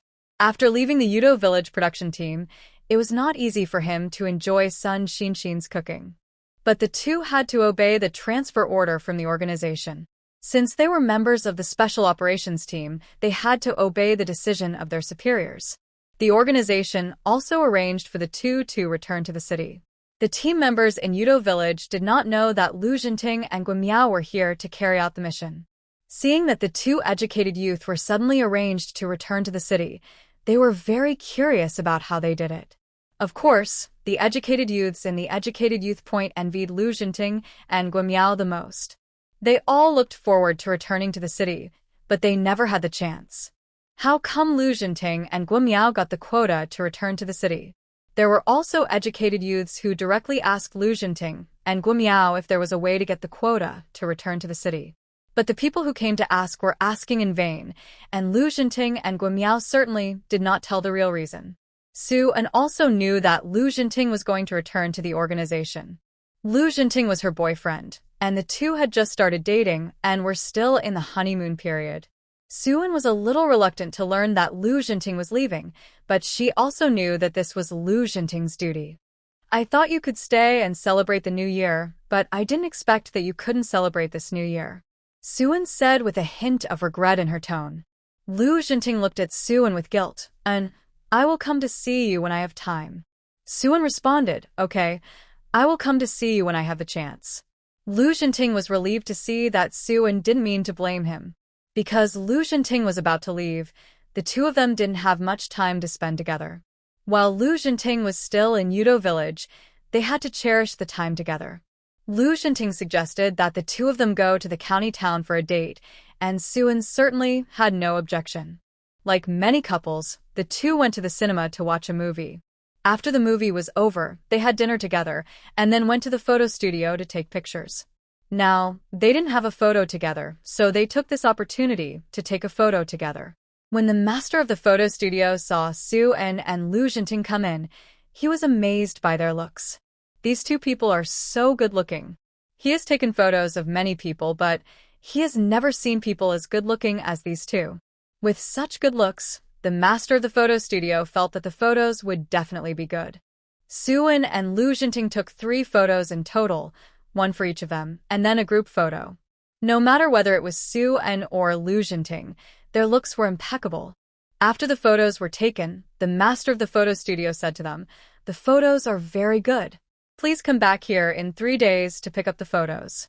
In the 1970s, photography was done with film, which had to be developed after the photos were taken. After hearing what the photographer said, Su-an and Lu Jinting came to the photo studio to pick up the photos 3 days later. Seeing the photos taken by the two, Su-an and Lu Jinting both thought they were good. The master of the photo studio even asked, "Comrades, the photos you took are really beautiful. I wonder if our photo studio can hang your photos in the window? If you are willing, I can waive the cost of taking and developing photos for you." The master of the photo studio thought that the photos taken by Su-an and Lu Jinting were very good. If they could be hung in the window, many people would be attracted by the photos and come to their photo studio to take photos. This time, taking and developing the photos cost several yuan in total. Ordinary people might agree to it, but Su-an didn't care about these small things. She didn't like her photos to be used for publicity, so she directly rejected the kindness of the master of the photo studio. The master of the photo studio felt a little regretful after Su-an refused.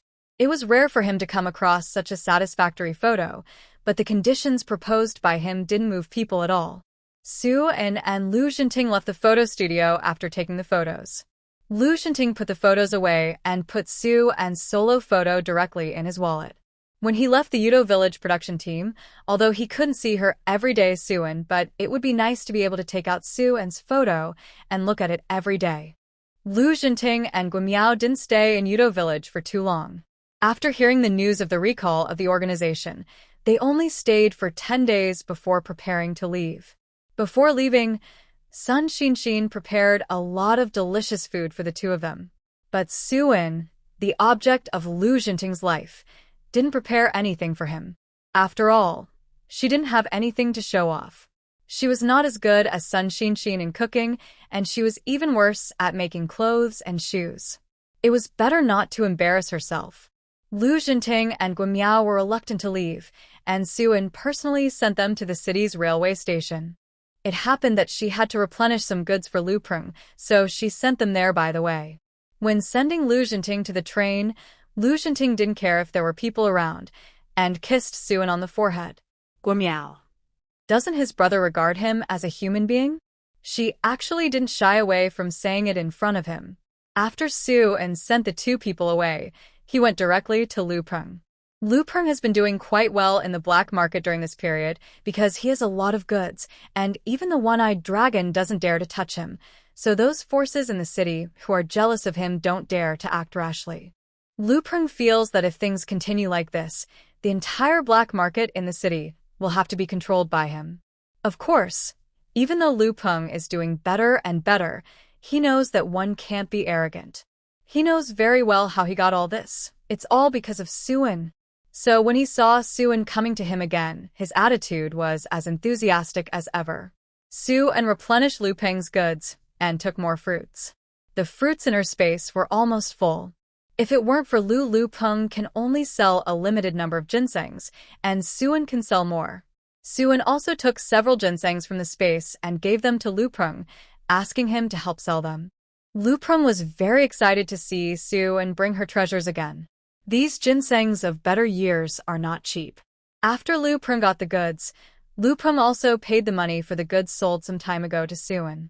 After Suan finished her work with Lu Peng, she went to the machinery factory again, mainly to ask if the batch of machines she made was working well during this period. When Director Peng saw Suan coming, he entertained her even more warmly. If it weren't for this girl, he would be finished. Seeing Suan asking about the use of this batch of machines, Director Peng smiled and said, "Very good, Comrade Su. Your batch of machines is much better than those in the United States." "Oh, I forgot to tell you one thing. These machines broke down before. Didn't I contact the manufacturer in the United States? They pretended to arrange a maintenance engineer to come. When the engineer came, he saw the machines you redesigned and made, and kept asking me if I had improved the machines. He said that your technology level is not even reached in their country. If possible, can you transfer the technology to the United States? They will give you a generous reward. The United States is rich and powerful, and the reward they offered is not low, about $100,000. And judging from their intention, there is still room for negotiation. If Suan is willing to transfer the technology, she can be given more compensation." Director Peng thought that he was cheated by the Americans, but now because Suan improved the machine, the manufacturers there are begging him to transfer the technology. He suddenly felt proud. Suan did not expect this. Can she earn foreign exchange by improving the technology casually? $100,000, well. She admitted that she was a little tempted. Suan asked Director Peng to contact the United States. If the price can be increased to $200,000, she would be willing to transfer. But the machine provided by the manufacturer there to the Chinese machinery factory last time was a defective product, and they must transfer the machine purchased by their machinery factory. The money for the machines must be returned. The machines that the machinery factory bought last time were not cheap, a total of $150,000. 3 machines, $50,000 each. It may not be a big deal for the United States, but for China's current economic level, the price is really not cheap. After hearing Suan's request, the manufacturers in the United States readily agreed. Director Peng did not expect that there would be such a result. The money that was cheated out of their machinery factory could actually be returned. And Suan even earned foreign exchange from the United States. All of this was earned by Suan with his own ability, so this money must be given to Suan. Director Peng did not intend to let this money fall on the machinery factory. If it were not for Suan, not only would their machinery factory not be able to get back the money that was cheated, but production would also be affected by this batch of machines. After both parties agreed on this matter, Peng, the factory director, began to make arrangements, waiting for the foreign exchange from the United States to be deposited into their factory account, and then Director Peng would help transfer the money to Suan. Suan once again lamented that the money was too easy to make, and she wondered whether she should research some more things in the future to earn more foreign exchange from the United States. Now it is the United States that makes money from the Chinese, because China's technology in the 1970s was far behind that of the United States. Since China was suppressed by the United States, most of the machines that can be bought now are obsolete by the United States. For some high-tech products and equipment, the United States will not give China the opportunity to buy them at all, even if China is willing to spend money. Falling behind will lead to being beaten, and if China wants to become stronger, technological progress is the key. This time the harvest was fruitful, so Suan was in a good mood after returning from the city. Originally, Lu Wanting and Sun Xinxin were still worried that Lu Jinting was gone, and whether Suan's mood would be affected, and whether she would be depressed for a while. Now it seems that their worries are completely unnecessary. Suan didn't look sad at all. In Suan's view, although men are important, they are definitely not as important as making money. After going through so much, Suan understands one thing. It is better to rely on yourself than on anyone else. Only what you have and can hold in your hands is the most real. Suan did not doubt Lu Jinting's feelings for her, but she felt that even if Lu Jinting might really like her, she must first focus on herself and make herself stronger. After Lu Jinting left, the Yudo village production team snowed again. The entire team members were at home for the winter. Suan, Sun Xinxin, and the other two were the same. They couldn't go out and had to stay at home. Fortunately, Suan bought a lot of books and the three of them were not idle at home. They looked at the textbooks of junior high school and reviewed their knowledge. In addition, Suan was translating several books under the introduction of Chung Siyuan. When the books were translated, he would get a considerable reward. I was just sitting there doing nothing, so I couldn't miss the chance to make money. In this way, I finally made it to the day when the snow stopped. After the snow stopped, it was almost the end of the year. During the period when the road was blocked by snow, the production team was out of contact with the outside world. When the road was open, Suan received a telegram from Beijing. Lu Jinting and Guo Miao arrived in Beijing safely, so Suan didn't have to worry. In addition, Director Peng also asked Suan to take time to go to the city. The money from My Liguo had arrived, and Suan could go to the factory to discuss how to get the money. Suan took time to go to the city, just in time to replenish some goods for Lu Peng. After all, the New Year was coming soon and everyone needed to buy New Year goods, and they needed more things. Lu Peng had limited goods, and he probably sold most of what she sold last time. After Suan took time to go to the city, she first went to Lu Peng and replenished a batch of goods. Lu Peng is now doing a very stable business in the black market. Even if he doesn't have Suan's goods, he can go to other places to get them. Seeing that Lu Peng has a lot of good things, Suan thought that she should also prepare some New Year's goods, so she simply bought a lot of things from him. Suan purchased a lot of New Year's goods. With these, she can have a good New Year with Sun Xinxin and Lu Wanting. After finishing her work with Lu Peng, Suan went to the machinery factory again. This time, Suan's technology transfer fee and the cost of purchasing machines from the machinery factory last time totaled 350,000 yuan, and Director Peng gave all of them to Suan. Suan provided Director Peng with a private account and asked Director Peng to transfer the money to her private account. Director Peng asked Suan, "Comrade Su, our factory needs to purchase various advanced foreign equipment now, and we are very short of foreign exchange. You see, can our factory only exchange these 300,000 US dollars into Huayuan for you?" Director Peng rubbed his hands when he asked, a little worried that Suan would refuse. Suan also understands the current domestic situation. Domestic technology cannot compare with foreign countries, and many equipment need to be purchased from abroad. But China's foreign exchange reserves are not good at this time. The country is short of foreign exchange, let alone their factories. Suan is not going to the United States now, so it is really useless to ask for these foreign exchange. As long as the money is not less for her, it doesn't matter whether it is US dollars or Chinese yuan. If the contributed US dollars can help the development of the country, Suan will also feel very honored. After Suan thought about it, he nodded to Director Peng and said, "Okay, Director Peng, no problem. These US dollars will be given to the factory, and you can just give me the Huayuan." Seeing that Suan agreed to this, Director Peng was very happy. Originally, he thought that Suan would not agree so easily, but he did not expect her to be so easy to talk to. 350,000 US dollars is a considerable sum. When their factory needs to purchase foreign equipment again, they can buy a lot of machines.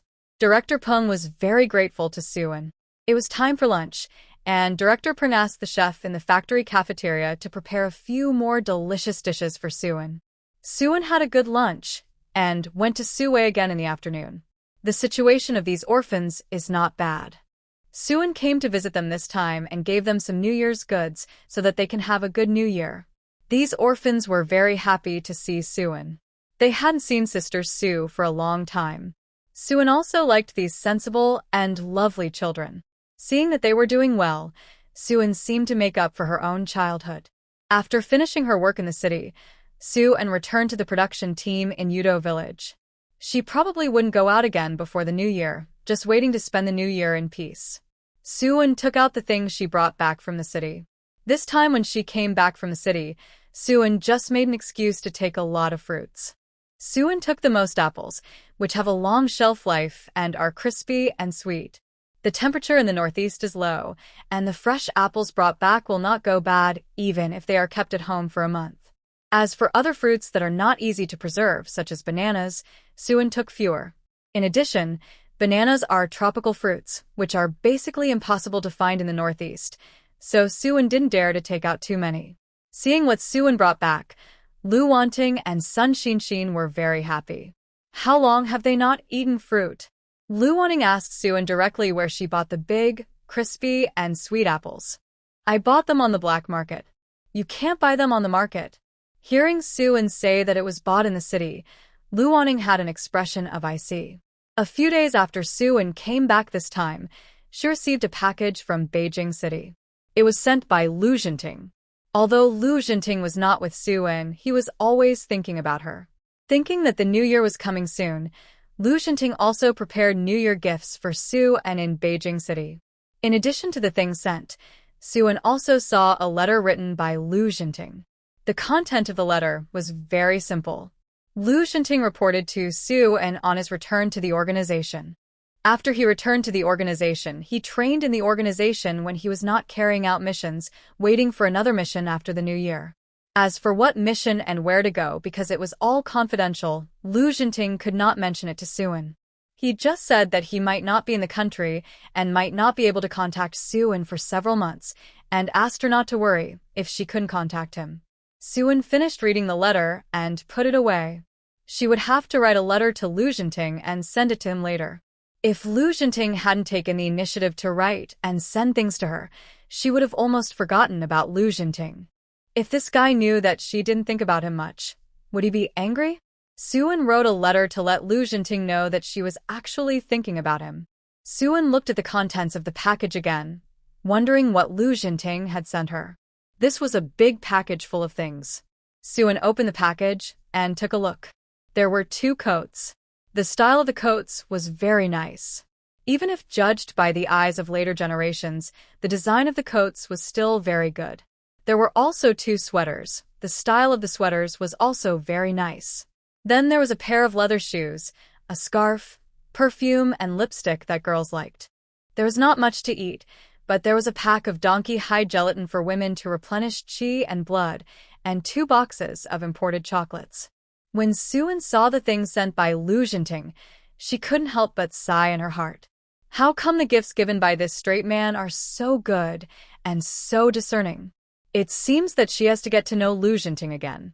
After reading Suin collected all the gifts from Lu Jinting. Seeing that her brother wrote letters and sent things to Suin, Lu Wanting suddenly felt that her sister was worthless. Why didn't her brother care about her? Fortunately, she felt that Suin's status in his heart was higher than her brother's, so when she saw that her brother cared about Suin but not her sister, Lu Wanting was not angry. Suin wrote a letter to Lu Jinting and went to the county town the next day. While sending the letter, she also sent the translation manuscript to Cheng Siyuan and sent some goods to Li San. After finishing these things, she probably won't go out before the New Year.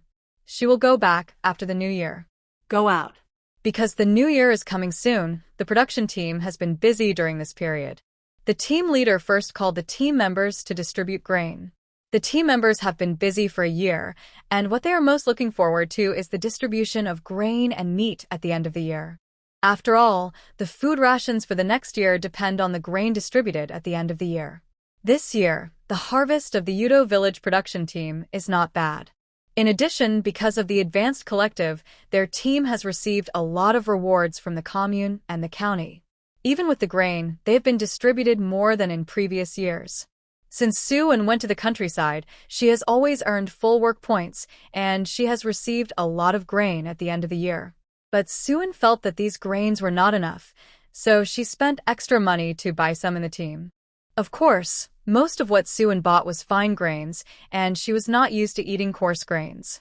The taste of coarse grains is much worse than that of fine grains. If you say that you can only eat coarse grains because you have no money, since she is not short of money, she must buy more fine grains to eat. Not long after the grain was distributed, the team began to kill the New Year pigs and distribute pork. Every year, the team raises some task pigs, handing over a part to the commune, and the rest can be shared by the team members. This year, Yudo Village can slaughter a total of 6 pigs. 6 pigs are not a small number, but not much on average. According to the population of the brigade, each team member can get about 1 kilogram of meat. Those with fewer people in the family can get less meat, and those with more people in the family can get more. In addition, if there is any leftover pork from the slaughter of the New Year pig, the team members can also spend money to buy it from the brigade without meat tickets. Because each person can only get more than 1 kilogram of meat, Soo-eun, Luwanting, and Sun Shinshin can only get 4 or 5 kilograms of meat together. The New Year is so long, so this amount of meat is naturally not enough to eat. Just like buying food, Soo-eun plans to buy some pork from the production team. It is cost-effective to buy meat from the brigade, without meat tickets, and 1 yuan per kilogram. Soo-eun thought that he would have to fry meatballs for the New Year, so he had to buy more. So Soo-eun bought 20 kilograms of pork in one go, plus half a pig's head. Seeing Soo-eun's generosity, the team members were not surprised. Who among the team members doesn't know that Soo-eun is rich? Since this girl has no shortage of money, it is normal for her to buy more pork. If they were not short of money, they would also buy more meat. After distributing the grain and slaughtering the pig, the next thing was to wait for the New Year. Luwanting did not plan to go home for the New Year this year. She was afraid that her parents would not let her go out again if she went back, and would nag her to get married soon. It was nice to spend the New Year in the countryside. She had not experienced the feeling of spending the New Year in the countryside. This time, she could spend the New Year with her 2 good friends, Soo-eun and Sun Shinshin, in the countryside. Luwanting felt that it was much more interesting than going home for the New Year. Soo-eun had no family anyway, so it didn't matter where she went to spend the New Year. This year, she was very happy to be in the production team with 2 friends to accompany her. Sun Shinshin was in a similar situation to Soo-eun. Even if she was in the city, she had no one to accompany her for the New Year. At least, she had a companion in the countryside. Speaking of family, Soo-eun had not asked about the specific situation of Sun Shinshin's family. Although he knew that Sun Shinshin's family background was sensitive, Soo-eun had never asked the girl about the specific situation. Now that they were familiar with each other, Soo-eun felt that he could show some concern. Sun Shinshin did not hide the situation of her family. Because of their class background, her parents were sent down to the countryside. As for where they were sent, Sun Shinshin herself had no idea. If she knew where her parents were sent, Sun Shinshin could have secretly sent some things to them. There were also people sent down from their Yudo village production team. Seeing the situation in the cowshed, Sun Shinshin knew that her parents were in a similar situation. So it was okay when she didn't miss her parents, but when she thought of her parents, Sun Shinshin felt very uncomfortable and worried about the situation of her parents after being sent down to the countryside. Sun Shinshin also had an older brother who joined the army in his early years, but there was no news about him in recent years. Sun Shinshin didn't know if her brother died after joining the army. Anyway, her brother never contacted her until her parents had an accident, and her letter to the army never received a response. It was the first time that Soo-eun and Luwanting heard about the situation in Sun Shinshin's family. Both of them comforted Sun Shinshin first, and then Luwanting patted Sun Shinshin on the shoulder and said, "Shinshin, I'll ask my brother to help you find out about this matter later. Maybe we can find out about your parents and your brother." It's difficult for ordinary people to get this information, but the Lu family is not ordinary people. With the connections of the Liu family, it's probably not difficult to help Sun Xinxin find out about these things. Sun Xinxin saw that Liu Wanting and Su-an not only did not dislike her background, but helped her in this way. She was so moved that she didn't know what to say. If she could really find out the specific situation of her parents and brother, she would be relieved. As the New Year's Day was getting closer, the people in the team were getting busier and busier. Su-an began to prepare the food for the new year. They bought a lot of pork, and Sun Xinxin divided 5 pounds of pork to fry meatballs directly. After frying, the meatballs can be kept longer and can be stored and eaten slowly. In addition to frying meatballs, Sun Xinxin also fried some melon seeds and made some peanut candy and sesame candy. Sun Xinxin is a really good cook. She can make a lot of things that cannot be bought in the supply and marketing cooperative. Even if they can buy them, they are not as delicious as Sun Xinxin's own. In addition to them, other families are also preparing these foods. Look, Tao Danny sent over the dried sweet potatoes she made. Sweet potatoes are coarse grains and are not valuable, but the dried sweet potatoes made by Tao Danny taste good, fragrant, and sweet. In addition to the dried sweet potatoes, Tao Danny also sent a bag of pumpkin seeds. The pumpkin seeds were also fried by Tao Danny herself. Although they are not very good, they are really good to eat. Seeing that Tao Danny sent them something, Su-an must give something back. So Su-an filled a big bowl of fried meatballs for Tao Danny, which made Tao Danny embarrassed. She sent things that were not worth much, but Su-an gave her meatballs. Meat is very expensive these days, and this bowl of meatballs is also expensive. But Tao Danny couldn't refuse Su-an, so she had to accept this bowl of meatballs. By the way, young educated youth Su, we are going to fish in the reservoir of our commune. Do you want to buy some fish? If necessary, I will ask your team leader to bring you too. Or you can go and have a look and choose tomorrow morning. You don't need a ticket to buy fish, and the price is relatively cheap, 30 cents per pound. Many people in our brigade are planning to buy some fish to eat during the new year. Although fish is not as delicious as pork, it is still a meaty thing. People may not buy it on ordinary days, but basically every household will buy 2 fish during the new year. It's the new year, and fish and meat are necessary. Fish is the same as surplus, and eating fish during the new year also means surplus every year. Su-an saw that Tao Danny specifically mentioned this matter, and thought it would be a good idea to buy some fish. Okay, and Danny, let's go over and take a look tomorrow. Okay. Liu Wanting and Sun Xinxin felt that there was nothing to do at home, so they planned to go to the reservoir together tomorrow morning. So the next morning, Su-an set off with Tao Danny and other old aunts. Su-an went out today, wearing a coat sent by Liu Jinting and leather shoes bought by Liu Jinting. These leather shoes are lined with fur, so they are warmer than normal cotton shoes. With a scarf bought by Liu Jinting, Su-an can be said to be fully equipped to go out. Even though it was windy outside, Su-an didn't feel cold. Seeing Su-an's new outfit today, many people were amazed. The main reason is that Su-an's clothes are very beautiful, and they, the country people, have never seen such fashionable clothes. In addition, Su-an's own foundation is good, and she looks good. With such a dress, it is hard not to attract people's attention.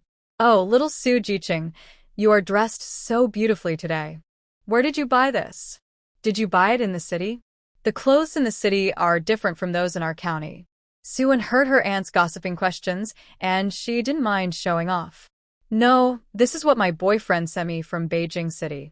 Now everyone in the production team of Yudo Village knows that Su-an and Liu Jinting are dating.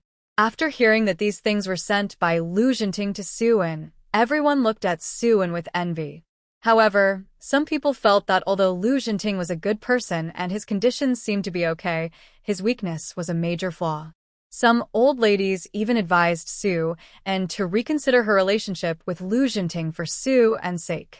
Before, Liu Jinting and Guimiao had thrown dirty water on them, mainly to avoid trouble for themselves, as they did not want to be entangled by female comrades.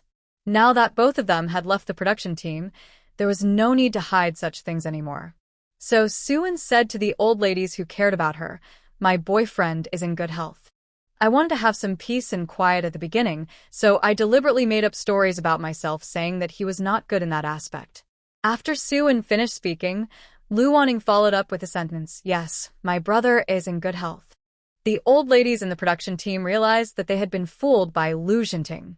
So, what Guo Miao said at the beginning was also false. Thinking that these two educated youths were very capable and that they had both returned to the city, the ants in the brigade felt like slapping their thighs. If they had known that these two were deceiving people, they should have persuaded their daughters to be with them. Lu Jinting and Soo-in are dating, but isn't there Guo Miao? That educated youth Guo is not bad either. What a pity. Now that everyone is gone, it's too late to say anything. Soo-in followed Tao Danny and the others to the commune reservoir. There are quite a lot of fish caught in this reservoir. The taste of fish is not inferior to meat, and they can be eaten for a long time after they are made. Especially the taste of fishball soup is very delicious. Because they made more fish, Soo-in sent some to the families of the ants with whom they had good relations in the team. An Zhang's family and Wu Mingzhong's family both had some. The things at home were almost ready, and soon it was the 29th day of the 12th lunar month. On the 29th day of the 12th lunar month, every household in the production team had to prepare spring festival couplets. In previous years, the team members asked the educated youth to write spring festival couplets, and this year was no exception. Generally, when the team members asked the educated youth to write spring festival couplets, they would give them something. For example, the team members would give them some sweet potatoes and vegetables. Anyway, they would not let the educated youth help for nothing. The educated youth were very happy to help the team members write spring festival couplets. After all, they could get some benefits after helping. In previous years, the team members liked to ask Lin Aodong to help write spring festival couplets because Lin Aodong's handwriting was the best. But this year, Lin Aodong returned to the city, so they went to Soo-in for help. Su Jiqing was so good, and I guess his calligraphy must be good. But Soo-in was not willing to write. So many people asked her to write for them. Wouldn't her hands be sore? The first couplets she helped to write, her handwriting was only average. Lu Wanting and Sun Xinxin's handwriting was better than hers, so more people asked these two girls to write couplets than her. The 29th day of the 12th lunar month passed quickly, and near evening, people came from the educated youth point. They were Qin Ping and Li Chunling. Seeing these two people coming, Soo-in asked, "Qin Jiqing, Li Jiqing, what's the matter with you guys?" Qin Ping directly stated the purpose of his visit today. "Su Jiqing, we came here to ask you if you want to celebrate the new year with the other educated youth tomorrow. After all, they are all educated youth who went to the countryside, and they are a collective. It would be best if they could spend the new year together at such an important time as the new year." The two of them came here specially to ask Soo-in and the other three what they thought. Soo-in didn't want to go to the educated youth site because it was not quiet in crowded places, and it was better to stay at home. So in response to Qin Ping's inquiry, Soo-in directly refused, "No, the three of us will spend the new year here, not with everyone else." Hearing Soo-in's words, Qin Ping and Li Chunling were a little disappointed, but they could understand. "Okay, we got it." After the two returned from Soo-in, the other educated youth asked about it. "Will Su Jiqing and the others celebrate the new year with us tomorrow?" Qin Ping shook his head and said, "Su Jiqing said that he would not celebrate the new year with us." Hearing Qin Ping's answer, Zhang Liping curled her lips and said, "We are all educated youth who went to the countryside, but he doesn't celebrate the new year with us. There is no sense of community at all. Do you think Su Jiqing looks down on us? He built a house and moved out to live alone, and he thinks he is so great." No one dared to respond to Zhang Liping's words. Everyone in the Yudo village production team knew how powerful Soo-in was, but Zhang Liping was so good that she directly said bad things about Soo-in. She was really not afraid that Soo-in would retaliate behind her back. Seeing that no one paid attention to her, Zhang Liping felt that it was meaningless after muttering a few words. After the 29th day of the 12th lunar month, the next day was New Year's Eve. Every household started to get busy on New Year's Eve. Soo-in also posted spring festival couplets, and the house was immediately filled with the atmosphere of the new year. Soo-in liked the present day very much, so he was more looking forward to this year. After a busy day, the three girls sat at the dinner table in the evening and ate. The New Year's Eve dinner is here. The New Year's Eve dinner is very sumptuous, and Sun Xinshin has cooked many delicious dishes. Needless to say, this girl's cooking skills are amazing, and the three of them are very satisfied with the meal, and their bellies are almost full. After the New Year's Eve dinner, the three girls decided to stay up together. If they did nothing and just stayed up until midnight, they would definitely be too sleepy to bear. So Soo-eun suggested that the three of them play poker together. This poker was something Soo-eun got from Lu Peng when he went to the city last time, and it was just right to play with it now. Lu Wanting and Sun Xinshin had never played poker before, but after hearing Soo-eun introduce the rules, they quickly got the hang of it. Maybe it was their first time playing, so the two of them were a little addicted. The time spent playing cards seemed to pass much faster, and before they knew it, it was 12 o'clock in the night. Soo-eun yawned twice, and went back to his room with Sun Xinshin and Lu Wanting to rest. When Soo-eun woke up the next day, he found that Sun Xinshin had already prepared breakfast. Soo-eun was a little impressed by Sun Xinshin's energy. She slept so late last night. Why didn't this girl sleep in and get up so early? According to the tradition in the north, everyone eats dumplings on the first day of the new year. Sun Xinshin made dumplings with two kinds of fillings, one with pork and cabbage, and the other with pork and sauerkraut. Both kinds of dumplings tasted good, and Soo-eun liked them very much. While eating dumplings, Soo-eun found that he had bitten into something hard. After Soo-eun spit it out from his mouth, he found that it was a coin. Seeing Soo-eun eating the coin, Sun Xinshin immediately congratulated him. And then, congratulations on eating the coin. You have a good start in the new year. Soo-eun's mood improved after hearing what Sun Xinshin said. She hoped that it was a good start and that she could make more money this year. On the first day of the new year, the team members went to each other to wish each other a happy new year. Soo-eun only went to the team leader's house and several other families with whom she had a good relationship. There were also children from the team who came to her to wish her a happy new year. For those children who came to her to wish her a happy new year, Soo-eun would basically give them some candy. The new year passed quickly. After the new year, everyone could still rest for a while in the production team, and they would have to get busy when spring came. Soo-eun went to the mountains after the new year and brought back more game.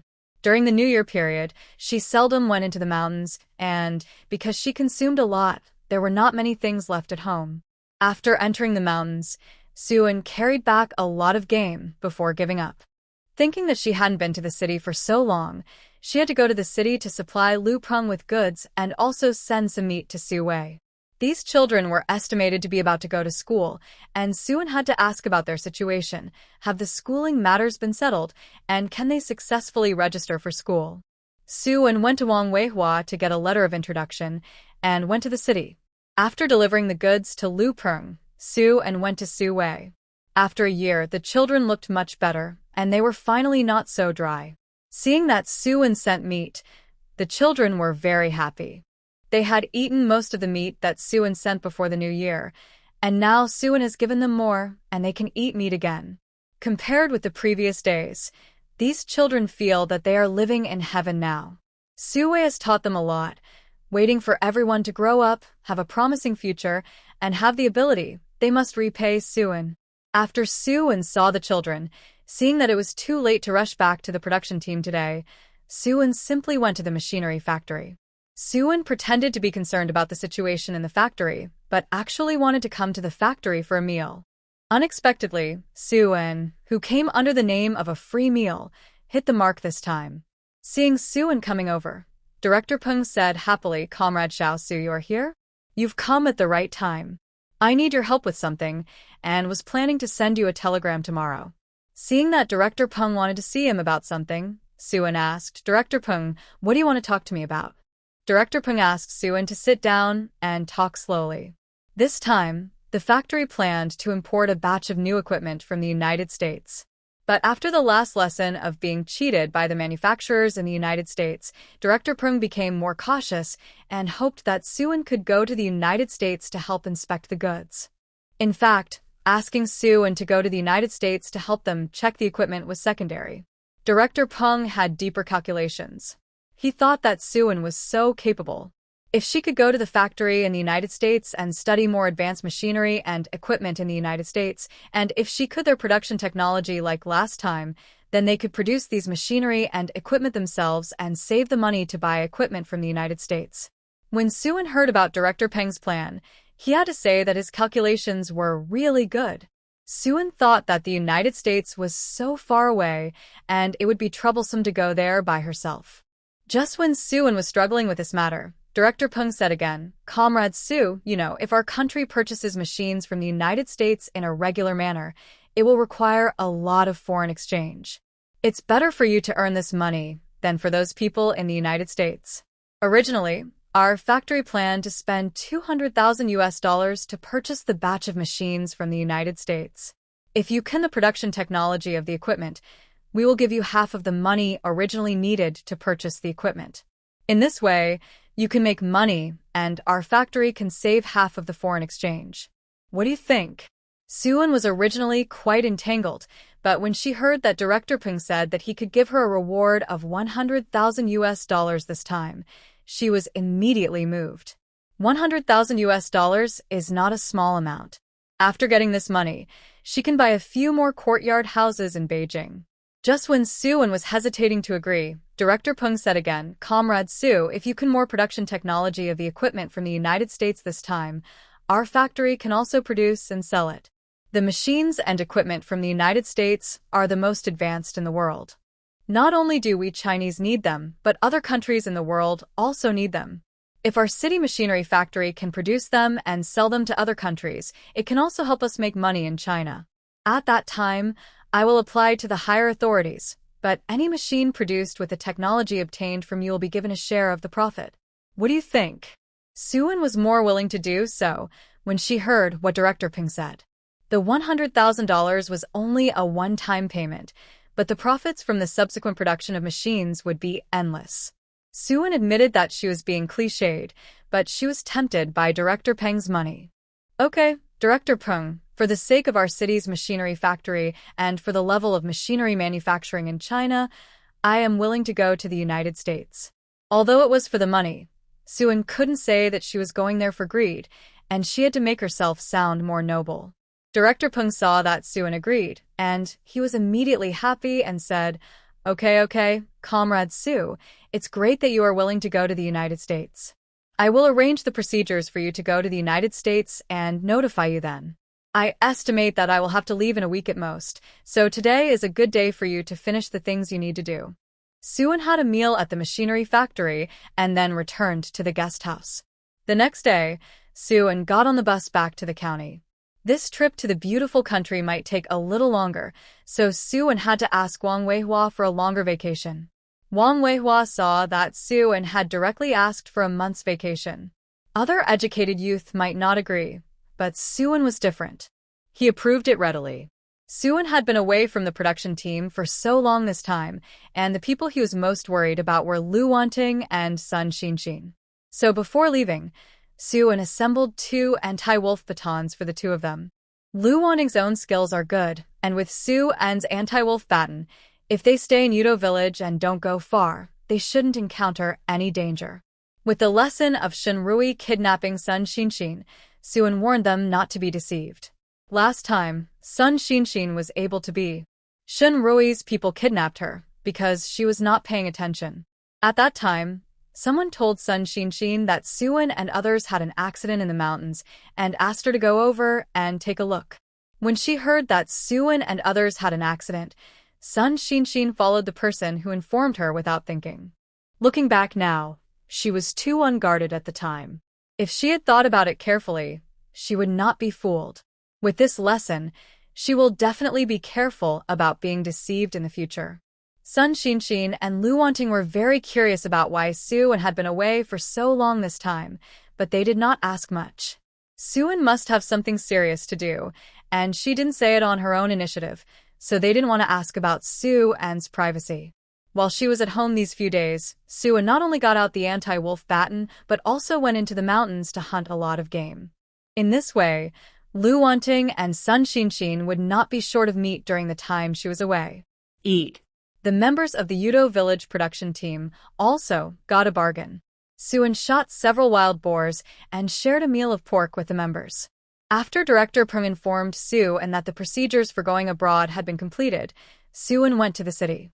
Coincidentally, before leaving, Suin also replenished some goods for Lu Peng. Su Wei and other children are living well now. Suin left them some money and tickets, and also left them some game caught during this period. The children have now entered the city primary school. Su Wei also specifically mentioned in front of Su, and that these children are very serious in their studies. After things here were arranged, Suin set off for the beautiful country under the arrangement of Director Peng. In the 1970s, there were few opportunities to go abroad. It was difficult for ordinary people to go abroad. Basically, only when the unit assigned a task could they have the opportunity to go abroad. The current airplane conditions are not as good as those in the future. When Suin set out for the United States, she took a flight for more than 20 hours. Waiting for Suin to get off the plane, her back and waist ached. This time, Director Peng originally planned to arrange an assistant for Suin. After all, Suin is A, and Director Peng is somewhat worried about her safety in the United States. However, Suin directly refused Director Peng's kindness. It's so troublesome to bring an assistant. If she really encounters danger, Suin will definitely be able to get away alone than with an assistant. If she brings an assistant, she will have to take care of the assistant's safety. Moreover, the assistant is a gay man and Suin is A, so it is inconvenient to be together. Suin prefers freedom. When she comes to the United States alone, she may be able to do something else besides doing what Director Peng has told her. Whether it is the United States in the future or the United States now, it is the most powerful country in the world. Suin thought that if she wanders around the United States, she may have the opportunity to make a fortune. After getting off the plane, Suin thought about finding a hotel to stay in and have a good rest and sleep. As for other things, let's wait until she has a good sleep. Suin just left the airport. The weather outside was good, and the sun was shining brightly.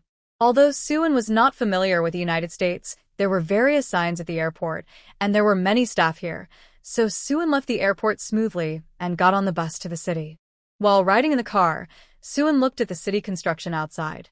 The United States in the 1970s already had the shadow of the city in the future, with all kinds of high-rise buildings. If she didn't know that this was in the United States, Suin would have doubted whether she had returned to the future. After Suin arrived in the city, she found a hotel and stayed there. Suin knew English, and her English was authentic, so there was no problem communicating with the people of the United States here. After finding the hotel, Suin stayed there comfortably.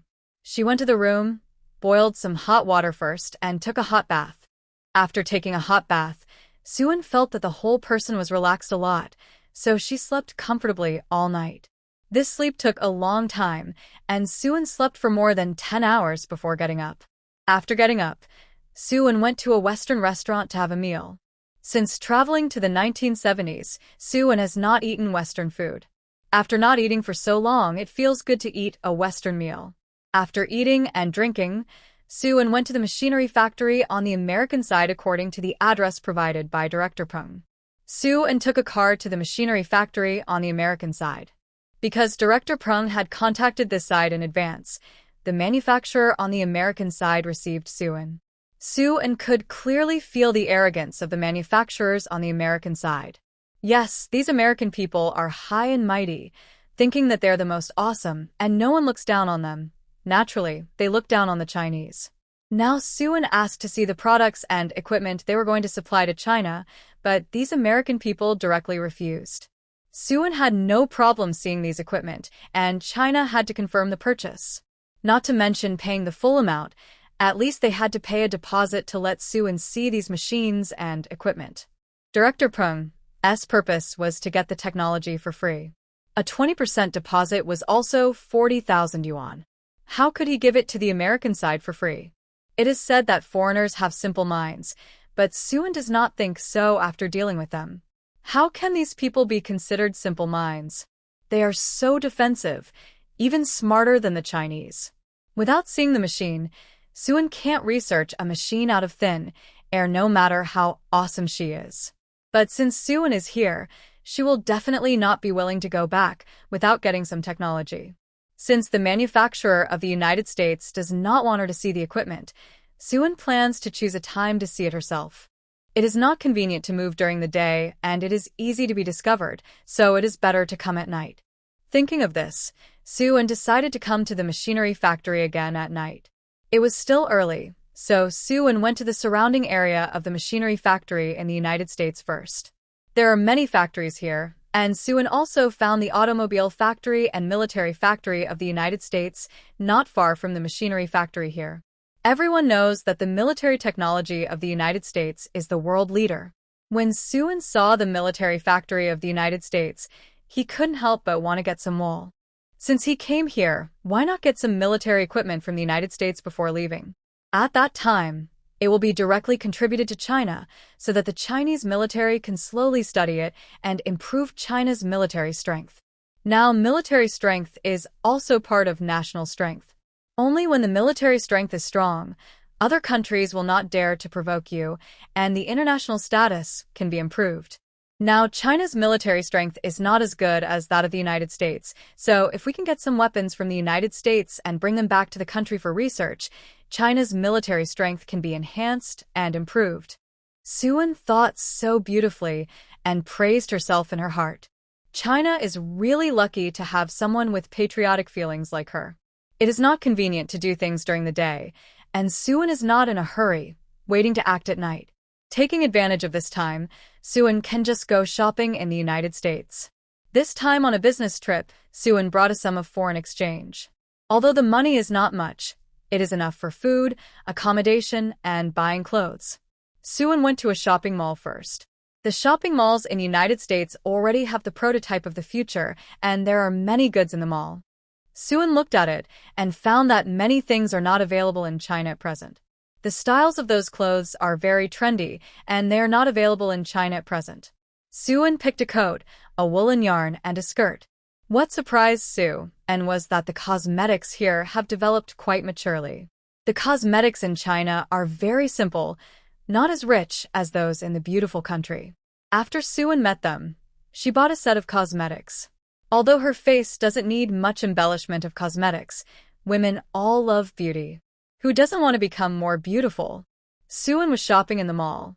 If she saw something good, she would also bring some to Lu Wanting and Sun Xinxin. For example, lipstick, perfume, silk scarf, the ones in the beautiful country are much better than those in China. After shopping for a while, Suan's hands were already full of big and small bags of things.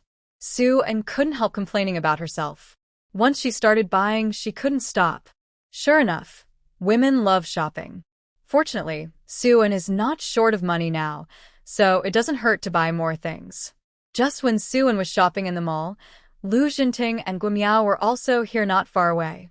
This time they are carrying out a task assigned by the higher-ups to bring back a Chinese chip expert detained by the United States. This task is very difficult.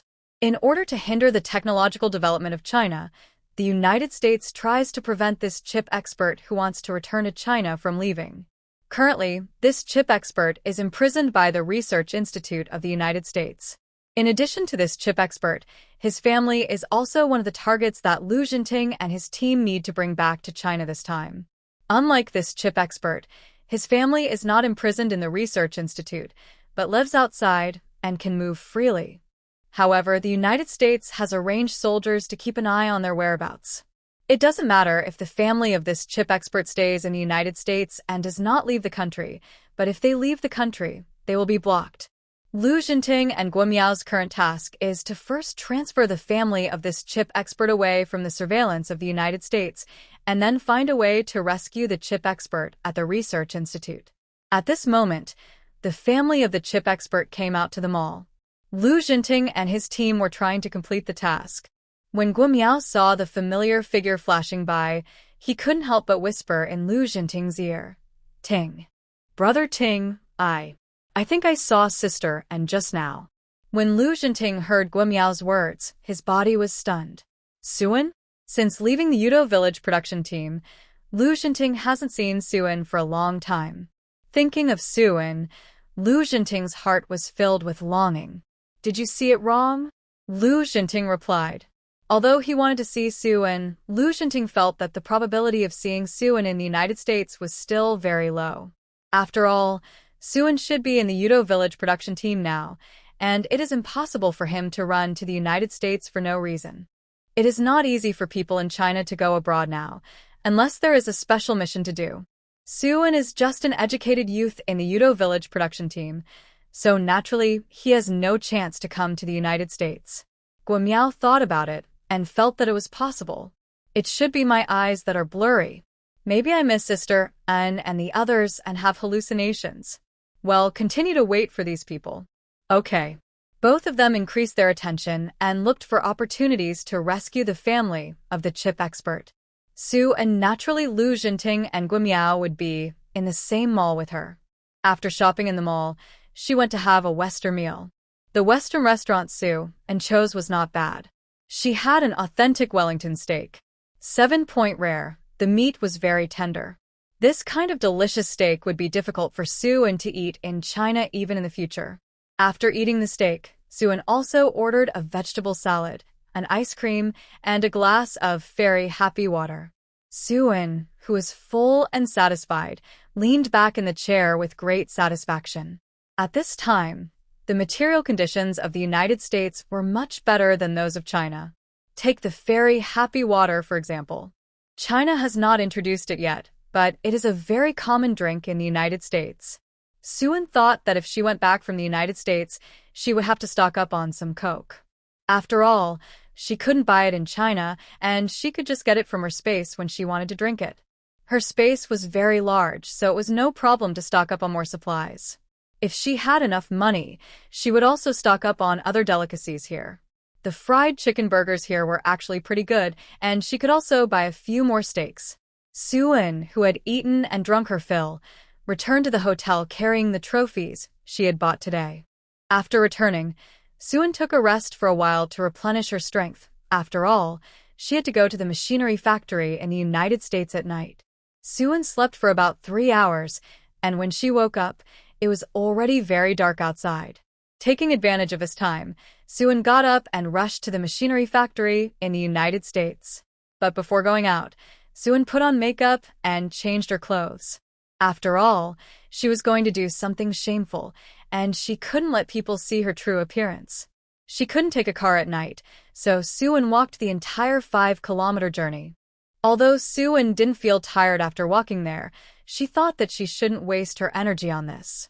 If she could get a car or a motorcycle from the United States, it would be much more convenient to travel. With this in mind, Suan decided to go back and find an opportunity to get one. Arriving at the machinery factory on the outskirts of the city, Suan went straight into the factory park.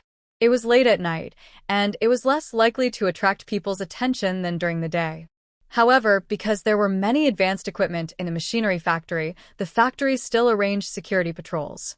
Suan tried not to alarm these security personnel. With the cheating artifact of space, Suan covered herself well and finally entered the workshop where the equipment was stored smoothly. Suan thought that it would be too time-consuming to study these machines one by one, and then the technology. She chose the fastest way and took them away directly. She took one of each machine and put it in the space, waiting to slowly study the technology to it after returning to China. There were still many types of equipment here. Even if Suan could collect them directly into the space, it still took more than an hour to collect each type of these equipment. After finishing all these, Suan planned to leave directly. Avoiding the security, Suan had a smooth journey and left the machinery factory quickly. Suan looked at the time. Taking into account the time difference, it should be a little after 1 in the middle of the night in the United States. Thinking that there was still 5 kilometers to go back, Suan sighed. Forget it, I'd better ride a bicycle. Although it's a bit slow, it's not as strenuous as running at least. Suan, who successfully completed the task, was in a good mood, so when rushing to the hotel, she was still whistling a cheerful little tune along the way. Just as Suan was on her way to the hotel and was about to approach the city, several motorcycles rushed towards her at a high speed. Fortunately, Suan avoided them in time. If it was a little later, she would definitely be hit by these people.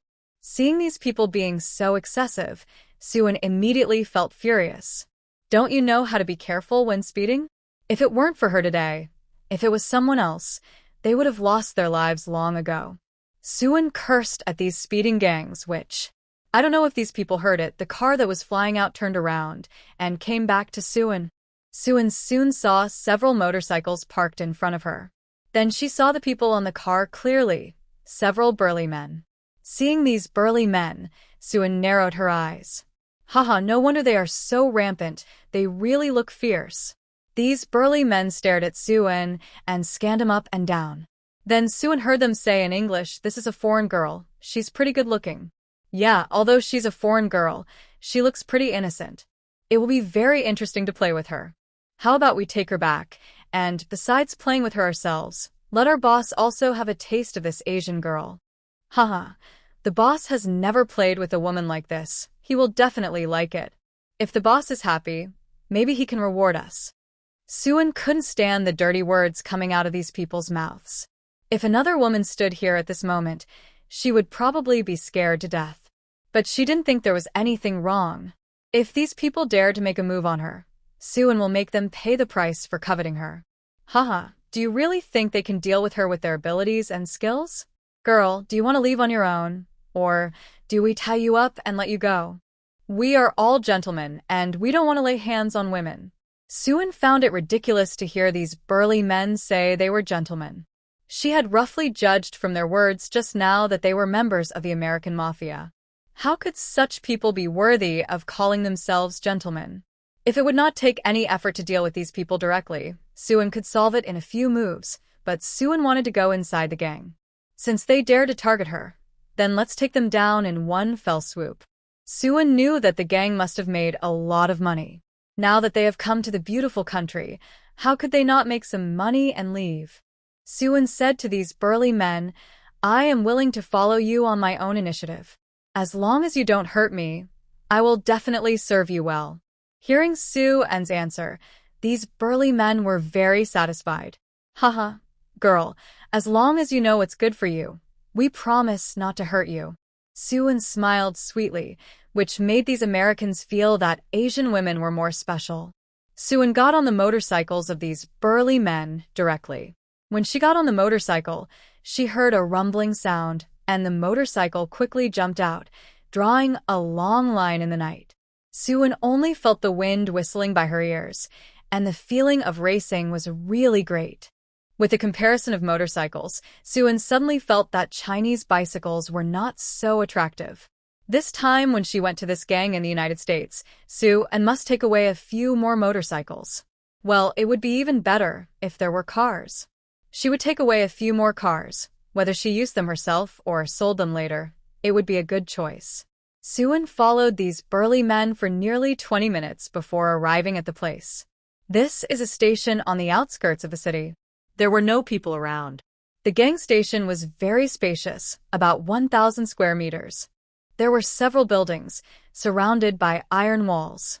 There seemed to be a lot of things inside. When Suin saw the many supplies here, his eyes began to light up. It's time to get rich again. Several burly men parked their motorcycles and got off. Suin followed them well-behaved. These burly men thought Suin was very tactful and saved them a lot of sins. They liked obedient women the most, and Suin's performance undoubtedly made them very satisfied. There were people guarding the door with machine guns at the entrance of the station. The burly men who took Suin were gang members, so there was naturally no obstruction when they entered. When they took Suin in, they chatted with the guard for a few words. "Who is this?" "This is an Asian girl we met." How about it? "Doesn't she look good?" "Yeah, she is really special." "Haha, we brought her back for the boss to play with.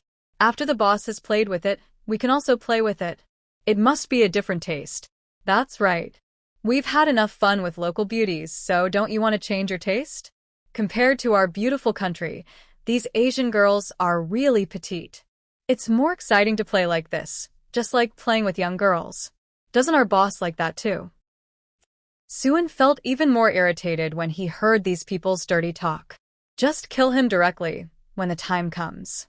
It will be just like getting rid of harm for the people. Okay, you guys go in quickly.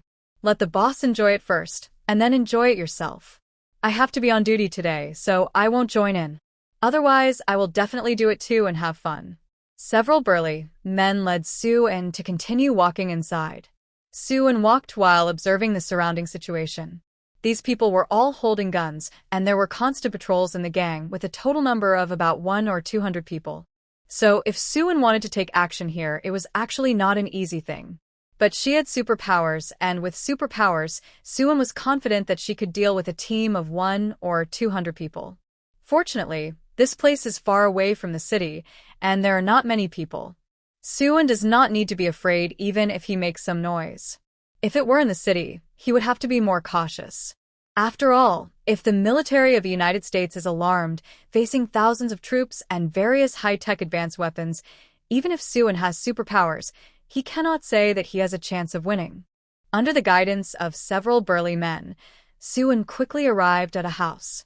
The house was well built and luxuriously decorated. As soon as Soo-in entered the house, he heard obscene sounds between men and women. It seems that this gangster really likes to play with women. But for those rich and powerful men, there are few who don't like to play with women. After waiting for Soo-in and the others to enter, several burly men knocked on the door a few times.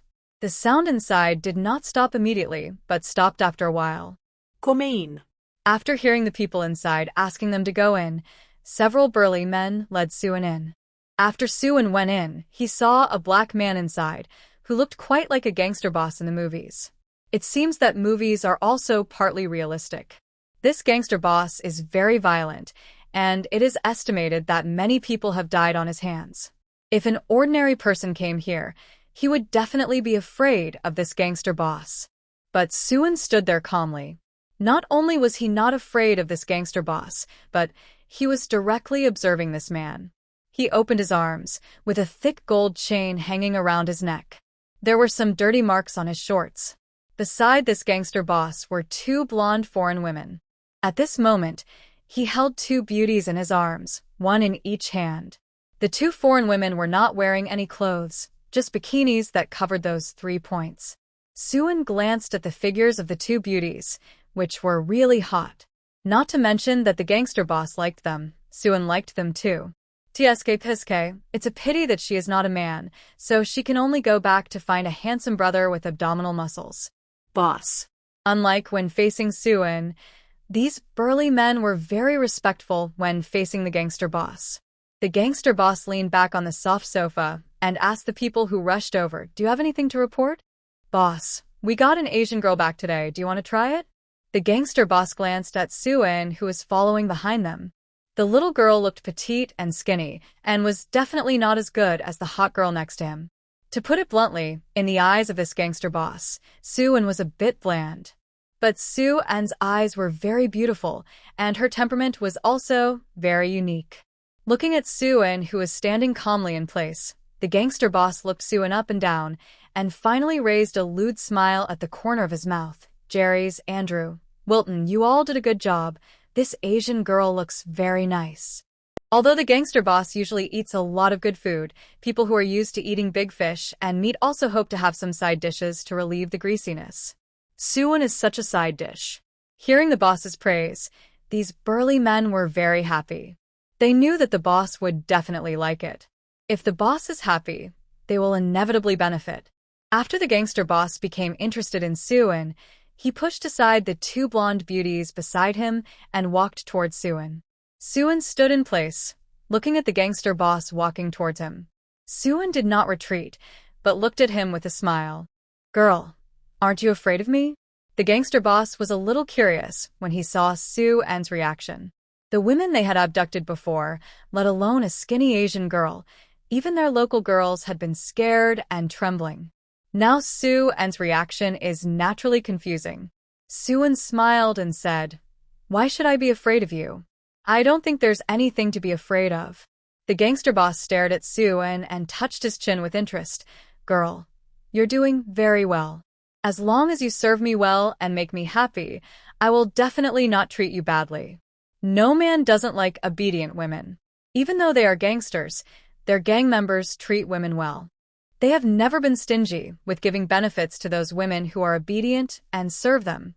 Hearing the words of the gangster boss, Suin curled up the corners of his mouth. "Don't worry, I will definitely serve you well, sir," Suin said, and took the initiative to approach the gangster boss. The people here only thought that Suin was a thin woman who had no ability to resist.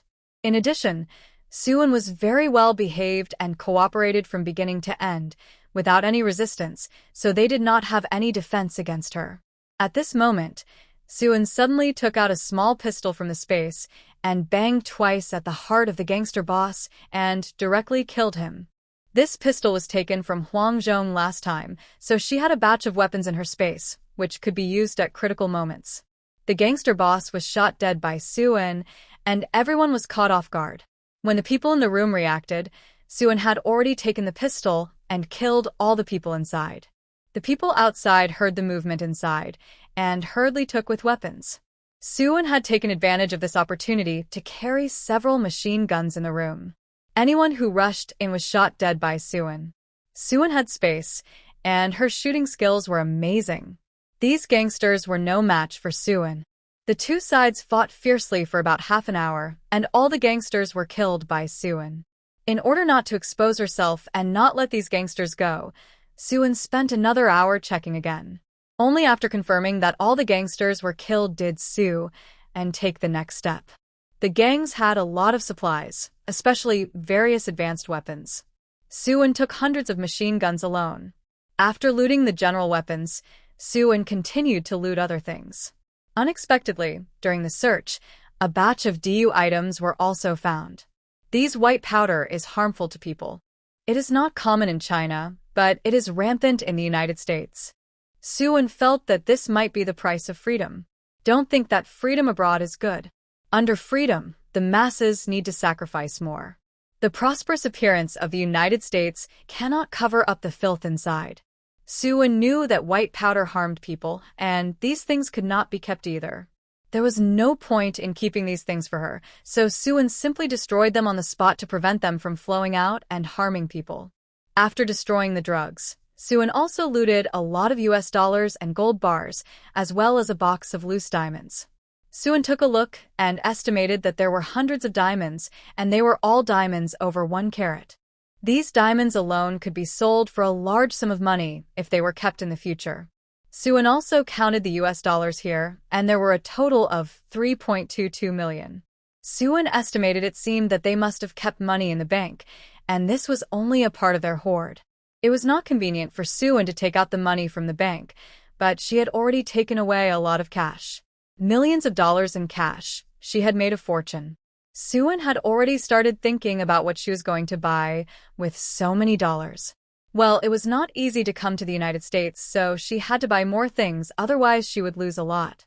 The gang had a lot of gold bars, 2 big boxes. Suin looked at these gold bars and also thought about making a fortune. So many gold bars could be worth a lot of money. I made money. Fortunately, I met those burly men this time. Otherwise, she would not have made this much money. Since Suin came to the gang, she was reluctant to leave a penny behind and took away everything she could take away. Suin found dozens of motorcycles alone. There were also more than 10 cars and off-road vehicles. There was also a lot of food here, most of which was beef, and there was also a lot of wine. Suin collected things as he walked along and stuffed everything he could use into the space. When he was about to leave after collecting almost everything, he heard a cry for help from the basement. Is there anyone in the basement? The gangs in the United States may be evil, so it is normal for them to kidnap someone. Suin is not a good person, but since he has met them, he should go and help them. So Suin took the machine gun and fired at the lock of the basement door. With a bang, the lock was directly penetrated. Then, Suin kicked the door of the basement open. After waiting for the door to open, Suin found 3 men in the basement. All of them were young, probably in their 20s or 30s. These 3 men were all blonde and blue-eyed, and one of them was very handsome. Suin stared at the most handsome man for a few times. Well, he was better looking than a Hollywood movie star. This man was not only handsome, but also had an aristocratic temperament. But when Suin looked at this man, he was just simply admiring him and had no other thoughts. After all, she has a boyfriend, and her boyfriend is not bad, so there is no need to covet other handsome guys. When Steven saw the door of the basement was opened, he thought it was the police. He heard the gunshot just now and wondered if his family knew about his disappearance, so the police investigated the gang and came to rescue him. He made a noise just now to let people know that he was in the basement so that they could rescue him. But unlike what Steven imagined, it was not the police who came to rescue him, but an Asian woman. This Asian woman was different from the Asian women Steven saw on weekdays. She was very beautiful. Although she was a delicate body, she seemed to have great energy. She kicked the door of the basement with one foot. She was carrying a machine gun in her hand. With such a thin body, he didn't know why she could lift such a heavy thing with one hand. She just stood there quietly, looking more imposing than the gangster boss. Steven found that when he was looking at Sue and this woman was also looking at him, the two people's sights intertwined. Sue looked at the three men in the basement who were, thinking that they were probably captured by the gangs, not in the same group as the gangs, so she didn't plan to attack them. She stepped forward and said to Steven, "Were you captured by the gangs?" Steven saw Sue asking him and immediately reported his identity. Steven's family is a well-known capitalist in the United States. It can be said that they control a large part of the wealth in the United States. This time, the gangs took advantage of Steven's unpreparedness and kidnapped him. The gang did this just to ask his father for a huge kidnapping fee. But before the gang leaders started asking for the kidnapping fee, Sue took him down. After hearing Steven's explanation, Sue thought for a while and said, "Oh, so you have a grudge against these gangsters?" Steven nodded hurriedly. "Yes. Wait for me to get out safely. I will make them pay the price, and my father will not let them go." Steven's family is powerful. Even if these gangs are powerful, if they set their sights on him, the Steven family will definitely make them pay the price. Sue said to Steven, "I have helped you deal with these gangsters, mister. Steven, I can let you go now and save your life, but you must agree to one request of mine." Steven asked hurriedly, "Miss, you said, I will try my best to satisfy you if I can promise you." Steven's family is rich and powerful, so they are not short of money. As long as there is something in the world that can be settled with money, he can help Sue do it. What Steven didn't expect was that Sue didn't ask for anything material. Instead, she looked at him and said, "Mr. Steven, I don't want to cause any trouble for myself. Now I have helped to deal with the gangsters. The police in the United States will definitely be involved in the investigation. If you leave here, when the police come to investigate you, I hope you won't tell them that I have been here." Sue said, and then said, "You know, if I don't want to cause trouble for myself, I will deal with you three directly now, and no one will know that I have been here. Since I have spared your lives, it shouldn't be too much to ask you to do this, right?" Steven naturally knew that the police would definitely come here to investigate thoroughly.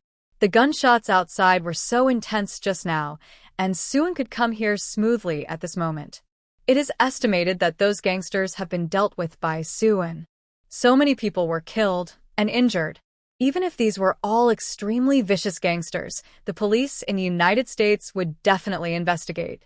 If they explained Sue's whereabouts, it goes without saying that Sue would definitely be in trouble. It is reasonable for Sue to make such a request now, and Steven will certainly satisfy her. Steven nodded heavily and said, "Okay, miss, I can meet your request. I will not, and will not let my other two bodyguards mention seeing you here." Sue nodded with satisfaction. "Very good, Mr. Steven," Sue said as he began to help Steven untie the ropes tied to him. In addition, Sue also helped the other two men, Steven's bodyguards, to untie the ropes. After Steven was untied, he said to Sue with great gratitude, "Miss, thank you very much this time. If it weren't for Sue, Steven would not have been saved this time." Although the purpose of the gangsters kidnapping him was to get the kidnapping fee, the gangsters were extremely vicious. Who knows if they would kill him after receiving the kidnapping fee. Sue really saved him this time and prevented him from being hurt by the gangsters, so Mr. Steven must remember Sue's life-saving grace. Sue said to Steven, "It's okay, I didn't save you, it's just that you are lucky to meet me. Okay, Mr. Steven, let's say goodbye, and you can just pretend that you didn't see me in the future. I have helped you deal with the gangsters. You can just go out. I will leave 2 motorcycles for you. You can go back by yourself. I also need to go back to rest. Soo-in said, without saying much to Steven, and strode out of the basement. Steven stood there, watching Soo-in's back as she left, a little dazed. He seemed to be attracted to this Asian woman. Maybe he had never seen a special woman like Soo-in. With Steven's status and family background, there is actually no shortage of various beauties around him. But today, he seems to have felt the feeling of being moved. This Asian woman is really heartwarming. So this is how it feels to fall in love with someone.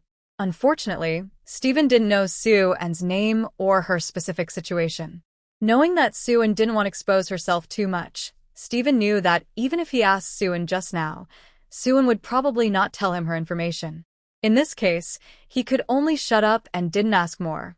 After Soo-in left the basement, she took out 2 motorcycles from the space, which were left for Steven and his bodyguard. Fortunately, Soo-in had looted dozens of motorcycles this time, so it wouldn't be too painful to take out 2 for Steven. Soo-in also rode a motorcycle and drove away quickly. The moment she rode the motorcycle, Soo-in felt very happy. On the highway at night, Soo-in flew by on a motorcycle. At this speed, Soo-in estimated that it was almost 200 yards. Compared with the speed of the bicycle, the speed of the motorcycle was still smooth. Because she wasted a lot of time at the gang, Soo-in looked at the time. It was almost 5 o'clock. It would be dawn soon. Soo-in, who hadn't slept all night, felt a little sleepy. So, after arriving at the hotel, Soo-in went straight to the room and fell asleep to catch up on sleep. At the same time, Steven also came out of the basement and saw the situation at the gang's base. Steven never expected that all the 100 or 200 people at the base had been dealt with. Can Soo-in, a woman, really deal with so many people? But Steven didn't see anyone else except Soo-in. Steven looked at the group of gangsters at the base and felt that Soo-in was too strong. He seemed to be more and more interested in that woman, and he didn't know if he would have the chance to see Soo-in again in the future. After Steven looked at the situation at the gang's base, he didn't stay here for long. Because there were other people in the gang, not all of them were at the base. If others came back, Steven might be in danger. So what Steven had to do was to leave here quickly. Steven and his 2 bodyguards quickly rode the 2 motorcycles that Soo-in left for them, and then quickly left the gang's base. Soo-in was busy all night and slept until the afternoon of the next day. After a nap, Soo-in felt that although her mental state had improved a lot, she was still a little sleepy. After yawning, Soo-in got up, washed up, and drank some spiritual spring water. Her energy was completely restored. If it weren't for her stomach growling with hunger, Soo-in could actually sleep for a while. But at this moment, she was so hungry that she couldn't sleep even if she wanted to. So Soo-in struggled to get up, washed up, left the hotel, and found a restaurant to eat. There are many restaurants in the United States, and Soo-in found a Western restaurant. The environment of the restaurant is good. After Soo-in went there, she directly ordered 5 steaks, a pizza, a pasta, 2 ice creams, and a cup of Coke. Seeing Soo-in ordering so much food, the waiter in the restaurant couldn't help but remind her, "Miss, are you eating alone?" Soo-in nodded. "Yes, I am eating alone. Is there any problem?" The waiter reminded, "But miss, if you eat alone, you order too much. I see that you are quite thin, and you can only eat 2 steaks at most, and you can't eat so much." Soo-in said, a little unhappy, "I know my appetite better than you do. Since I ordered these things, I can eat them naturally." The waiter continued to nag, "But miss, so many things cost a lot of money. Are you sure you can afford so much money?" The waiter was worried that Soo-in deliberately ordered a lot at one time and took it away directly after ordering. The restaurant had encountered such people before, who deliberately ordered too much, ate and took away directly, and ran away without paying the bill. Soo-in was an Asian woman, and the waiter suspected that she had no money and wanted to run away. Facing the waiter's questioning and scrutinizing eyes, Soo-in was immediately unhappy. What kind of person is this? Does she look like someone who doesn't pay for meals? Who is she looking down on? Soo-in took out a stack of $10,000 bills from her pocket and slammed them on the table. She pointed to a thick stack of bills on the table and asked the waiter, "This is money. You see, do you think I can afford the food here with this money? The waiter looked embarrassed when Suan took out so many dollars. She saw that Suan didn't look like she had money, so how could she have so much money? Knowing that she had misunderstood someone, the waiter had to say, "Miss, I'm sorry, I'm really sorry, I misunderstood you. Just order." Although Suan was unhappy, seeing that the waiter's attitude of admitting his mistake was quite good, Suan was too lazy to bother with such a shallow-minded person. After the waiter stopped talking, the food she ordered was soon served to the table. Suan was eating Western food. Don't say it, this medium-rare steak is really tender. Compared with domestic steaks, foreign steaks are more authentic. After returning to China, Suan may not be able to eat such delicious steaks again. This time, she got so much money from the gangster boss. Before leaving the United States, Suan thought that she could order more steaks from the restaurant here and put them in the space to take back to China. In this way, when she wants to eat, she can just take it from the space. So it is better to have money in hand. If it weren't for the large amount of foreign exchange collected this time, Suan really wouldn't be able to buy much with the little foreign exchange given to her by Director Peng. Suan ate and drank enough and touched her stomach. Well, this feeling is really good. After resting for a while, she left the restaurant. After waiting for a walk, Suan found that the incident of the gang in the United States last night caused quite a stir. Many TV stations here reported the investigation of the police in the United States to the gang. Suan solved the famous gang in the United States last night, the Scorpion Gang. In addition to the Scorpion Gang, there are many other powerful gangs in the United States. This time, the Scorpion Gang, S-Base was directly wiped out and the boss was killed, which caused a huge sensation. The police are investigating who did it. They suspect the Blood Gang, which has an old grudge against the Scorpion Gang. After all, how can a person without some strength deal with so many people in the Scorpion Gang? But when the police went to investigate, they didn't have many clues. When Suan dealt with these gangsters, he naturally wouldn't leave any clues for the police to catch. As long as Steven didn't say it, the police in the United States would never suspect her, a Chinese comrade. Who would believe that a Chinese woman could directly overthrow a big gang in the United States? Although the police put the suspect on the Blood Gang, the people in the Blood Gang knew very well that the Scorpion Gang that was wiped out this time had nothing to do with them. Even the boss of the Blood Gang was confused. He wanted to deal with the people in the Scorpion Gang many times, but he didn't have a chance. Which big boss was so powerful that he killed all the people in the Scorpion Gang overnight. With such a capable person, it's not easy for them, the Blood Gang. The boss of the Blood Gang is now worried that he might be in trouble with the police in the United States. They didn't do it, but they have to bear the blame. Being targeted by the police, even if the Scorpion Gang can't find them this time, they will still be greatly affected. For example, the Blood Gang and the Scorpion Gang are both doing white powder business in the United States. If they are targeted by the police, their white powder business will be difficult to do, and they will lose a lot of profits. Suan naturally didn't know that his appearance had brought such a big trouble to the Blood Gang. At this moment, Suan was thinking about what to do next. Go shopping? Anyway, the remaining actions can only be carried out at night. Suan also wanted to go to the military factory in the United States at night. She planned to get some weapons from the United States back so that China could refer to it for research. However, unlike the machinery factory, the military factory in the United States is more strictly guarded, and tonight's operation will definitely not be as smooth as last night at the machinery factory in the United States. Even if it is not smooth, Suan must still go there, otherwise this trip to the United States will not be a loss. Suan now has money in his hand, and he is more confident when shopping. After a round of shopping, Suan has bought a lot of things and put them in her own space. Waiting to return to China, she will have no shortage of steaks, cola, and the like.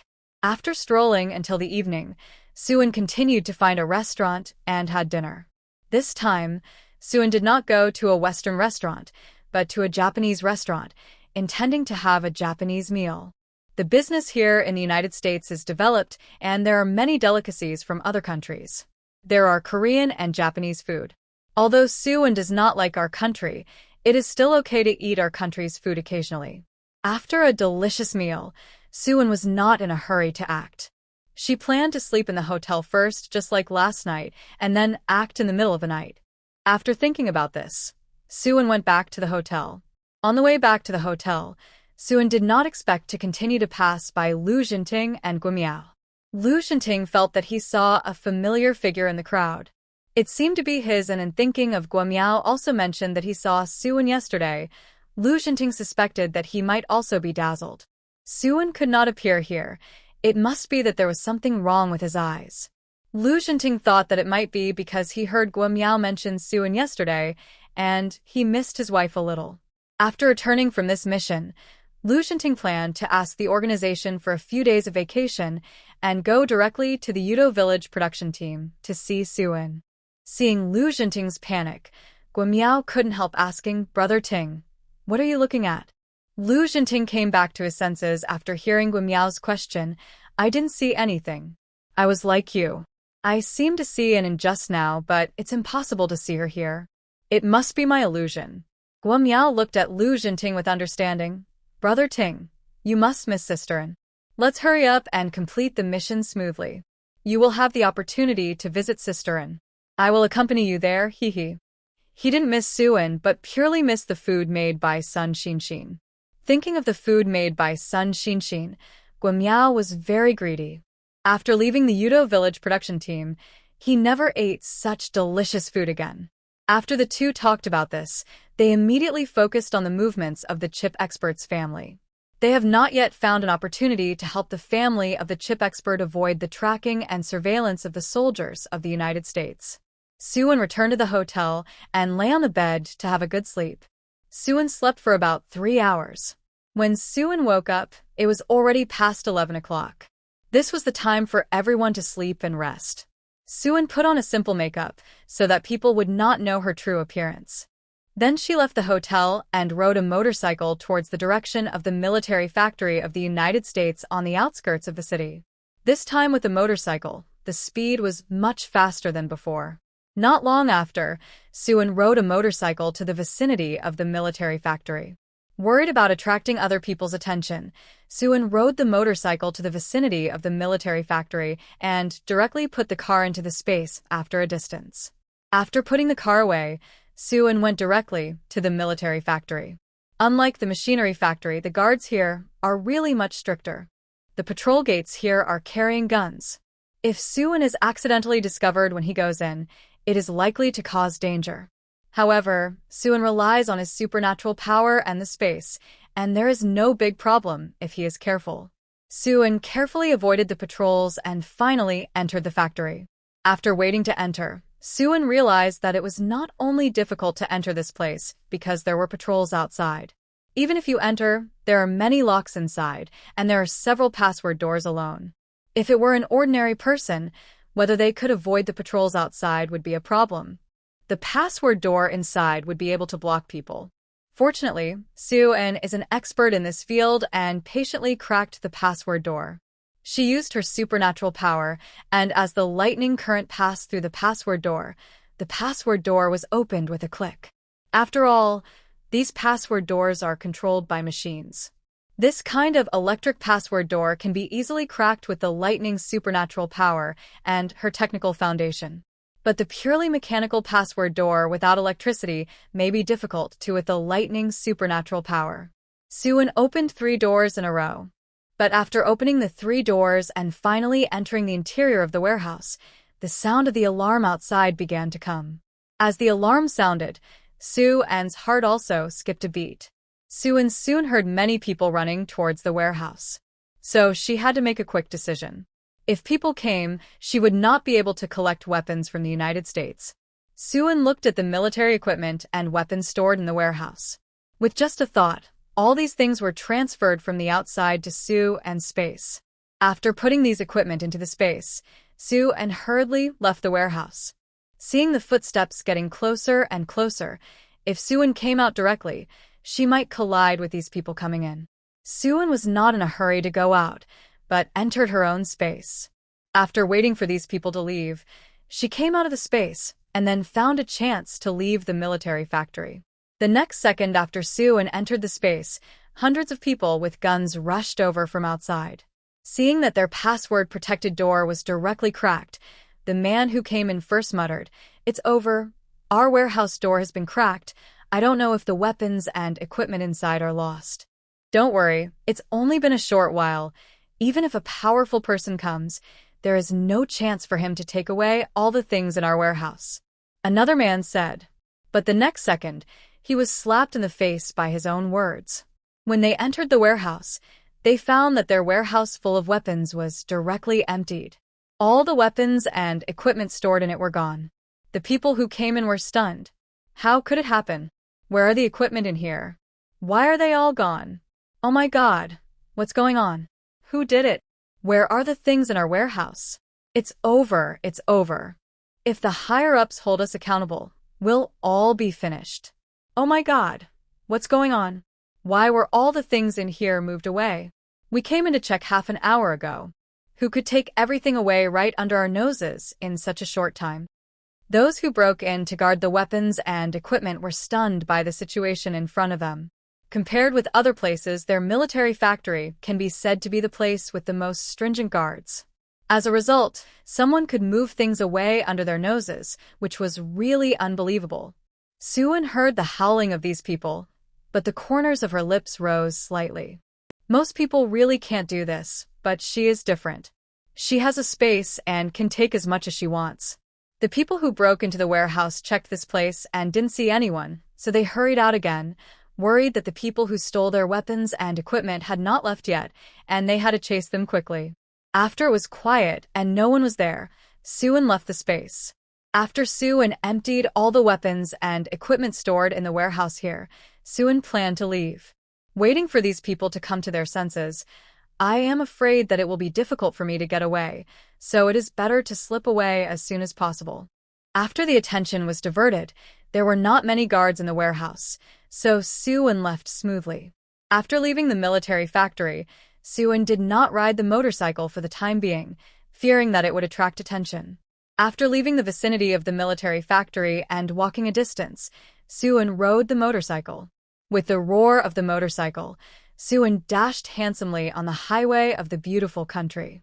Just when Suan was about to reach the city, he suddenly heard a gunshot. Suan quickly stopped the car, wanting to know what was going on.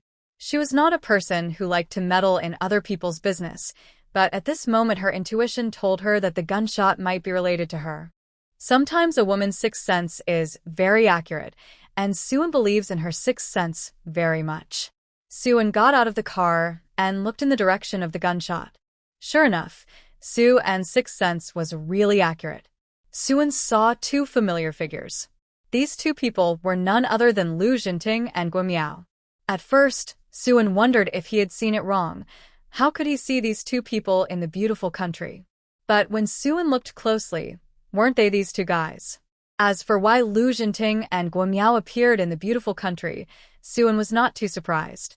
Because of their profession, they may often need to perform various tasks. Last time, Lu Jinting mentioned that he was going to perform a mission and might be away for a long time. Suan might not be able to contact him, so she didn't need to worry. Now think about it, these two guys might come to the United States to perform a mission.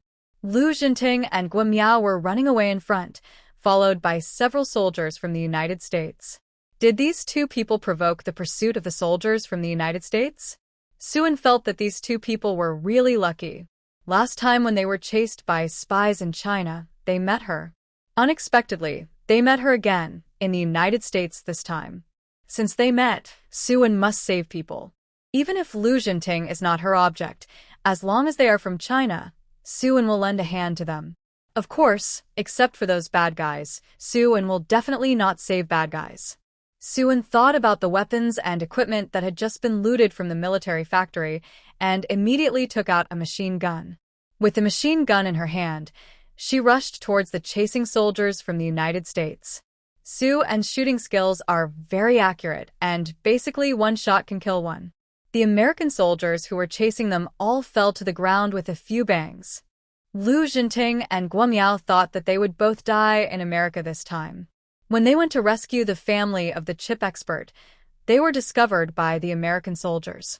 As a result, the two of them were chased by several American soldiers. Although they both brought pistols, they had used up all the bullets in their guns during the confrontation. Now that they were out of ammunition and food, didn't they think that their lives would end here? Who knew that just when they accepted their fate, these American soldiers were attacked? As the gunshots rang out, these American soldiers were all knocked down. So Lu Jinting and Guo Miao had a feeling of being saved from a desperate situation. They all looked in the direction of Su Wen, wondering who saved them. It would have been better if they hadn't looked. After looking, both of them were stunned.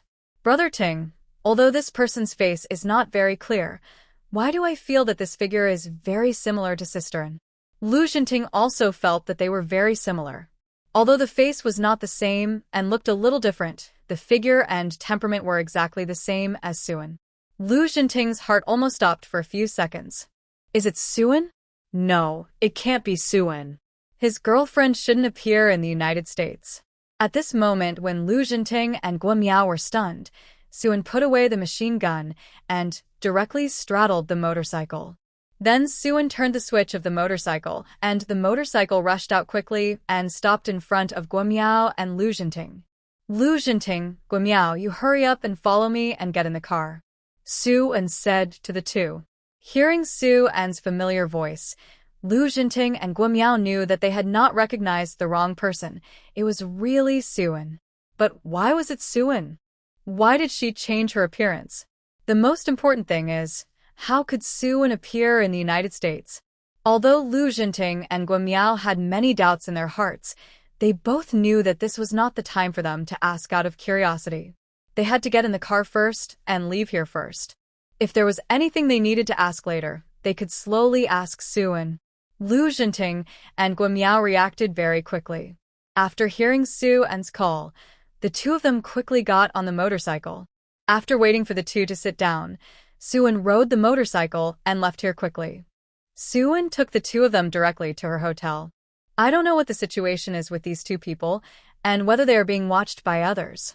In fact, it may not be safe to go back to Suan's hotel, but they have nowhere else to go at the moment. Suan has to understand the situation of these two people before deciding on the next move. Fortunately, the hotel room was booked in Suan's name, and no one noticed it in the middle of the night. Suan took Guo Miao and Lu Jinting to her room smoothly. I guess it won't be found so quickly for a while. The three of them entered the room and closed the door. Suan went to the bathroom and washed her face quickly. After the makeup on her face was washed off, Suan's true face was revealed. The moment they saw Suan's true face, Guo Miao and Lu Jinting were excited. Lu Jinting looked at Suan with more and more burning eyes and is it really you? Guo Miao stared at Suan and then muttered, Sister N, I thought I had an illusion, but it turned out to be you. Sister N, how come you are in beautiful country? What's going on?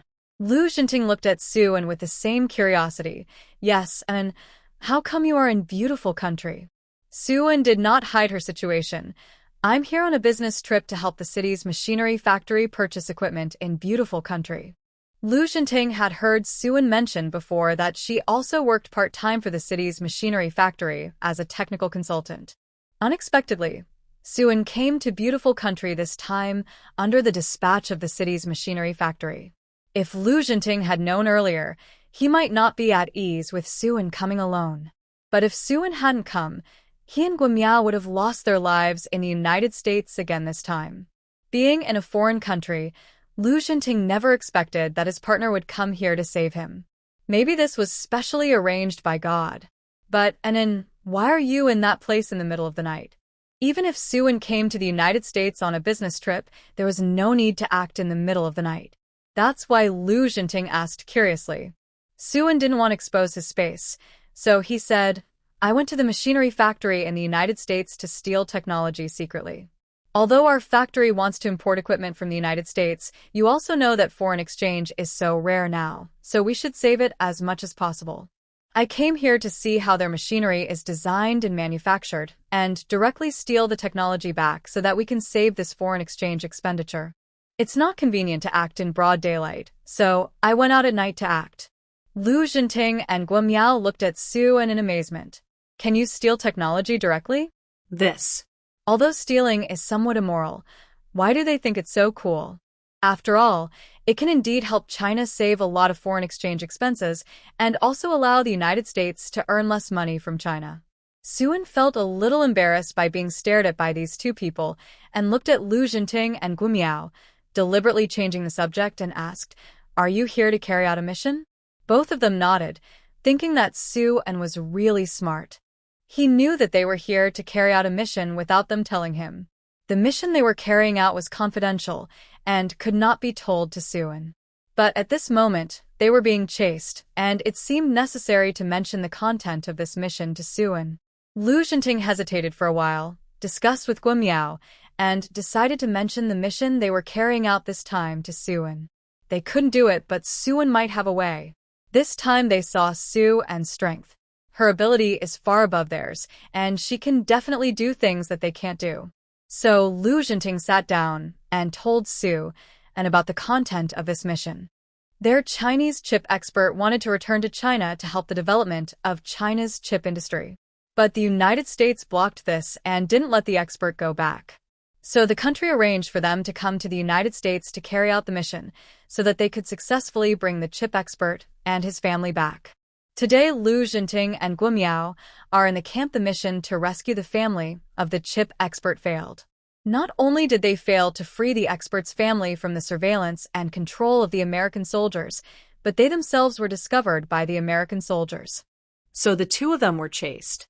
Fortunately, Suan showed up in time. Otherwise, they might all be dead now. Suan couldn't help but frown when he heard what the two said. "Are you here to help the chip expert return to China?" Suan remembered that the technology of China's chip industry has always been poor in later generations, which has also caused many things in China to be strangled by foreign countries. In later generations, China suffered a lot in chip manufacturing, probably because of the lack of relevant talents and experts to do research in these fields. If this chip tycoon can be successfully sent back to China this time, China's chip field may be different from the history she knows. If China can become strong in the chip field, other scientific and technological fields can be developed. Suan is a Chinese and naturally hopes that her country can become strong. Because only when the country is strong can the people live a good life. After listening to the missions of the two people, Suan said, "I've finished my work here. If you don't mind, I can cooperate with your actions in the next period of time. I don't know what I can do to help you." Hearing Suan's words, Guimiao said excitedly, "Sisterin, you are so powerful. There will be no problem with you around." Suan smiled and responded, "I will do my best to help you. I am also a member of China. Although this is not my mission, I hope that my help will make our country better and better." Lu Jinting looked at Suan with burning eyes. Although he felt that there were many suspicious points about his partner, he knew that Suan really wanted to contribute to China. It was Suan who helped to solve those spies from country R. Ouch. Guimiao suddenly shouted. His sudden shout startled Suan and Lu Jinting. Both of them immediately became alert and then looked at Guimiao, wondering if this guy suddenly yelled because he found danger. Guimiao pointed to one of his arms and said, I seem to be injured." Before, Guimiao was so nervous that he didn't feel any pain when he was injured. Now that he relaxed, he immediately felt a pain in his arm. Guimiao touched the painful area and found it bleeding. When Suan saw Guimiao said he was injured, he immediately looked at his arm. In fact, blood stains could not be seen too much on black clothes, but his arm was already a little soaked with blood. Suan immediately went to get the medical kit. If he was injured, he could just bandage it. It was no big deal. Suan asked Guimiao to roll up his sleeves to reveal the wound inside. Guimiao's arm was indeed injured, but the injury was not very serious. There was only one scratch on his arm, and the bullet should have grazed his arm when it flew out. However, such a scratch cannot be ignored, and it must be quickly bandaged to avoid infection. Suan first took out the disinfected iodine to help Guimiao wipe the wound. Although Suan is usually violent, he is very gentle when helping people treat wounds. Guimiao felt that Suan, who was helping him treat his wounds, was not the same person as usual. When he was about to sigh that Suan was really gentle at the moment, Lu Jinting said from the side, "And let me help him treat his wound." Looking at his partner helping another man deal with his wounds, Lu Xinting felt a little jealous. Although this man was his good brother, and he knew that there could be nothing between the two of them, Lu Xinting was still unwilling. Suan saw that Lu Xinting took the initiative to help Guamiao deal with his wounds, and he didn't have any objections. It didn't matter who did it, as long as the wound was dealt with properly. Compared with Suan, Lu Xinting's actions were definitely much rougher. Guamiao cried out in pain several times. If possible, he wanted Suan to help him deal with it. But seeing that Lu Xinting seemed to be a little jealous, Guamiao didn't dare to mention it. After Lu Xinting helped Guamiao deal with his wounds, Suan said, "Should we leave here? It may not be safe here because we don't know if you have been targeted. Should we change our position?" What Suan proposed was also considered by Lu Xinting and Guamiao. Lu Xinting said, "Okay, let's change places together. We have a safe place in the beautiful country." Yeah. When Suan heard Lu Xinting say this, he hurried to pack his things. There weren't many things, just a few clothes. Suan rested in a few minutes. After packing up, the three of them left the hotel together. Suan continued to ride the motorcycle, taking Lu Xinting and Guamiao with him. While riding in the car, Guamiao kept saying that the motorcycles in the United States were so cool, and when would they have such motorcycles in China? Under Lu Xinting's guidance, the three of them rode the motorcycle to a small villa. Most of the villas in the United States are single-family villas, and only in the urban area are there more high-rise buildings. Compared with those pigeon cages, Suan still thinks that this kind of single-family villa is more comfortable to live in. After Lu Xinting entered the villa first, he knocked on the door. The people inside did not let them in immediately, but exchanged a secret code first. After Lu Xinting matched the secret code, someone inside opened the door. "Deputy Captain, how is the situation over there?" A young man opened the door. Lu Xinting said, "Let's talk about it after we go in." Okay. Guamiao and Suan followed them into the house. As soon as they entered, the other people who were on the mission came out of the room and went to the living room. Seeing Lu Xinting and Guamiao coming back, these people didn't feel any reaction, but when they saw Suan with the two of them, they all looked at her. At this time, a man in his 30s walked up to Lu Xinting, pointed at Suan and asked, "Who is this woman? They can't just bring people here casually when they are on a mission this time. If they are exposed, not only will everyone be in danger, but the mission will also fail." The mission they need to perform this time is taken very seriously by the top leaders of the country, and they can't tolerate any carelessness. So when a stranger came here, Lu Changming, the person leading the mission this time, was a little nervous, and his eyes were full of vigilance when he looked at Suan.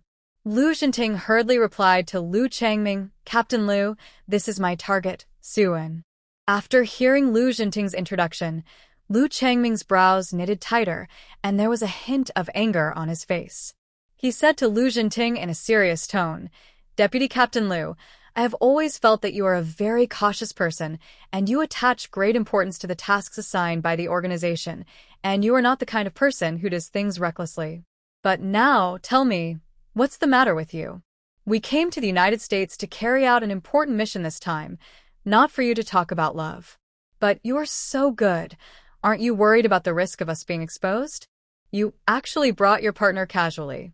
Seeing that Lu Changming was angry, Lu Xinting hurriedly explained, "Captain Lu, listen to my explanation. I asked my partner to come here, not to talk about love with me. I need the help of my partner to help us complete this mission better." It would have been better if Lu Xinting didn't explain. After this explanation, Lu Changming felt even more outrageous. He looked at Lu Xinting and said to him with an indescribable expression, "Deputy Captain Lu, listen to what you say yourself. Is it reliable? Can such a woman help us complete the mission? If you can find other reasons, I can still believe you. But listen to what you say and ask others if they believe it or not." Lu Changming knew Lu Xinting's ability. Lu Xinting's ability was not bad at ordinary times. Otherwise, he would not have been the deputy captain of the Special Operations Team. But at this moment, Lu Changming felt that Lu Xinting seemed to be a little bit in love. Did he have a filter for his object, so he thought how capable a little girl could be? For example, for this mission, the country dispatched their special forces. all of whom are elites, and they did not just randomly find someone to carry out the mission. After Lu Changming finished speaking, Guimiao helped Lu Jinting to clear his name. Captain Lu, Brother Ting is not joking, Sister An does have this ability. You may not know that the last time Brother Ting and I carried out the mission, thanks to Sister An's help, otherwise the two of us would have been killed by the enemy spies. Huang Zhong and his men were also captured by Sister An last time. If it weren't for Sister An, these people would have run away long ago. And this time, if it weren't for Sister An, Brother Ting and I would have been solved by the soldiers of the United States, and now we might not have the opportunity to stand here. Don't look at Sister An as a female comrade, but I can pat my chest and guarantee that Sister An's ability is above Brother Ting and me, and none of us here can match Sister An. Hearing what Guimiao said, the other members of the Special Forces looked at Suan, and they were still a little bit unconvinced. She looks so delicate. Is she really as capable as Guimiao said? Suan saw Lu Changming's distrust, then raised his eyebrows and said to Lu Changming, Captain Lu doesn't believe what Comrade Gra said? If you don't believe it, we can have a competition. Lu Changming snorted, I don't bother to bully a female comrade. Suan's mouth curled up with a mocking smile. Captain Lu is not disdainful. You don't even have the chance to get close to me. You little girl, you are really arrogant. I have the capital to be arrogant. Suan said, in front of Lu Changming. She quickly flashed behind him. Then, before everyone could see her operation clearly, Suan had already taken out a pistol from Lu Changming's waist and put it against his forehead. Suan's skills undoubtedly shocked everyone present. Lu Jinting and Guimiao were not surprised. After all, they had known that Suan's skills were always strong. Now, seeing Suan's performance, they naturally would not be as shocked as others. Lu Changming felt the cold pistol against his forehead, and only then did he feel the pressure. Although he didn't want to believe how powerful a little girl like Suan could be, he realized at this moment that Suan's skills were indeed very strong. There were not many people who could take away his pistol before he could react and threaten his life. This little girl is really not as weak as she looks. After Suan put the gun against Lu Changming's head, she put the gun down and put it back on his waist. Then Suan sat on the sofa, looked at Lu Changming with a somewhat arrogant look, and asked, Captain Lu, how about it? Can I help you with my skills? Lu Changming met Suan's gaze. For some reason, Suan was obviously not very old, but the aura on her body made him feel more pressured. You know, there are not many people who can make Lu Changming feel this kind of pressure. Lu Changming pursed his lips. Even if you are good at fighting, you are not one of us. Lu Changming said, looking at Lu Jinting, Deputy Captain Lu, you are a member of the Special Operations Team, and also the Deputy Captain. I believe you know the rules of our Special Operations Team better than most people. Our Special Operations Team does not allow others to join casually. Our tasks and plans cannot be disclosed casually. As a result, you brought an outsider to help us perform the task, which completely violates the purpose and principles of our Special Operations Team. Even though Suan has proved his ability, Lu Changming does not think that Suan can help them complete the task. Suan was a little displeased when she heard what Lu Changming said. She stared at Lu Changming and sneered, Captain Lu, you are really old-fashioned. Rules are dead, but people are alive. Without my help, you may not be able to complete the task. Is it necessary to abide by those broken rules? If Suan had not wanted to help her target, she would not want to meddle in Lu Changming's business just because of his character. After Lu Changming was confronted by Suan, his face was very unhappy. Suan was just a little girl, but such a little girl dared to talk about him. Isn't this very embarrassing for him? I am old-fashioned, and I am also responsible for our China. Who knows whether you are reliable or not? We can't bet on the future of China. Suan heard what Lu Changming said and sneered. You are right. You can indeed doubt me. If you are not my girlfriend, do you think I would get involved in this matter?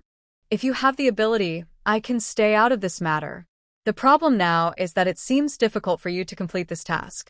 In addition to choosing to believe me, what else can you do? If I want to do something to you, I can wipe you out now without waiting. Suan's arrogant words made Lu Changming's face flush. You. Little girl, are you too arrogant? Who said we can't complete this mission without you? Suan saw that Lu Changming was still stubborn, so she had to say, forget it, since you are trying to stop me and don't want me to participate in this, then forget it. I don't want to participate. I just hope you remember your words and don't come to beg me later. After Suan finished speaking, she stood up and said to Lu Jinting, since your captain doesn't want me to participate in this, I won't get involved. You should pay attention to safety. Complete the mission as soon as possible and return home as soon as possible. I will also stay in the United States during this period. I will still live in the same hotel as before. If you have any questions, you can come to me. Lu Jinting could only sigh. He wanted to keep Su and to help them carry out the mission together. But Lu Changming disagreed, and he had no choice. This time, their Special Forces team had to listen to Lu Changming. Lu Jinting trusted his object, but he could understand Lu Changming's distrust of Suan. After all, Suan was not a member of their Special Forces team, and Lu Changming could not trust her without knowing Suan. Now that Suan was leaving, Lu Jinting did not stop her. Okay, Anan, you be careful by yourself. Suan patted Lu Jinting on the shoulder and said, it is you who should be careful. Don't worry, with my ability, I will not let myself get hurt. Lu Jinting thought of Suan's skills and knew that she was telling the truth, so he nodded and said, okay, I will also pay attention to my own safety, and you don't have to worry too much about me. Suan saw that Lu Changming did not welcome her to stay here, so she did not stay here for long. After saying hello to Lu Jinting, she rode her motorcycle directly back to the hotel. After Lu Changming waited for Suan to disappear in the courtyard, he said to Lu Jinting, Deputy Captain Lu, you brought your partner here so casually. You have to pray that nothing unexpected will happen to us in the future. If we are exposed because of your fault, the organization will hold you accountable. Lu Jinting met Lu Changming's condemning eyes and said, Captain Lu, I trust my partner very much. Don't worry, if we are exposed because of me, I will definitely take responsibility to the end. Guo Miao looked at Lu Changming with an expression that was difficult to describe. Captain Lu, I think we will definitely ask Sister N for help. Although you don't trust Sister N, I can be sure that when we can't perform the mission, we can only ask Sister N for help. Guo Miao said, and didn't say much to Lu Changming. He believed that the facts would prove everything at that time. Lu Changming was different from them. He didn't know Suan, so he was unwilling to believe Suan. But those who knew Suan would know that Suan was not the kind of person who couldn't be trusted. She could help catch spies. At least she was wholeheartedly for China. People who can consider the interests of the country will definitely not do anything to harm China. Suan didn't care about the situation here. After returning to the hotel, Suan washed up and lay down on the soft big bed to sleep. This mattress is really comfortable to sleep on. When she returns to China, she will buy a few mattresses to take back. In China, people can only sleep on plank beds, which are hard and not as soft as the mattresses here. In the next few days, Lu Jinting and his team will have to perform tasks in the United States. Suan thinks that if she has nothing to do, she can stock up more goods here. Now, there are all kinds of advanced electronic products in the United States, and they're good products that are difficult to buy on the market. In addition, Suan can also stock up more mechanical raw materials here. When she wants to assemble something, she can make it herself if she has the raw materials. Suan was busy until almost dawn before going to bed, so she slept until the afternoon. After a nap, Suan was full of energy. After Suan woke up, she found out that because of the incident she had caused yesterday, the police in the United States have been searching everywhere for the thieves who went to the military factory last night to steal weapons and equipment. The police in the United States have been busy these 2 days. First, the machinery factory reported that some equipment was lost. However, the situation at the machinery factory was not serious. Basically, only one piece of equipment was lost. Therefore, the police in the United States did not pay much attention to the situation at the machinery factory. Later, the Scorpion Gang had an accident. So many people in a gang lost their lives directly, and the police in the United States had to pay attention to it. Although the Scorpion Gang is a gang, as long as the citizens of their country are in trouble, the police here have to help investigate and deal with it. In the past 2 days, The police in the United States have not found any useful information in the investigation of the Scorpion Gang. The matter of the Scorpion Gang has not been resolved yet, but the military factory in the United States had another accident last night. Compared with the destruction of the Scorpion Gang, the situation at the military factory is more important. After all, it is related to the national security of the United States. Their military factory lost such a large number of weapons and equipment. Who knows what will happen next? This is really worrying. The police in the United States have stepped up their investigation into the military factory, but they still have no clues. After all, the security at the military factory is so strict. Who, or what kind of force, can transfer so many military weapons and equipment in the military factory's arsenal in an instant? Even if the most powerful special forces in the United States come, they can't do it. The theft of the military factory in the United States has naturally caused a huge sensation in the country. Now several media in the United States are reporting on this matter. So when Suan got up and turned on the TV, she saw these news reports. Seeing that the government and the people of the United States began to be terrified, Suan was very happy. She came to the United States just to muddy the waters in the United States. The more chaotic the United States is, the less energy it will have to target China. Moreover, during this period, Liu Jinting and his men were carrying out tasks in the United States. If they could muddy the waters here and divert the government's attention, it would create more opportunities and conveniences for their actions. Suan read the news report and then went downstairs to eat. After being busy for so long last night, Suan was a little tired. Now she just felt very hungry and wanted to eat more. Suan got a lot of money from the Scorpion Gang and was not short of money now. Because of this, Suan could eat as much as she wanted. After eating and drinking, Suan did not forget to go shopping. She bought everything she liked and put it into her space. After shopping for a while, Suan bought about 100 color TV sets. Although there are TV sets in China now, color TV sets have basically never appeared. But at that time in China, color TV sets were very common. After buying a color TV set, Suan also bought 200 black and white TV sets. The electronic watches here are very cheap, but Suan knows that this kind of electronic watch is a very rare thing in China. She doesn't mind buying more and waiting to take them back to Lu Peng and let Lu Peng sell them. After shopping for an afternoon, Suan had dinner before returning to the hotel. After arriving at the hotel, Suan curled up on the soft sofa and started watching TV. The news on TV was still focusing on the destruction of the Scorpion Gang and the theft of the military factory. Some media even started to make up stories. Suan couldn't help laughing when she saw the speculations of the media and the stories they made up. They probably would never know that it was she who destroyed the Scorpion Gang and moved the warehouse of the Air Force factory. While Suan was watching TV programs in the hotel, Liu Jinting and others were also watching TV. Liu Jinting and others were watching TV not for entertainment. They were watching TV mainly to keep an eye on the latest developments in the United States. When they saw the news report saying that the warehouse of the military factory in the United States was inexplicably emptied by someone as Chinese, they couldn't help but feel secretly happy.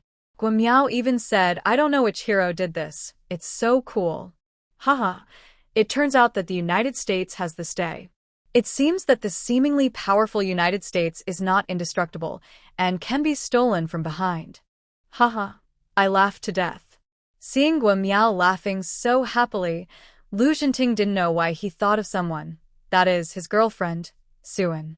Liu Jinting's sixth sense felt that the theft of the military factory in the United States, this time, seemed to be related to his girlfriend. But after this idea came up in Liu Jinting's mind, Liu Jinting felt that it seemed a bit outrageous. Although Su and skills are indeed powerful, the military factory in the United States is heavily guarded, and it seems difficult for Su and to do such a big thing alone. No matter what the reason is, this time the warehouse of the military factory in the United States was emptied, and such a large amount of weapons were lost, which is enough to make the United States chaotic for a while. And this time they came to the United States to carry out the mission. The more turbid the United States is, and the more muddy the water is, the more convenient it is for their actions. So on Liu Jinting's side, Captain Liu brought the group of people who were carrying out the mission together to discuss the next countermeasures, hoping to find a better way to rescue the chip expert and her family. On Su'En's side, after returning at night, because he didn't have to go out to do big things in the middle of the night, he simply lay down on the bed and slept obediently. After a nap, Su'en got up early the next morning. Su'en, who had nothing to do, continued the big shopping for the next day. Su'en bought a lot of home appliances and raw materials and stocked up a lot of various materials. At this time, China lacked food and meat the most, but the prices in the United States were still cheap. The United States is not only a technological power, but also has developed agriculture. The yields of rice, flour, and soybeans here are very high. So the price of grain and oil here is not expensive. Buy more of these things, and you won't have to worry about selling them when you get back to China. In addition, Su'en will also purchase some shampoo, shower gel, perfume, and cosmetics here. These things are even rarer in China, so if Su'en buys these things back, he can also make a lot of money. In this way, in the next 2 days, Su'en was busy shopping. She didn't know what was going on with Lu Xinting. Lu Xinting hadn't contacted her yet, which meant there was no progress. It was a pity that Lu Changming was stubborn and unwilling to accept her help. If she had joined, the mission would have been solved by now. So why waste time in the United States? Lu Xinting didn't complete the mission, but Su'en was not in a hurry. It was a rare trip to the United States, so it didn't hurt to do more things before returning. That day, when Su'en went out to the mall, she happened to meet Lu Changming, who was on a mission again. This time Lu Xinting was not there, and Lu Changming personally brought several other members of the Special Operations Team to rescue the family of the chip expert. Lu Xinting and Guimiao were the ones who carried out the mission before, but they failed. If Su'en hadn't appeared in time, the two might have been injured and sacrificed. In addition, they were already exposed, so Lu Changming had to go into battle himself. Lu Changming was the captain of the Special Operations Team. In addition, he had joined the team for so many years and had carried out many missions, so he had more experience than Lu Xinting and Guimiao. So he might be able to accomplish what neither Lu Xinting nor Guimiao could do. This time, the family of the chip expert came out under the pretext of shopping just to create a chance for the rescuers from China to rescue them. As the family of the chip expert, their actions are under the surveillance of the United States. If they want to leave the United States, they must first avoid surveillance. Lu Changming led the team to lead away these American soldiers and find an opportunity to take away the family of the chip expert. But this time, Lu Changming still failed. Not only did he fail, but he was also shot in the arm by the American soldiers. As for him and his teammates, after being exposed, they were chased by these American soldiers and could only flee in panic. It was at this time that Su'en heard the gunshots in the mall and discovered Lu Changming's team. Although he didn't like Lu Changming, he was a Chinese after all. Internal conflicts can be resolved by themselves, but when facing external conflicts together, they are still a family. Su'en thought of Lu Xinting and then thought of the purpose of their mission this time. Forget it, she decided to help. She didn't do it for Lu Changming, she did it for the sake of her boyfriend and the future of China. Su'en immediately entered the space, changed her clothes, put on a mask, covered her face, and only left a pair of eyes exposed. She did this mainly because she was worried about being seen and exposed. After dressing up quickly, Su'en took a gun and first dealt with several American soldiers who were chasing Lu Changming and his men. Then Su'en hurried to Lu Changming's side. Follow me.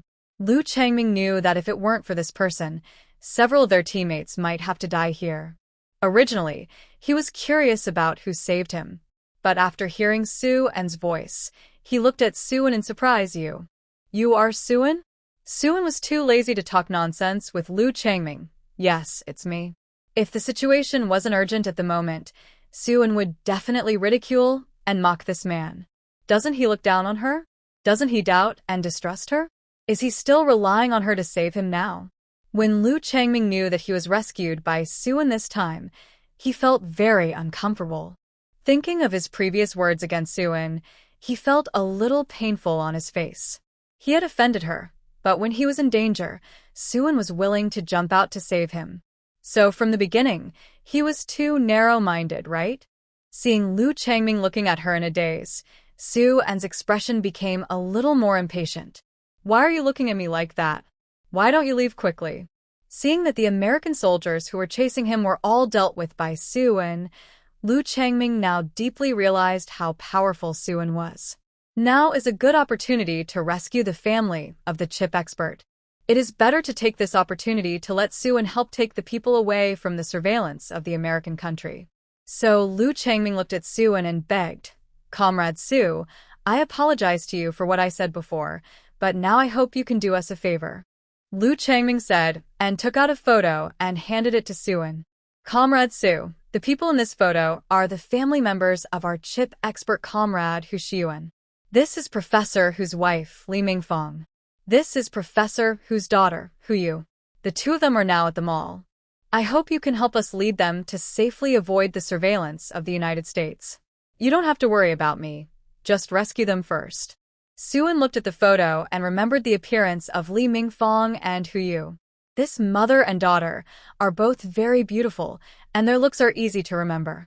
Seeing that Su-en didn't speak, Lu Changming thought that Su-en was going to refuse him. After all, he didn't trust her in various ways before, but now he asked her for help. But at the level of national interests, Lu Changming felt that it didn't matter if he was embarrassed.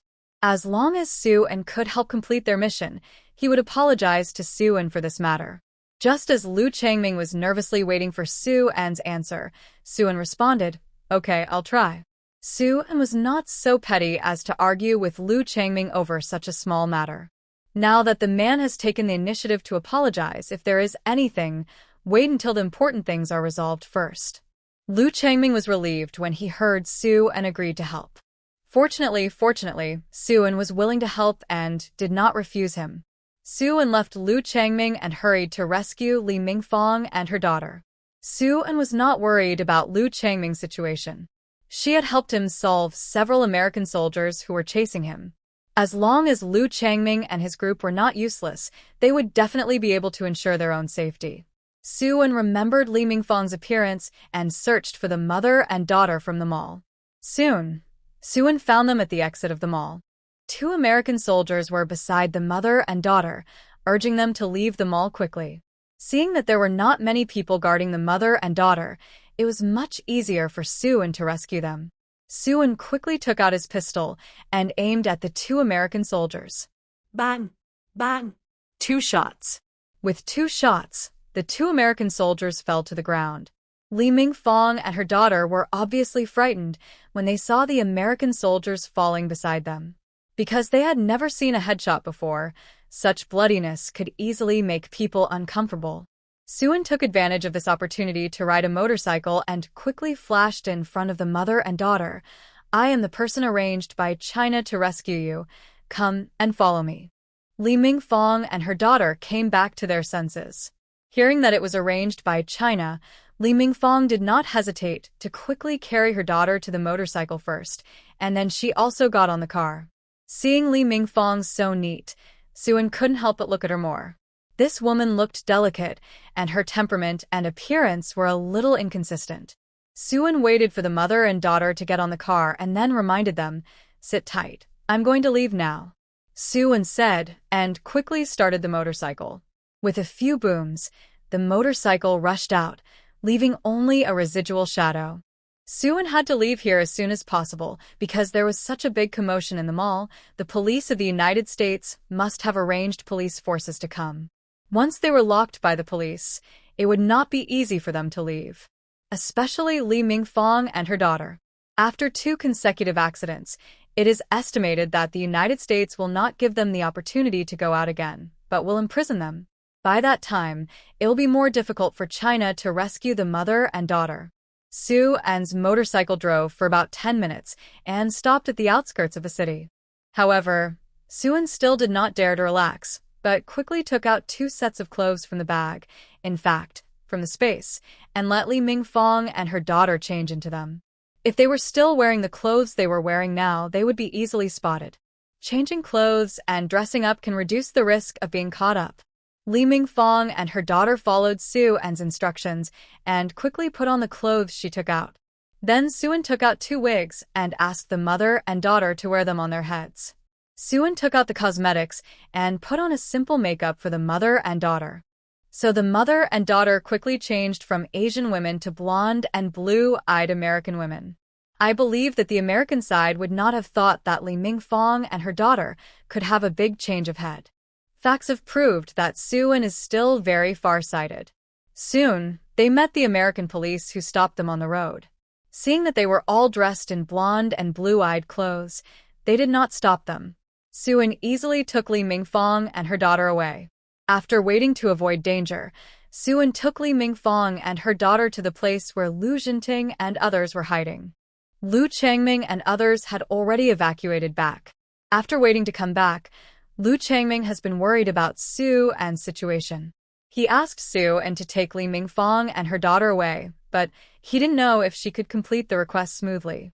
Although Su An is really powerful, this time she alarmed the American police, and it might not be easy for Su An to bring them here smoothly. After waiting anxiously for half an hour, they heard a knock on the door. Who? Hearing the knock on the door, Lu Changming and his friends asked a few questions inside. It's me, Su An. After hearing Su An's answer, Lu Changming opened the door. As a result, after waiting for the door to open, he found 3 blonde women. No, to be precise, there were 2 women and a little girl. Lu Changming was stunned, wondering if the police from the United States had investigated here. Just when Lu Changming was puzzled, Su An said, "It's me. We are wearing makeup." Lu Changming came back to his senses and understood what was going on, so he immediately let the 3 of them into the house. Looking at Su An's makeup, Lu Jinting didn't recognize the object. After Su An and Li Mingfang's mother and daughter came, they washed their faces first, and then washed off all the makeup on their faces. When waiting for them to appear in front of everyone with their true faces, Lu Changming and others suddenly became excited. Unexpectedly, Su An really brought Li Mingfang's mother and daughter here. It's really great. Now that Li Mingfang and her daughter have been rescued, we will find a way to rescue Professor Hu Shiyuan. This time, the mission has been perfectly completed. Lu Changming came to Su An and thanked Su An solemnly and apologized for his previous words and deeds. Comrade Su An, thank you very much for your help this time. I was wrong before and said some excessive words to you. Thank you for not holding it against me. Su An sat directly on the sofa, looked at Lu Changming with some contempt, and said with a slight smile on his lips, I am not trying to help you. I am purely trying to help my girlfriend and Huagua. If it were because of you, I would never reach out this time. Su An's words can be said to not give Lu Changming any face. She is like this. If others don't give her face, she won't give others face either. Lu Changming didn't expect Su An to say this, and his face suddenly felt hot and painful. But at this moment, facing the rampant Su An, Lu Changming would not say anything excessive. Their mission has not been completed, so Lu Changming still wants Su An to continue to help him. Since there is still a mission pointing at him, it will be difficult to deal with the next thing if he offends him. Lu Changming continued to apologize sincerely, Comrade Su. I know what you said, so I have to apologize for my previous recklessness. This time you can help rescue Professor Hu and her daughter. I believe that you are considering the interests and the overall situation of our China and are a trustworthy person. Su An sneered. Captain Lu's mind changes so quickly. I haven't heard you say this before. I thought too much before, Comrade Su. I wonder if you are willing to continue to help with the next mission? Su An glanced at Lu Jinting, then said, Okay, for the sake of my girlfriend, I'm willing to do this favor. But we have a deal. If I help you complete this mission, your internal reward will include my girlfriend's share. Although I am not a member of your Special Forces team, my girlfriend is, so the credit must be given to him. When Lu Changming heard Su An's request, he agreed without hesitation. Comrade Su, don't worry, I can agree to this. Lu Jinting looked at Su An with a moved face. Guo Miao looked at Lu Jinting with envy. Brother Ting, look at how lucky you are. Sister An is so good to you. She actually helped you earn credit directly. Such a partner is 1 in a million. Oh, I'm so envious. Why don't I have such good luck as you? When Lu Jinting heard Guo Miao's envious voice, he looked even more proud. After Lu Changming decided to let Suan join, he pulled her to discuss the next action. While they were discussing, another person came here. In addition to the experts from the Special Operations team, there were also domestic technical engineers who came to rescue Professor Hu Shiyuan this time. Because Professor Hu Shiyuan was imprisoned in the Research Institute of the United States, the Research Institute not only arranged security surveillance, but also set up various password obstacles.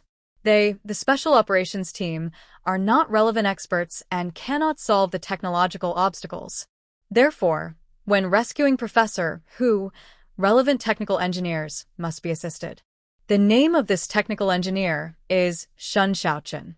When Suan heard this name, she felt a little familiar, but she didn't know where this familiarity came from. She just searched in her mind for a while, but couldn't think of anything, and soon forgot about it. But when Shun Xiaojie saw Suan, he couldn't help but stare at Suan for a few more times. For some reason, Shun Xiaojie felt that Suan had a sense of familiarity. Why did this girl look a bit like his parents, and seem to look a bit like him? Shun Xiaochen suddenly had an idea in his mind. Could Suan be his sister? There is a magical blood bond between relatives. Although it was the first time Shun Xiaochen met Suan, when he came into contact with Suan, he had an inexplicable sense of closeness, as if Suan was the child of their Shin family. Thinking of his sister who had never been found and was wandering outside, Shun Xiaochen was even more excited. If he could find his sister, his parents would definitely be very happy. Seeing Shun Xiaochen staring at Suan in a daze, Lu Jinting suddenly became a little unhappy. Comrade Shin, isn't it okay for you to stare at my girlfriend like this?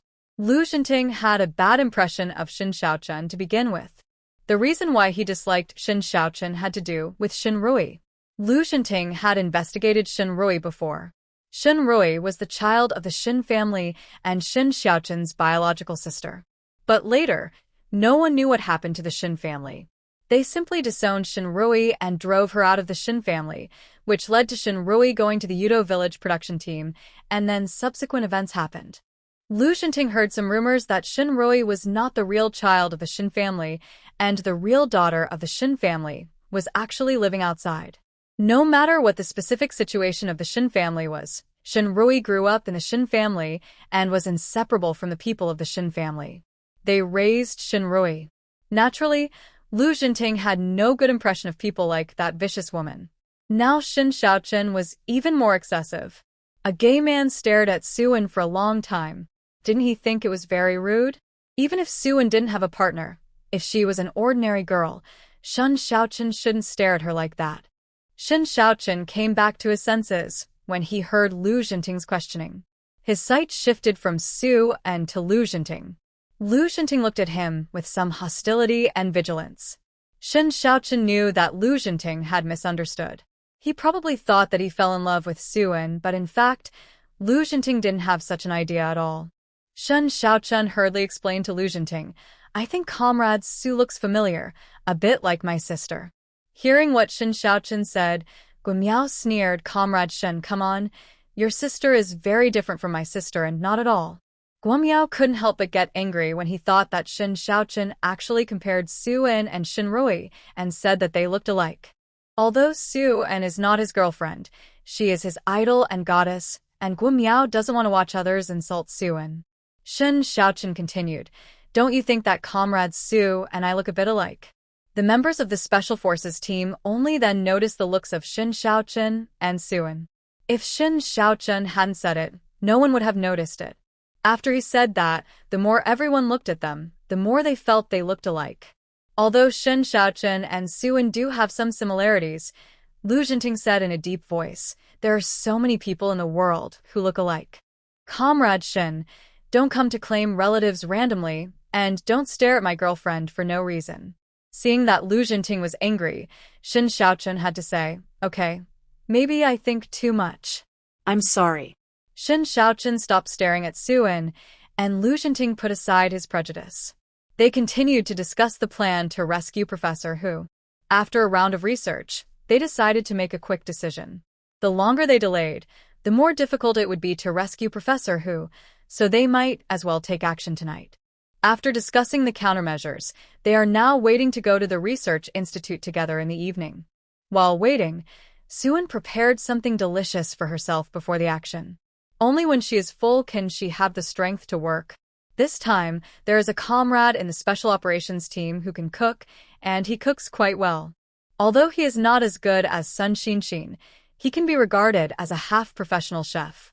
Suan has been eating Western food all this time. It is not bad to eat Western food occasionally to change the taste.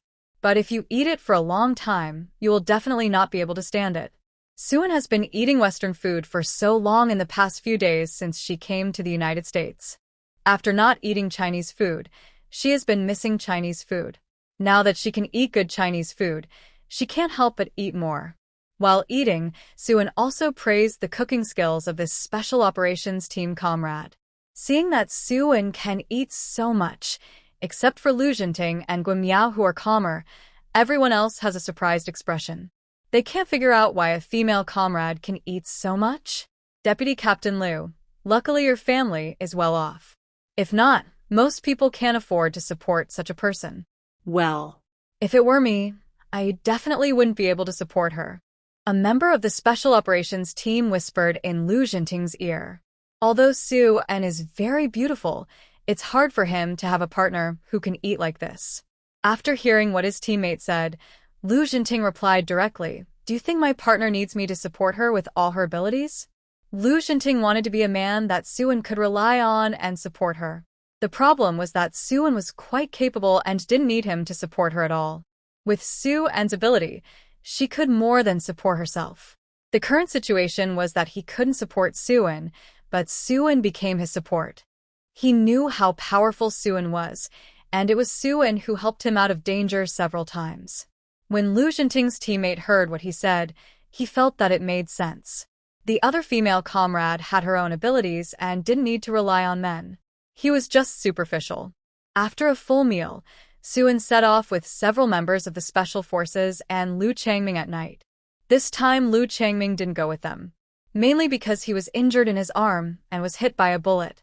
When he was injured, it might affect the execution of the mission. So this time Liu Changming did not lead the team, but handed the task of leading the team to Lu Jinting. But Liu Changming did not have to do nothing when he stayed. Once Suan and his team succeeded in their operation, Liu Changming had to lead people to complete the transfer quickly. They had to leave the United States as soon as possible and successfully bring Professor Hu's family back. In the middle of the night, Suan and his team went to the research institute. Because of what happened during the day, the guards at the research institute were even stricter. Looking at so many guards at the research institute, it was not easy for them to sneak in at this time.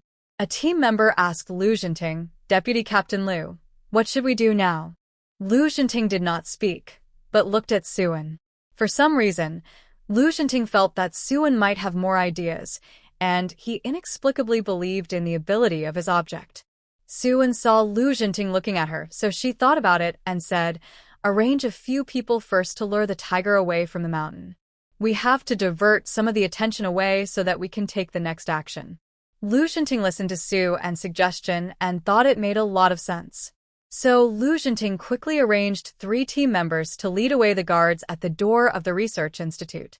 Diverting attention was indeed effective, and soon, most of the guards around the research institute were transferred. Taking advantage of the fact that there were few people at this moment, Suan, Lu Jinting, and Shun Xiaochun hurried into action. It might not take long outside, so she had to make a quick decision. The 3 of them quickly sneaked into the research institute. When they sneaked in, they met the patrolling guards after a while. However, the 3 of them were all good at it, and they quickly dealt with the few people guarding this side. Suan couldn't help but look at Shun Xiaochun.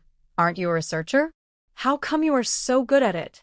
Shun Xiaochun said, who said those who engage in technology and scientific research can't practice a few skills.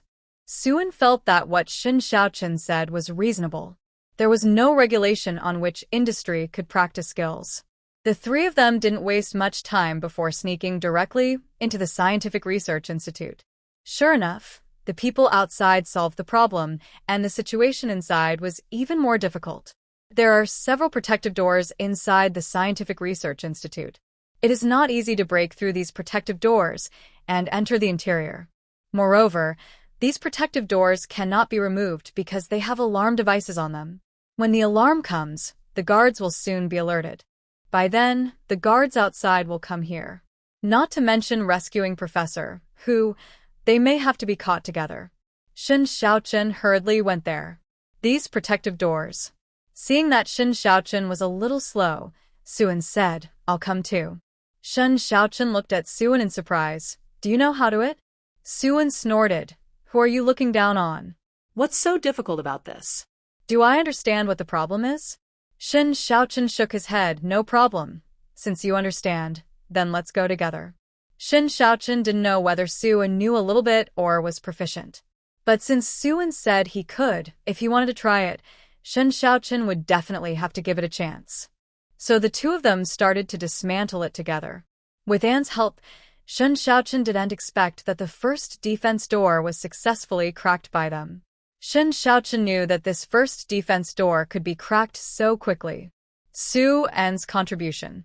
Now Shen Xiaochen is more and more curious about Suan.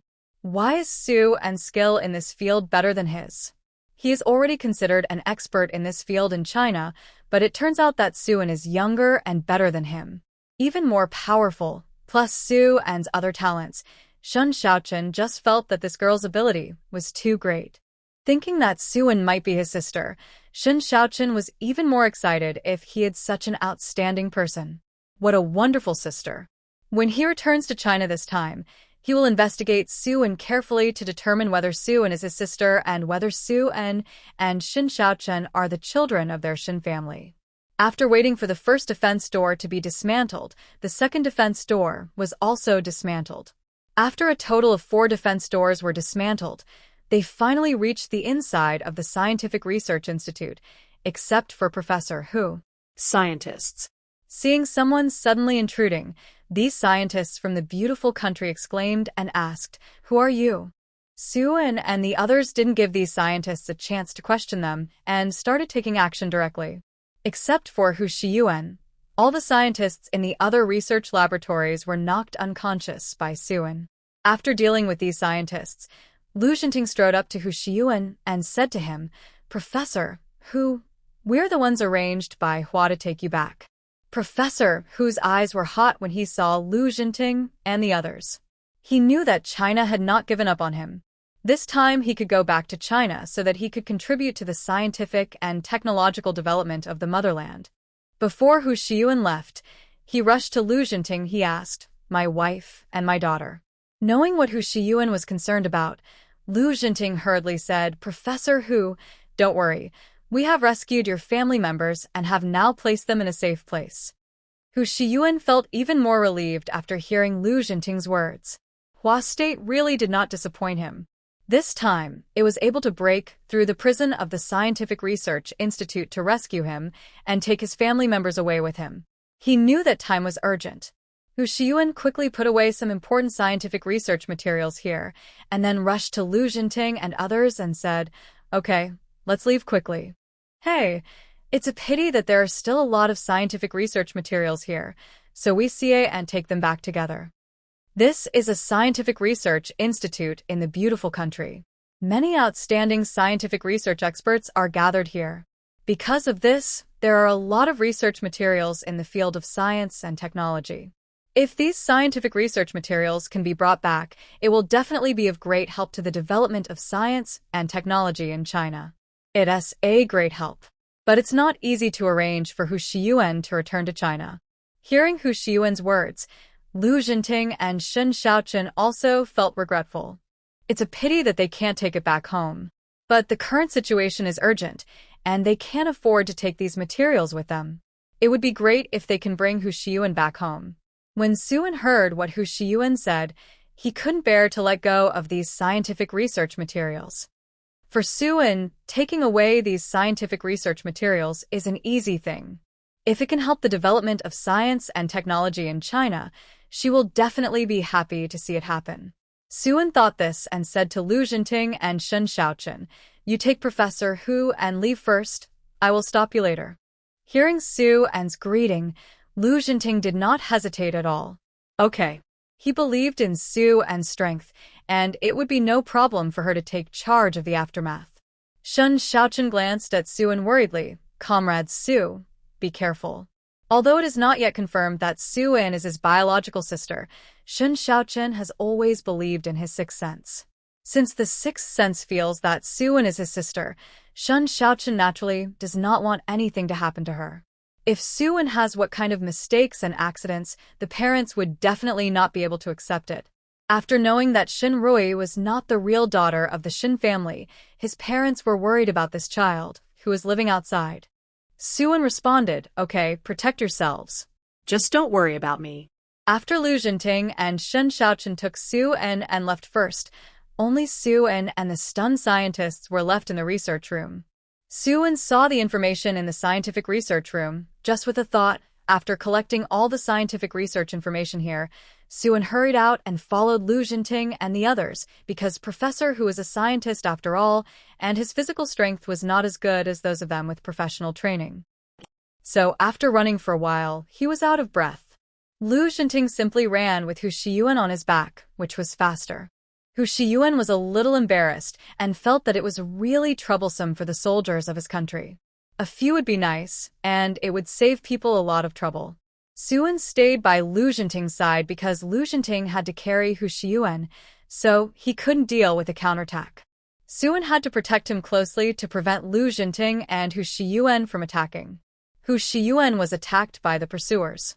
Although Su En and the others successfully rescued Hu Shiyuan from the Scientific Research Institute, they were still in trouble because the situation in the Scientific Research Institute quickly alerted the police in the beautiful country. They quickly arranged manpower to pursue them. Su En and the others fled for a long time and finally met up with Lu Changming. Seeing that Su En and the others had successfully brought Hu Shiyuan out, Lu Changming couldn't breathe a sigh of relief. After relaxing, they had to hurry up and leave beautiful country. Now that the police in beautiful country had been alerted, it would be difficult for them to leave beautiful country. Then one of the team members asked Lu Changming, Captain Lu, what should we do now?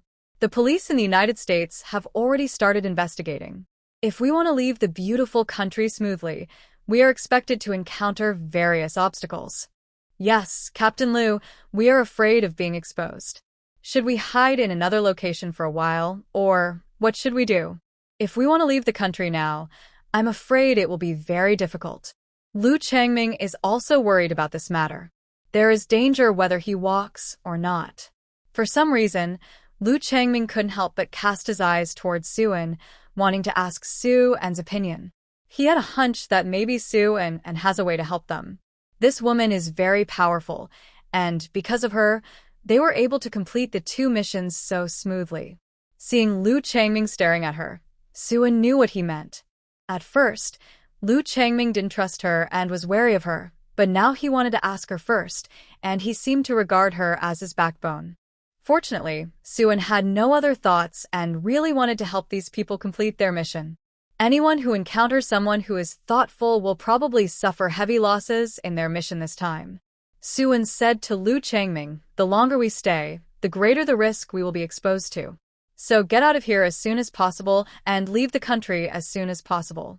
After hearing Su En's suggestion, someone immediately raised concerns, but the police in the United States are currently investigating so intensively. How easy is it for us to leave as soon as possible? Su En thought for a while and said, it's indeed not easy, but it's not impossible for us to leave. First, muddy the water here. The more chaotic it is, the less distracted they will be, and the easier it will be for us to leave. Comrade Su, what do you want to do? Lu Changming looked at Su En with some expectation, always feeling that Su En wanted to do something big. Su En said, don't worry about what I do. You guys just prepare first, rush to the airport first, and find a way to leave if you can, and I'll take care of the rest. Lu Changming did not hesitate. Okay, Comrade Su, I'll listen to you. Yeah. Lu Jinting was also very curious about Su En's plan and wanted to know what Su En was going to do. But seeing that Su En was unwilling to say, he had to forget it. No matter what Su En was going to do, they should know it later. After discussing the countermeasures, Su-en and Liu Changming and others split up into two groups. Su-en went to stir up the muddy water in the United States, while Liu Changming and others looked for opportunities to avoid the police investigation in the United States and hurried to the airport. After separating from Liu Changming and others, Su-en got on a motorcycle, and the car rushed out quickly. The speed of the motorcycle was originally very fast, and Su-en catalyzed his wind-based ability again, making the speed of the motorcycle even faster. After a while, Su-en's motorcycle stopped near the military factory of the United States. Because of the theft last time, the guards at the military factory of the United States are now stricter. But Su-en didn't want to go in and steal things today, so it didn't matter even if the guards here were stricter. After Su-en arrived at the military factory, he began to act according to his plan. The weapons that were looted from the warehouse of the military factory of the United States can now be used. But before using them, Su-en hesitated. Since we have to deal with the United States, we might as well kill two birds with one stone and bring our country along. Over the years, the United States has supported the development of our country and suppressed China. If these two indestructible allies are alienated, China can also steal some development opportunities. Su-en thought so and quickly took out the advanced weapons from country that he had looted from Huangzhong last time. Well, although using country R's weapons cannot prove that country R did it, it is good to arouse suspicion from the United States. Su-en selected several bombs with very strong explosive power. After pulling the buckle above, the grenade in Su-en's hand flew directly out of her hand. Because Su-en used her supernatural powers when throwing the grenade, the trajectory of the grenade flying out at this time was a bit unreasonable. Under normal circumstances, human power is definitely not able to throw a grenade so far. Wait. After Su-en threw the grenade, he immediately turned around and rode away at high speed on his motorcycle. When Su-en turned around on his motorcycle, the military factory on the United States side was accompanied by a loud boom. The military uniform factory here was bombed badly. After leaving the military factory, Su-en went to several important military bases on the United States side and continued to start the bombardment mode. Wherever Su-en went, sparks would explode in the sky soon, like gorgeous fireworks. Liu Xinting, of course, also saw these movements. Seeing that many places in the United States were bombed, they were all stunned. Before Su-en left, she said that she was going to cause trouble. It has only been a short time and so many places in this state of America have been bombed. It is definitely not a coincidence.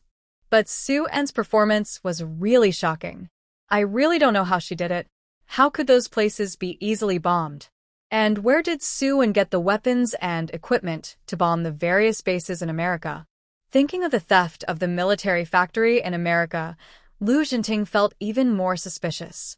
It can't be separated from Su-en. Regardless of whether Su-en did it or not, America is indeed in chaos right now. The main focus of the American police has shifted from chasing and blocking Hu Shiyuan to counterterrorism.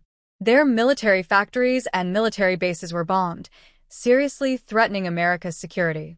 Whether Hu Shiyuan can leave America is not a big deal compared to their country's own security. Because Su-en muddied the waters, Liu Changming's side was also much smoother. On their way to the airport, they did not encounter any police investigation. In this way, they arrived at the airport smoothly. Here, after arriving at the airport, they quickly bought tickets and arranged the fastest flight back to China.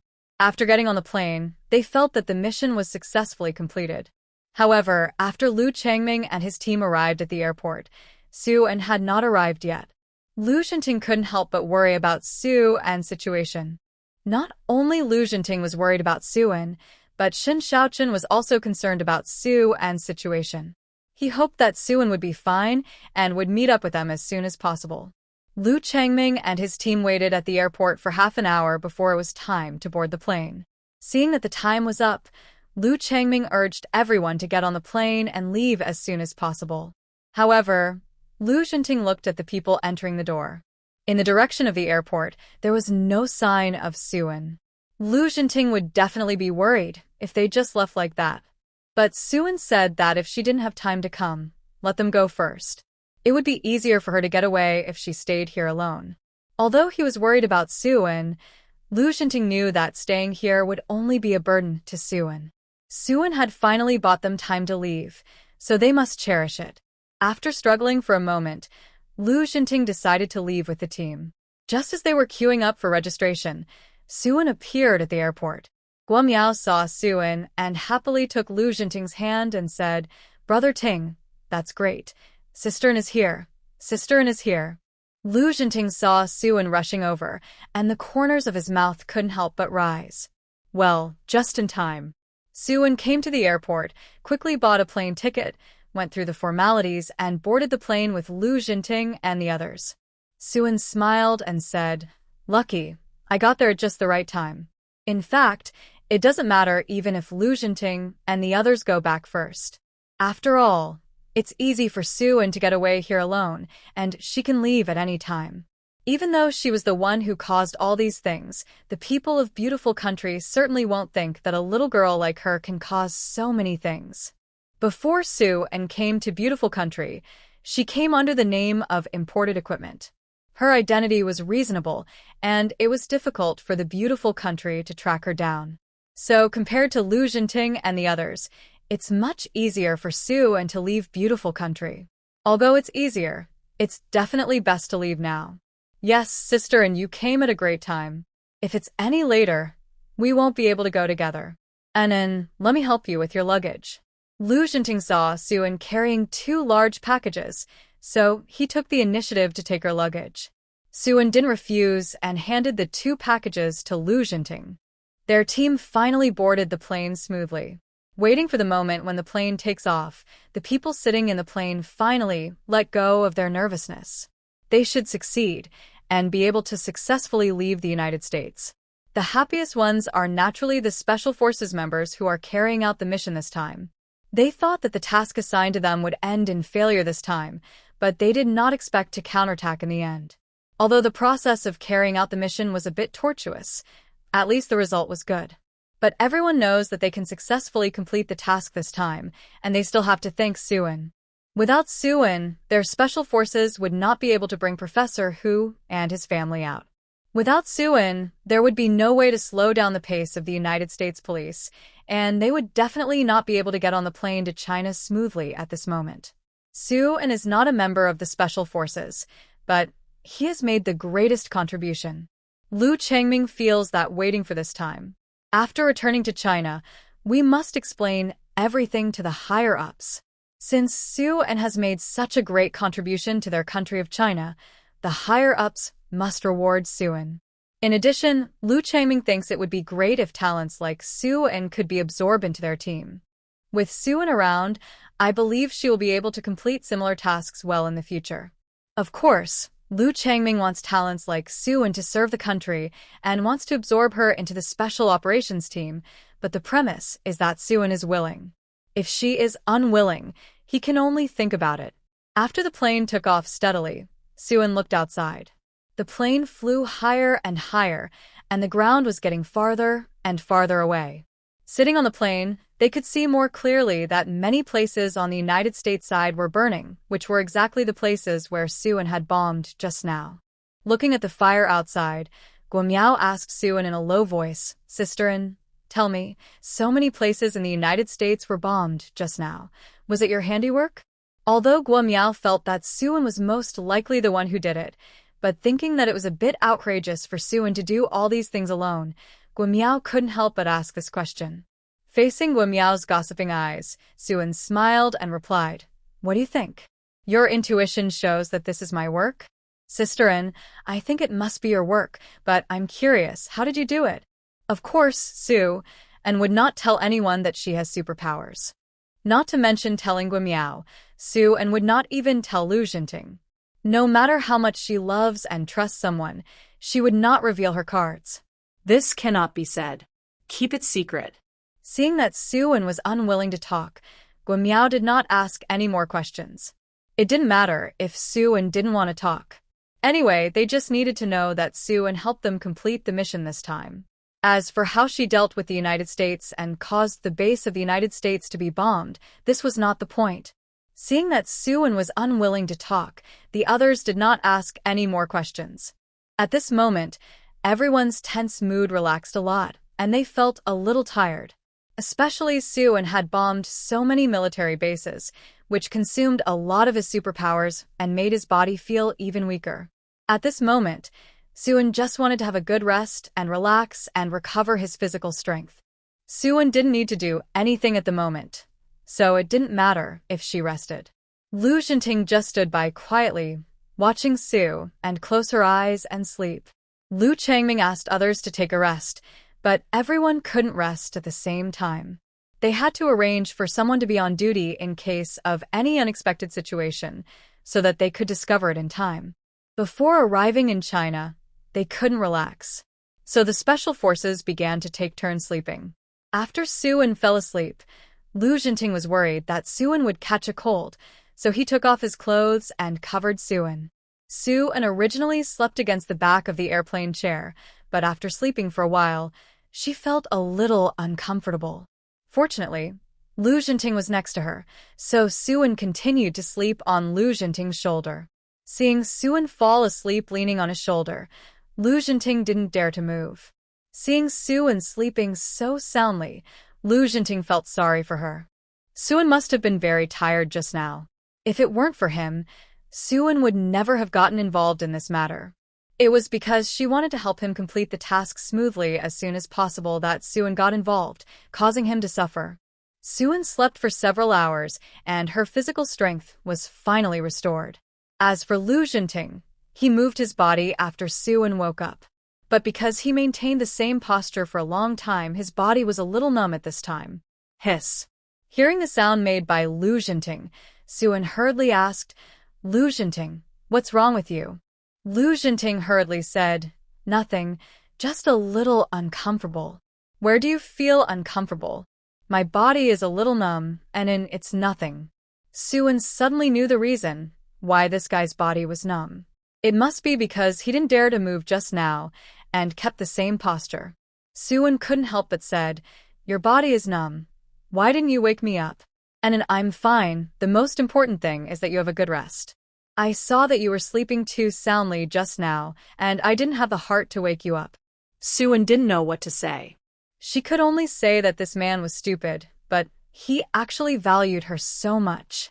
Seeing that Lu Jinting treated her so well, Suan was naturally moved. Which woman doesn't want to find a partner who treats her well? This time she has done a lot for Lu Jinting, and it seems that her efforts have not been in vain, at least this guy has seen it. After Suan made up for her sleep and recovered her strength, she urged Lu Jinting to take a break. Lu Jinting's dark circles looked like this at the moment. Not only Suan and Lu Jinting were hardworking, but also the Special Forces members who were carrying out the mission during this period were very hardworking. Fortunately, they will have a holiday after returning from this mission. Relax and rest. At this moment, the plane has flown out of the territory of the United States. After leaving the United States, everyone on the plane knew that they were completely safe this time. For the next trip, everyone was more relaxed. It was just that the journey from the United States to China was too far. They took more than 20 hours just by plane. Suan thought if there was a portal, it would be great. If you want to go to the United States, just go directly there, without having to suffer such a long flight. After sitting on the plane for 20 hours, they finally arrived at the China airport. At the moment the plane landed, everyone looked at the familiar land with hot eyes. They're back. Arrived in China safely. Hu Shiyuan's family was the most excited. Their family has not been to China for many years. Hu Shiyuan's daughter, Hu Yu, grew up in the United States and has never set foot in China. Although Hu Shiyuan has been in the United States for so many years, he has always been thinking about his motherland. He went to study in the United States in order to revitalize China. He wanted to learn scientific research and technology from the United States so that he could better serve China. However, over the years, the United States has been restricting China's development. As a scientist in the field of chips, although Hu Shiyuan wanted to come back to serve his motherland and help China's development, his freedom was restricted, and the United States did not give him the opportunity to return home. Fortunately, his country did not give up on him and arranged for people to go to the United States to pick up their family and return home.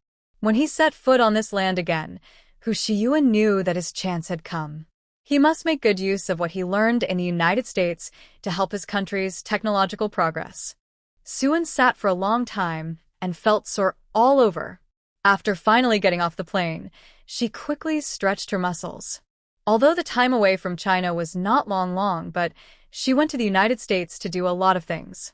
After getting off the plane, Suan can leave alone, but the special operations team must first contact the upper level and wait for Hu Shiyuan to be successfully resettled, and their mission will be completely completed. In addition, as a member of the special operations team, Lu Jinting and Guo Miao must first go back to the organization and make a report on this mission before they can move freely. As soon as Lu Changming got off the airport, he immediately contacted the Chinese organization and the Chinese top leaders. Now they stay at the airport, have a good rest, and wait for the people arranged by the top leaders to come and take over. The mission was successfully completed, and Lu Changming was in a relaxed mood. He looked at Suan and expressed his gratitude to Suan again. This time I really have to thank this girl.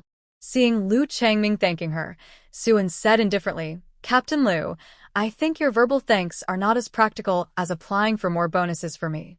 Lu Changming didn't expect Suan to be so direct.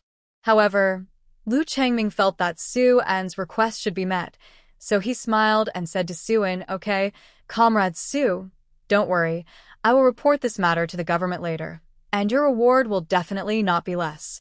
Even if the government does not reward Suan, just for Suan's efforts this time, Lu Changming has no problem paying for Suan's reward out of his own pocket. With Lu Changming's words, Suan was relieved.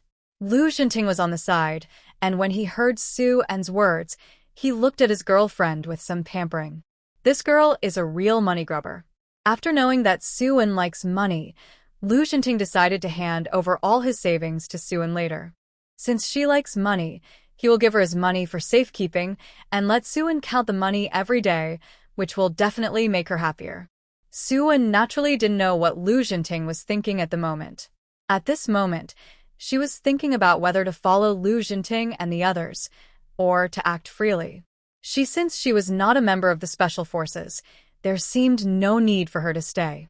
So Suan told Lu Changming that if there was nothing else, she would leave first. Lu Changming thought that Suan had helped them successfully bring Hu Shiyuan's family back to the country. Now that she wanted to leave, there was no reason for her to stay and continue to accompany them. He would just report to his superiors about the specific circumstances of their mission and the contribution made by Suan. Thinking of this, Lu Changming agreed to let Suan leave first. Lu Jinting left Suan a phone number and address and asked her to find a guest house to settle down first, and then contact him. He would go to find her as soon as he was done with his work. Suan nodded. Okay, I'll contact you then. Suan is at the airport in Jing City right now. Since he went to the countryside, Suan hasn't been to Jing City for a long time. After all, this is where Suan has lived for many years, so after coming back, Suan is very familiar with everything here. Since he has come to Jing City, it would be nice to stay here for a few days. Jing City is the capital of the country, and many things can only be bought in Jing City. For example, the styles of clothes and shoes here are better than those in other places. Suan thought that he could stock up some things in Jing City and sell them in Liao Province. The things here will definitely sell well if they are resold. However, Suan would put the shopping matter aside for the time being. At this moment, Suan had to find a state-owned restaurant to have a meal and then find a guest house to rest. Suan went to a state-owned restaurant in Beijing and ordered a table of dishes. This time, she stayed on the plane for such a long time, and the airplane meals she ate were terrible, so Suan had to order a few more delicious dishes at the state-owned restaurant. Suan, a female comrade, ordered a table of dishes, which naturally attracted attention again. At this time, many of the guests who were eating at the state-owned restaurant were curious. Could Suan, a little girl, really eat so many dishes? Under everyone's curious gaze, Suan calmly finished a table of dishes. After Suan finished her meal and left, The guests of the state-owned restaurant who witnessed Soo-An's appetite started to discuss together. "Oh my god, this is the first time I've seen a female comrade who can eat so much." "Yeah, this is also the first time I've met a female comrade who can eat so much. How can she eat so much? TSK, who can support such a woman? Isn't it? A normal worker's monthly salary is not enough for her to eat. The girl looks pretty, but I didn't expect her to eat so much. A family like ours can't afford it."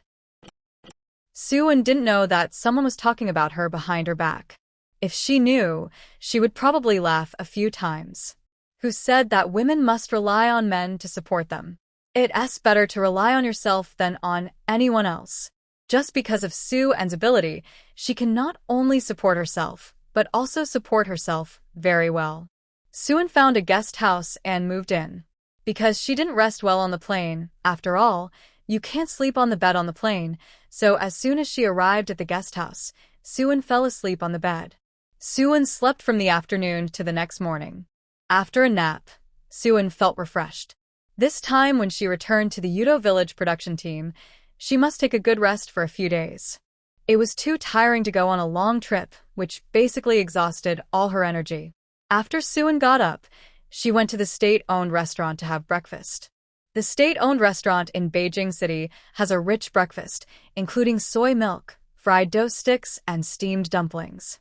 Soo-An ordered several breakfasts and ate a delicious breakfast before calling Lu Jinting. Lu Jinting was still organizing at the moment, and he could come to see her after the task report work was completed. Soo-An was not in a hurry, just waiting for Lu Jinting to come to her. She left Lu Jinting the address of the guest house where she was staying. After calling Lu Jinting, Soo-An planned to go to the department store to make purchases. On the Special Operations Team side, Lu Changming has already reported the execution of this mission to the organization. Lu Changming let an outsider join and assist the Special Operations Team to complete the mission together, and the organization did not agree with his decision. However, considering the special circumstances at the time and the fact that the mission was completed relatively smoothly, the top leaders of the organization did not accuse Lu Changming of doing something wrong this time. On the contrary, the organization had to praise Lu Changming and others for successfully completing such an important mission this time. Hu Shiyuan is an expert in the field of chips. The country can rescue such talents back to the country, which is of great significance to the development of science and technology in China. Therefore, the members of the Special Operations Team who completed this mission naturally made a great contribution. After Lu Changming's report on what Soo-An did this time, the organization was very interested in talents like Soo-Na. It would be great if their Special Operations Team could absorb such talents.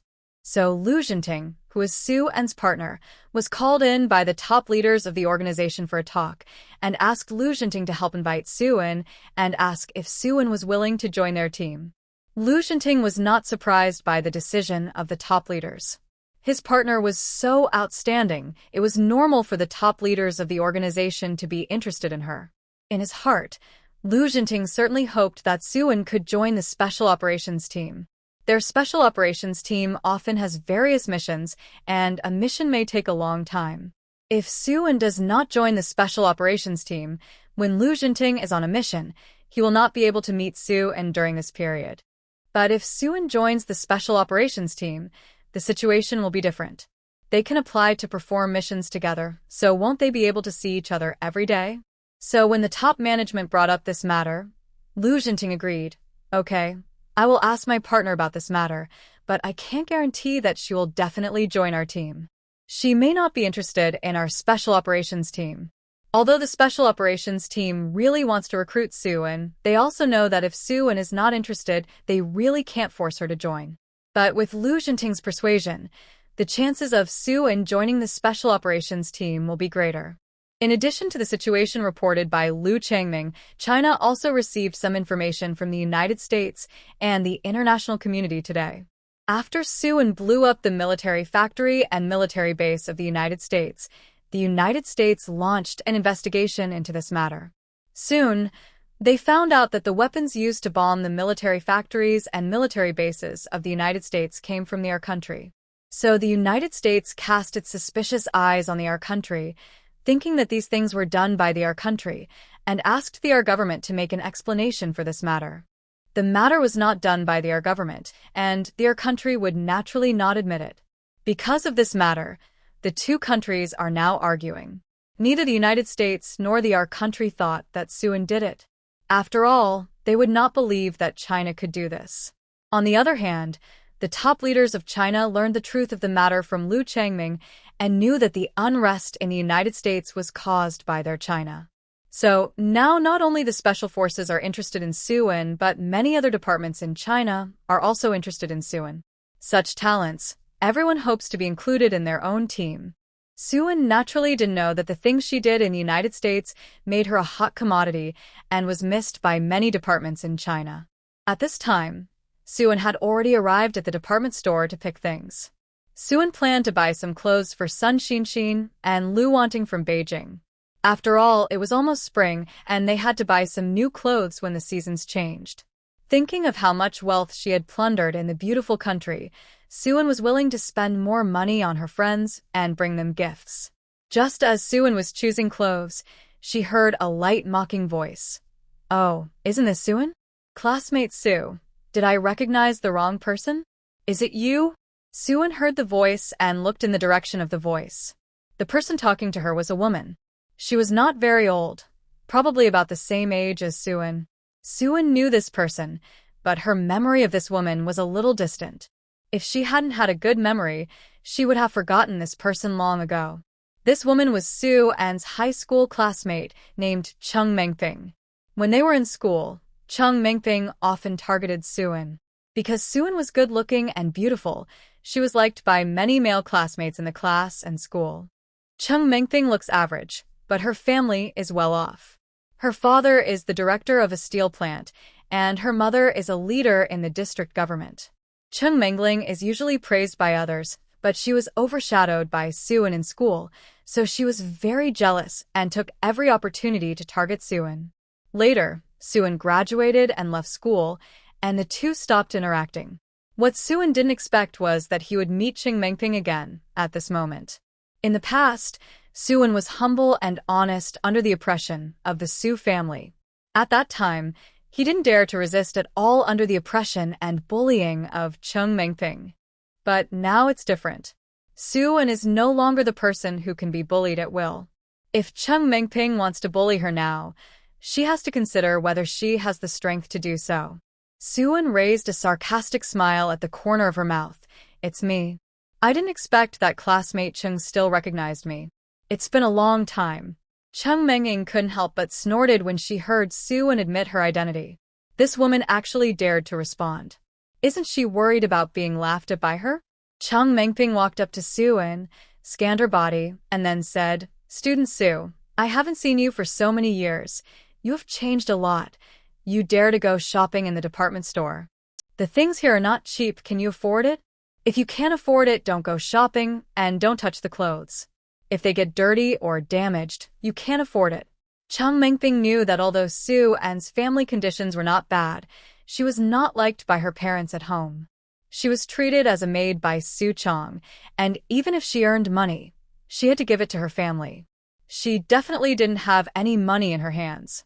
That's why Cheng Mengping deliberately mocked and ridiculed Suan and said such contemptuous words to her.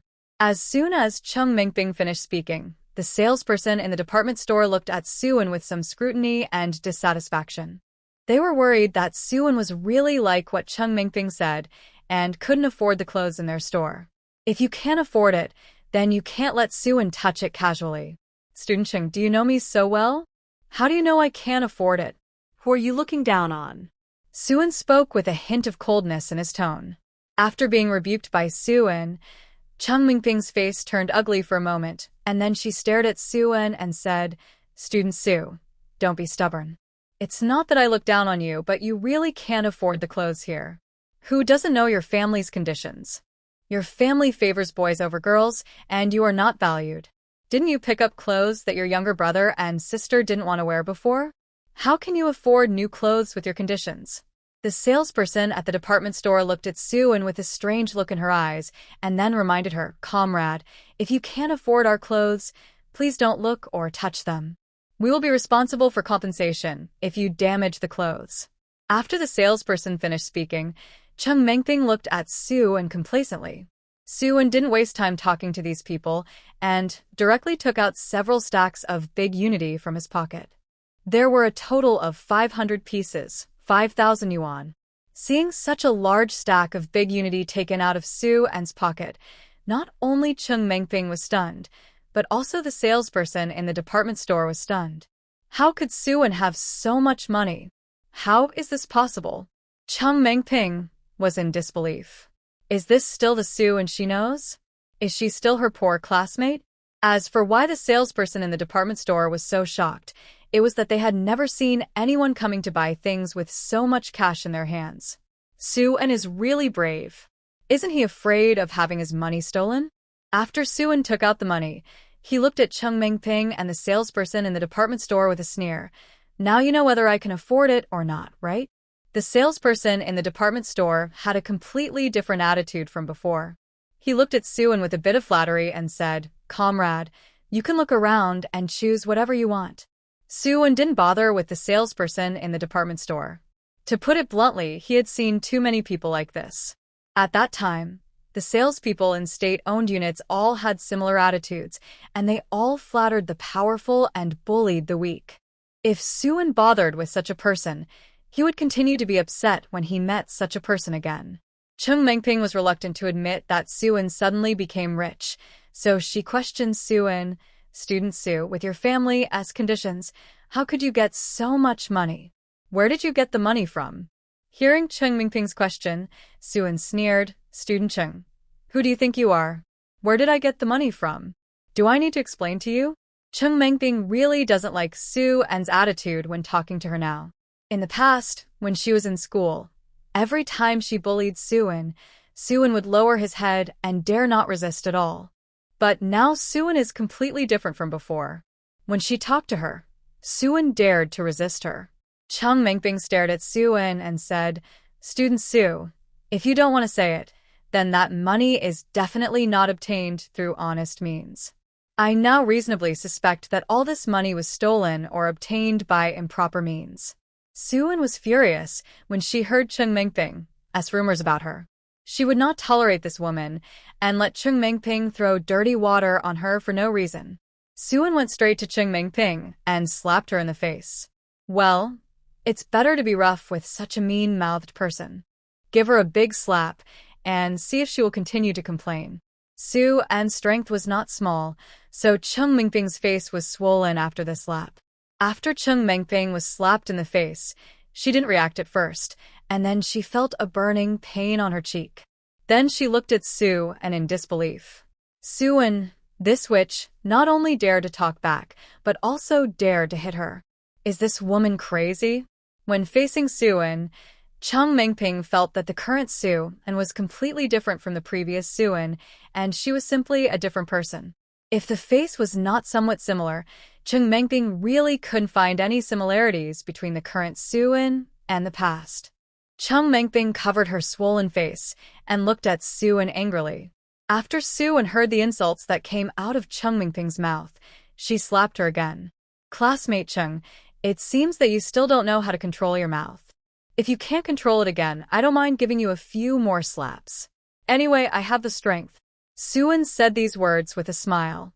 Although she was smiling at the moment, Chung Mengping could feel the chill in Soo-eun's eyes. She wanted to curse Soo-eun at first, but after being slapped twice by Soo-eun, Chung Mengping finally behaved. She knew very well that her strength was far inferior to Soo-eun. If she still went to find trouble with Soo-eun now, she would be the only one who would suffer. There was really no way, so Chung Mengping glared at Soo-eun fiercely. "Okay, Soo-eun, you wait for me. If you hit me, I won't let you have an easy time." After Chung Mengping finished speaking, she quickly ran out of the department store, running faster than a rabbit, fearing that she would be caught up by Soo-eun. Looking at Chung Mengping, who was fleeing, Soo-eun's sarcastic smile became even stronger. "Haha, a coward," she said, so tough, but her body was very honest. Soo-eun didn't take Chung Mengping's words seriously at all. She might not want her to have an easy time, provided that Chung Mengping had the ability to deal with her. But at present, Suan hasn't met anyone who can make her lose face. Now that Chung Mengping is gone, Suan's mood is also happy. Quite a lot. Otherwise, Suan would be annoyed by the woman hanging around in front of her, and Chung Mengping would also bring back some unpleasant memories. The sales clerks in the department store were shocked to see Suan being so rude. Fortunately, they did not offend Suan like Chung Mengping just now. Otherwise, if Suan was furious, they would definitely have to pay a big price. The sales clerk, who was waiting to come to his senses, looked at Suan with more fear and flattery in his eyes. Suan continued to choose clothes and finally chose a few spring clothes and a few pairs of shoes. That's all. Calculate for me. How much is the total? Okay, comrade. We will calculate the money for you right away. The salesperson at the department store quickly calculated the prices of these clothes and shoes for Suan. Clothes and shoes are not cheap nowadays, but for Suan, they are really nothing. Although it cost several hundred yuan this time, Suan did not feel any pain at all. Suan paid the money readily and then left the department store with his things. It might be troublesome to carry all the things he bought back by himself. Suan planned to purchase more things in Jingshi and then mail them directly to the Yudo village production team from Jingshi. Anyway, it's not spring yet, and we have to wait for a few days. It's just right to wait for spring, and these clothes will be delivered soon. As a result, Suan had just walked out of the department store not far away when she saw Chung Mengping and several police officers coming to find her. When she saw Suan, Chung Mengping immediately pointed at Suan and said, "Comrade police, it was that woman who attacked me." So these police officers walked toward Suan. Suan saw the police officers standing in front of her, and her brows knitted tightly. She was originally wondering what trouble she had gotten into, but when she saw Chung Mengping following behind the police officer, Suan understood what was going on. It must be this woman, Chung Mengping, who reported the case. Sure enough, these police officers came to Suan and said, "Comrade, someone has reported the case. You are suspected of provoking trouble and intentionally injuring and assaulting others. Please come with us and cooperate with the investigation." Suan was of course unwilling to cooperate when she heard this. She sneered, "Provoking trouble? Comrade, you have the wrong person, right? The first person to provoke trouble was this comrade Chung Mengping, not me. She first spread rumors that I had no money and couldn't afford the things in the department store. After I took out the money, she spread rumors that my money came from an unclean source. If she hadn't started the trouble first, I wouldn't have done anything to her. So, I don't want to admit the crime of provoking trouble that you put on me. Also, I remember that in our Chinese laws, intentional injury can only be considered as light injury or above. But I only slapped comrade Chung Mengping twice, and she is standing here well now, which definitely does not meet the standard of light injury, so it is definitely not considered intentional injury. In this case, what reason do you have to ask me to cooperate?" Although Suan's words were reasonable, it was a pity that the leader of this person knew Chung Mengping's mother. "Don't say so much. This time you are suspected of intentional injury. Come back with us," several police officers said to Suan, and with a serious face. Chung Mengping looked at Suan with some smugness on the side. This woman fights with her? She is far from it. She would make Suan regret attacking her.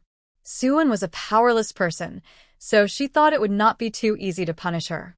This time, she would accuse Suan of intentional injury, which would be enough for her to stay in prison for several years. Suan knew the trick when she saw Chung Mengping's smug look. Even if what she said was reasonable, these police officers would not let her go. As long as Suan didn't want to, these police officers would naturally not be able to take her away. But if she dared to resist, she would fall into these people's trap. Originally, she didn't have to worry about any charges, but if she attacked the police, she would be charged with assaulting the police, which was a serious crime. Suan glanced at Chung Mengping, and the coldness in her eyes became stronger. Very good. This woman had provoked her. Chung Mengping wanted to teach her a lesson, and Suan would also make this woman regret everything she did to her. Suan looked at the police officers and said, "I am a law-abiding citizen. Since you guys said so, I will cooperate with the investigation and go to the police station first," Suan said, and followed the police officers very obediently. Chung Mengping was a little disappointed to see Soo-eun cooperate like this. She originally thought that she could see fear in Soo-eun's eyes, and she hoped to see her resist. But there was none. Chung Mengping snorted in her heart. This woman was very rampant when facing her, but she didn't expect that she would be so cowardly when facing the police. Bullying the weak and fearing the strong. Now that Soo-eun can cooperate to go to the police station, she will find a chance to deal with her later. Soo-eun followed the police officers to the police station obediently. As soon as she entered, the police interrogated and investigated her. Soo-eun naturally insisted that she did not provoke trouble and also insisted that her injury to Chung Mengping did not constitute intentional injury. But after the interrogation, the police did not release her immediately, but said, "Comrade Chung Mengping will issue an injury report. Whether it constitutes a minor injury or not, we have to wait for the hospital to make a diagnosis. It is not up to you to decide." When Soo-eun heard this, he knew that there must be something fishy going on. As long as Chung Mengping's family has connections, it is not difficult to go to the hospital to get a minor injury certificate.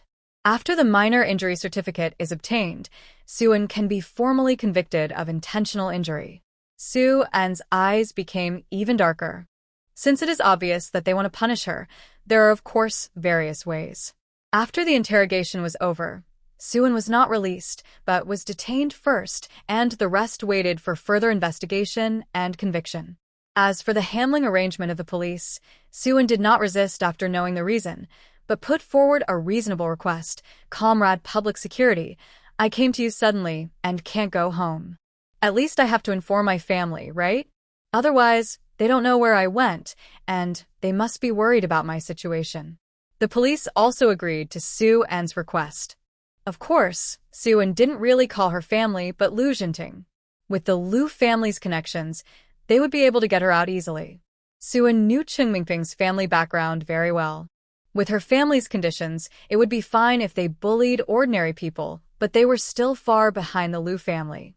The phone number Lu Jinting gave was from the Special Forces. After Soo-eun got through the phone, she said she was looking for Lu Jinting, and the other side called Lu Jinting to answer the phone. Lu Jinting was still thinking about contacting Soo-eun and looking for her, but she contacted him first. "Anan, where are you now? I'll find you." Soo-eun, at the Public Security Bureau of District B in Beijing. Lu Jinting was stunned for a moment. Why are you there?" Soo-eun briefly explained the situation. After listening to it, Lu Jinting immediately clenched his fists. Good, very good, he actually dared to bully her boyfriend. Lu Jinting said to the other end of the phone, "And wait, I will arrange someone to take you out immediately." "Okay." Soo-eun was not in a hurry, and just waited slowly at the police station. But Lu Jinting was very anxious. He was mainly worried that Soo-eun would be bullied by the police. He should act faster and let her out earlier to avoid being hurt. Lu Jinting quickly found a connection. With the power of their Lu family, it is not too easy to arrange such a thing. Soon, the leader here received a call from the upper level, asking him to release Soo-eun immediately. The leader's forehead was sweating coldly. The fact that his superiors called him personally showed that Soo-eun was not a small person. It's over. The little girl he provoked this time is not someone he can afford to provoke. He will definitely be punished this time. If he had known Soo-eun's background, he should not have agreed to Chung Mengping's help in catching her. Although he had some friendship with Cheng's mother, it was far from enough to affect his future. The leader here is surnamed Jiang.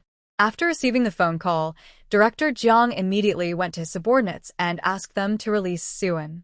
The subordinates were still a little confused. Didn't the director ask them to arrest Soo-eun? Why was he released so quickly? But these people must listen to the orders of the leader, and whatever the leader says is what they do, and they will not ask too much about the reasons. Director Jiang thought about it and decided that it would be difficult to offend the people above Soo-eun, so he should go in person to release him. He must apologize to this comrade and show his sincerity. Otherwise, if Soo-eun holds a grudge and comes back to trouble him, his career will be over. Director Jiang's subordinates were even more curious when they saw the leader come in person to release people. What is the background of this comrade Soo, and they arrested this time? Needless to say, it must be extraordinary. Suin sat leisurely, with his legs crossed. Unlike other detained people, he was not nervous or afraid at all. "Comrade, why are you so relaxed? You're not nervous at all, just like you're here for fun," another young man asked Suin as he sat with his legs crossed. He was also imprisoned for getting into trouble, but he was extremely scared, completely different from Suin. What he was most worried about was that he would be convicted. If he was convicted and imprisoned, life inside would be difficult. Suin heard the man's question and replied with a smile, "I didn't get into trouble. I can definitely get out. So why should I be nervous? Comrade, you may not know that since you're imprisoned, you probably won't get out, so don't be too optimistic." The young man thought that Suin was just a little girl who seemed to know nothing. But after his reminder, Suin still looked relaxed and said, "Oh, really? I think I'll be able to get out soon." "Comrade, you read too confident." As soon as the young man finished speaking, he saw several police officers coming over. The leader was still the leader here. Director Jiang immediately arranged for someone to open the door for Suin, and then with a smile on his face, he said to Suin, "Comrade Su, hello, I have understood this matter clearly. You are not guilty of intentional injury, and you can leave now. We did not investigate this matter clearly, and I am very sorry for this. Don't worry, I will arrange professional training and education for my subordinates, and I will not make such mistakes again in the future." The young man who just spoke to Su and was a little dumbfounded. My God, who is this little girl? She came in so quickly and was able to leave again. It was the leader who personally released her and apologized. Now he understood why Suin was so leisurely and not anxious at all. Because she has a background, she naturally doesn't have to be afraid. Suin heard what Director Jiang said, but did not get up immediately. "I won't go out for the time being. Wait a minute." When Director Jiang heard what Suin said, cold sweat broke out on his forehead. Is Suin angry? It should be. With such a background and such grievances, she will definitely not take it lightly. Director Jiang had no choice but to continue smiling. "Comrade Su, why? Since you haven't committed intentional injury, there's no need for you to stay here. Isn't the environment here bad? Don't you think so? You'd better come out earlier." Suin said calmly, "But I still have to wait for my boyfriend. I will come out after he comes to pick me up." Director Jiang knew that Suin was making fun of him on purpose, so he simply lowered his attitude. "Comrade Su, it's okay for you to wait for someone in our station. You can sit outside. The benches outside are comfortable. Let's wait outside slowly. What do you think?" Suin hesitated for a moment and finally nodded. "Okay, I'll do as you said. I'll go outside and wait." Having said that, Suin stood up and walked out of the detention room slowly. Director Jiang was relieved that Suin was willing to come out. The fact that this girl agreed to come out showed that there was still room for maneuver. If Suin insisted on not coming out, it meant that she definitely wanted to get to the bottom of the matter. Suin was invited to Director Jiang's office, and then Director Jiang asked his men to quickly make a cup of tea for Suin and bring it over. Suin looked at Director Jiang's actions and found it a little funny. Haha, she wasn't treated like this when she came. Now he's so polite to her. Suin immediately sighed. It turns out that you have to have power and rely on others so that they don't dare to bully you casually. Director Jiang said a few more words to Suin and called the person in charge of the matter this time to come and apologize to Suin. Suin looked at Director Jiang lazily. "Comrade Cheng Mengping spread rumors and slandered me before, and I didn't intend to bother with her. But since this has happened, I have to report to the police. I hope you can handle it impartially and deal with her slander against me personally." Director Jiang is a shrewd man. He knows what Suin means. If this matter is to be resolved properly, he cannot protect Cheng Mengping. Okay. We will immediately notify Comrade Cheng Mengping and ask her to apologize to you for her rumor-mongering and defamation of your personal reputation. Director Jiang quickly called Cheng Mengping over. Cheng Mengping received Director Jiang's notice and thought that Suin's case had been dealt with. She came excitedly, but what she waited for was not the punishment of Suin accepting conviction, but the news that she was asked to apologize to Suin, and Suin was released directly. No punishment at all. Chung Mingping looked at Director Jiang in disbelief. Uncle Jiang, she hit me and hurt me.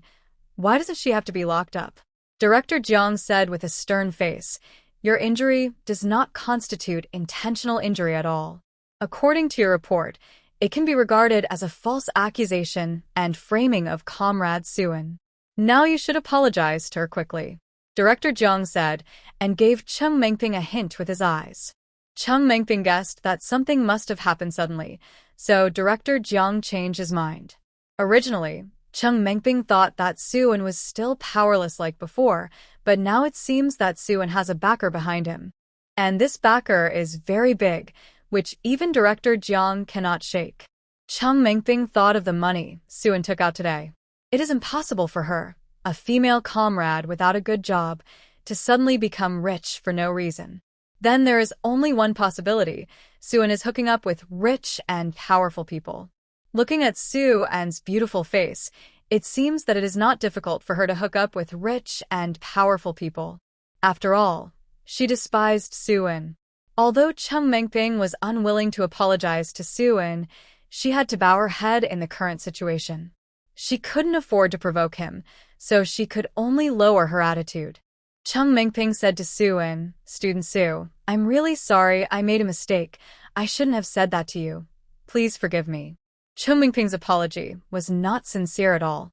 When apologizing to Suan, Chung Mingping clenched her fists, her face full of unwillingness. Suan knew that Chung Mingping was not apologizing sincerely, but she had to make her apologize, let her bow her head, and let Chung Mingping know that she was not someone who could be easily provoked or bullied. I am a generous person and don't want to argue with others. Since classmate Chung has apologized, let's forget about this matter. However, I hope you will pay attention to your words and deeds in the future, and don't talk nonsense again. If you talk nonsense again next time, I won't forgive you so easily. When Chung Mingping heard Suan's words, her face turned green. This witch, isn't it because she hooked up with a rich and powerful man that she is so arrogant now? She is so shameless. She is so young and so undisciplined. Now Chung Mingping began to imagine that Suan hooked up with an old man. Only someone with a family background like Suan could indulge in depravity. If it were her, she wouldn't have to sacrifice her body to serve an old man in exchange for a good life. But just when Chung Mingping was imagining all this, Lu Jinting hurried over here. When he saw Suan appear in front of him in good condition, Lu Jinting was relieved. Anan, are you okay? They didn't do anything to you, did they? Lu Jinting asked Suan as soon as he came up. Suan shook his head, no. China acts in accordance with laws, regulations, and systems. Even if Chung Mingping has connections, the police cannot directly punish her beyond the law. This time, Chung Mingping found the hospital to issue a false injury report, and the police could detain Suan according to the procedure. Well, that's good, Lu Jinting said, and planned to take Suan away. As for the rest of the things, he would definitely not let it go so kindly. He would definitely take care of anyone who wanted to bully his girlfriend. Chung Mingping looked at Lu Jinting, and when she saw the close relationship between Lu Jinting and Suan, her mind exploded. Chung Mingping had originally mocked Suan for finding an old man, but what was the situation in front of her? Not only was Suan not looking for an old man, but he was also a young talent. Lu Jinting is very handsome. At least Chung Mingping has never seen a man who is better looking than Lu Jinting. The problem is that Lu Jinting is not only good-looking but also very temperament. According to Lu Jinting's temperament and dress, it can be seen that Lu Jinting is not an ordinary person, and his family background should be very good. He can easily suppress Director Jiang, so it is impossible to be an ordinary person. If Lu Jinting is Suan's girlfriend, Chung Mingping feels that she is going to be jealous to death. Why? Why does this witch Suan have such a good life? Just as Lu Jinting was about to leave with Suan, Chung Mingping stopped Suan. Student Su, wait a minute. Suan looked at Chung Mingping and asked with a hint of impatience, is there something? Chung Mingping glanced at Lu Jinting and asked, what's your relationship with this comrade? Suan wanted to say, it's none of your business. But she suddenly thought of something and said to Chung Mingping with a smile, this is my boyfriend, Lu Jinting. Sure enough, after Suan said this, Chung Mingping's face became even uglier. Chung Mingping looked at Su, and with eyes full of jealousy. Why is Suan so lucky and actually found such an excellent partner? Facing Chung Mingping's face that was almost distorted with jealousy, Suan was in a good mood. Then Suan took Lu Jinting's arm, and the two left the police station together. Looking at Suan's departing back, Chung Mingping was so jealous that her nails almost dug into the flesh. At this time, she didn't know that her family would soon be in trouble. After Suan and Lu Jinting left, the two planned to go to the state-owned restaurant for dinner. Suan was a little hungry at this time and wanted to eat more. Lu Jinting naturally accompanied his partner. It just so happened that Lu Jinting had something to say to Suan. When the two of them were eating, they could chat while eating. Suan and Lu Jinting went to the state-owned restaurant and ordered several dishes. Suan ordered the most distinctive roast duck in Beijing. At this time, the roast duck is still very authentic and tastes very good. Suan thought that when she returns to the production team of Yudo Village, she must bring some for Sun Xin and Lu wanting to try. However, these two girls were also from Beijing before, and they probably ate a lot. In comparison, Suan's childhood was far worse than theirs. Although the conditions of the Su family were not bad before, because she was not a child of the Su family was reluctant to spend money on her, let alone let her eat good food. As for the roast duck, let alone, even if the family bought it, there would be no share for her. At this time, Suan ate a whole roast duck by herself, and a sense of happiness suddenly arose. It is better to rely on yourself than on anyone else. She started to rely on herself to have such a good life now.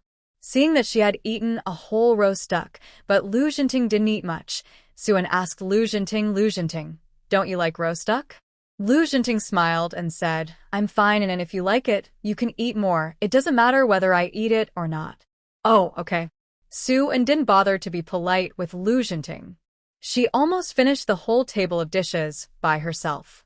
After Lu Jinting saw that Suan had finished all the dishes on the table, he looked at her with more doting in his eyes. Originally, he was going to chat about business with Suan while eating, but seeing that Suan was eating so happily, Lu Jinting decided to wait until Suan finished eating. She was eating so happily, he really didn't want to disturb her interest. After Suan was full, she leaned back in her chair with satisfaction. Seeing Suan like this, Lu Jinting smiled and asked, "And are you full?" Suan nodded. "Yeah, I'm full." Lu Jinting then took out a handkerchief and wiped the corner of Suan's lips. Suan didn't even know that his mouth was dirty from eating. The two of them were not in a hurry to leave after eating. Suan's stomach was bloated at the moment, so he wanted to take a break. Lu Jinting also took the opportunity to take a break and said to Suan, "Anan, there is something I want to ask your opinion on." Suan looked at Lu Jinting. "Well, you say. This time you helped our special operations team complete the mission perfectly. The senior leaders of our special operations team have seen your strength and hope that people like you can be absorbed by our team. So my leader asked me to ask you, are you interested in joining the special operations team?" Suan is Chinese and has some understanding of the special operations team. Those who can join this team are all top talents. And each time the special operations team carries out a more difficult task. But if you can join the special operations team, your future prospects are limitless, and the benefits and remuneration in all aspects are very generous. Suan did not expect that the special operations team would actually set their sights on her. But they have vision, and if people like her can be absorbed into the team, it will be a great help indeed. Don't consider it. Suan thought about it and rejected the invitation directly. She still likes to be free, but doesn't like to be bound. Once she joins the special operations team, she may accept various tasks. Suan still feels that the life in the production team of Yudo Village is more comfortable. After experiencing the end of the world, Suan understood a truth. Life is only a few decades long, and the most important thing is to live comfortably. At present, she feels that the most comfortable state is to stay in the production team of Yudo Village. Of course, she has no interest in joining the special operations team. Lu Jinting felt a little disappointed when he saw Suan refused without hesitation. But before asking Suin, he almost guessed that Suin would most likely not agree, so he could accept it more after being mentally prepared. Lu Xinting naturally respected Suin's decision. Whether Suin is willing to join the special operations team or not, he respects her own ideas. The flash of disappointment in Lu Xinting's eyes naturally fell into Suin's eyes. Suin asked him, "Lu Xinting, do you want me to join the special operations team?" Lu Xinting nodded in response, not hiding his thoughts, I was thinking that if you join the special operations team, we could go on some missions together so we wouldn't have to separate. But it's okay if you don't want to join. I'll find you when I have a vacation. In fact, it's a good thing that you don't join. No matter what, there will always be various risks and missions. At least you are safe in the production team. Thinking of this, Lu Xinting felt that it would be better for Suin not to join the special operations team.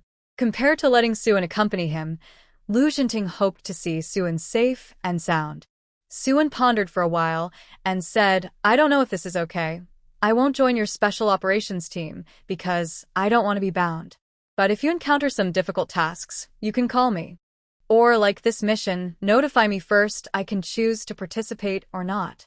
Suin just doesn't want to be bound, but if she can be given the right to make her own decisions, she can accept it. When she is bored, she can help the country do something. If she wants to rest, she can go back to the Udo Village production team and lie down. Lu Xinting was stunned. Is it possible? The Special Forces team either joins or not, and no member can choose the task freely, as Suin said. However, the superiors may give certain privileges to special talents like Suin, and the requests she put forward may not be rejected. Lu Xinting responded, "Okay, I will report this matter to the superiors and ask them if they can agree." After saying this, Lu Xinting rubbed his hands again, looking at Suin with some anticipation, I still have some things to deal with these 2 days, and I can take a vacation after I'm done. Before I accompany you back to the Udo Village production team, can you go and meet my parents? I'll take you to meet my parents? When Lu Xinting came back this time, he was again faced with his parents urging to get married. So Lu Xinting mentioned to his family that he was already dating. But his family didn't believe it and thought he was fooling them. Lu Xinting had no choice but to take out the photos of himself and Suin to prove it. But the Lu family didn't even look at the photos and insisted that he must have asked someone to cooperate in taking photos to deceive them. Lu Xinting was speechless and could only take the real person back.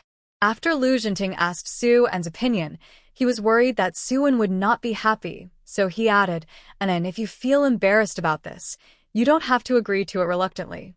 After all, he and Suin have not been together for long, and it's a bit hasty to expect the girl to go with him to meet his parents in such a short time. It's normal that Suin doesn't want to do that." Suin thought about it and decided that since she was dating Lu Xinting and she wasn't just having fun with him, it wouldn't be a big deal for her to meet his parents. As it happened, she also wanted to know what Lu Xinting's family was like. Suin would only continue to be with him if Lu Xinting's parents were very nice. However, if Lu Xinting's family was not easy to get along with, even if she thought Lu Xinting was a good person, she had to consider the relationship between the two of them. If two people are simply in love, they don't have to consider so much, but once it comes to marriage, there are more things to consider. The other person's family, the other person's parents, the character and personality of the family members, all aspects must be taken into consideration. After Suin thought about it, she gave Lu Xinting a very straightforward answer. "Okay, I'll go with you to meet your parents then." Lu Xinting didn't expect Suin to agree directly. Happiness came too suddenly. Seeing the smile on Lu Xinting's lips, Suin's lips also rose unconsciously. "Okay, I'll arrange a meeting for you in 2 days. Yeah. Lu Xinting accompanied Suin for a while and then sent her to the guest house. He still had some follow-up matters to deal with. He planned to report to the higher-ups about Suin's decision. As for whether the higher-ups could agree to Suin's request, it was up to the higher-ups, and he couldn't interfere. As for Chung Mingping's situation, he had to investigate and arrange it carefully so that the person who bullied his girlfriend would learn a lesson. Suin naturally didn't know that Lu Xinting was looking for Chung Mingping's family to settle accounts. She returned to the guest house to rest. Taking advantage of the fact that she had nothing to do during these 2 days, Suein planned to donate part of the supplies in her space. Last time, she bought a lot of supplies in the beautiful country. She bought about 100 color TVs and about 200 black and white TVs.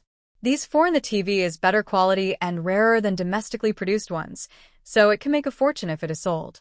Suein can also leave some of these materials for Lupeng, but the entire Qingyang city may not be able to consume this batch of materials. At this time, everyone's material conditions are limited. Even though there is no shortage of rich people in the entire Qingyang city, there are not many people who can afford a TV. The lowest price of a TV on the black market without a ticket is 6 or 700, 7 or 800. This is still a second-hand price.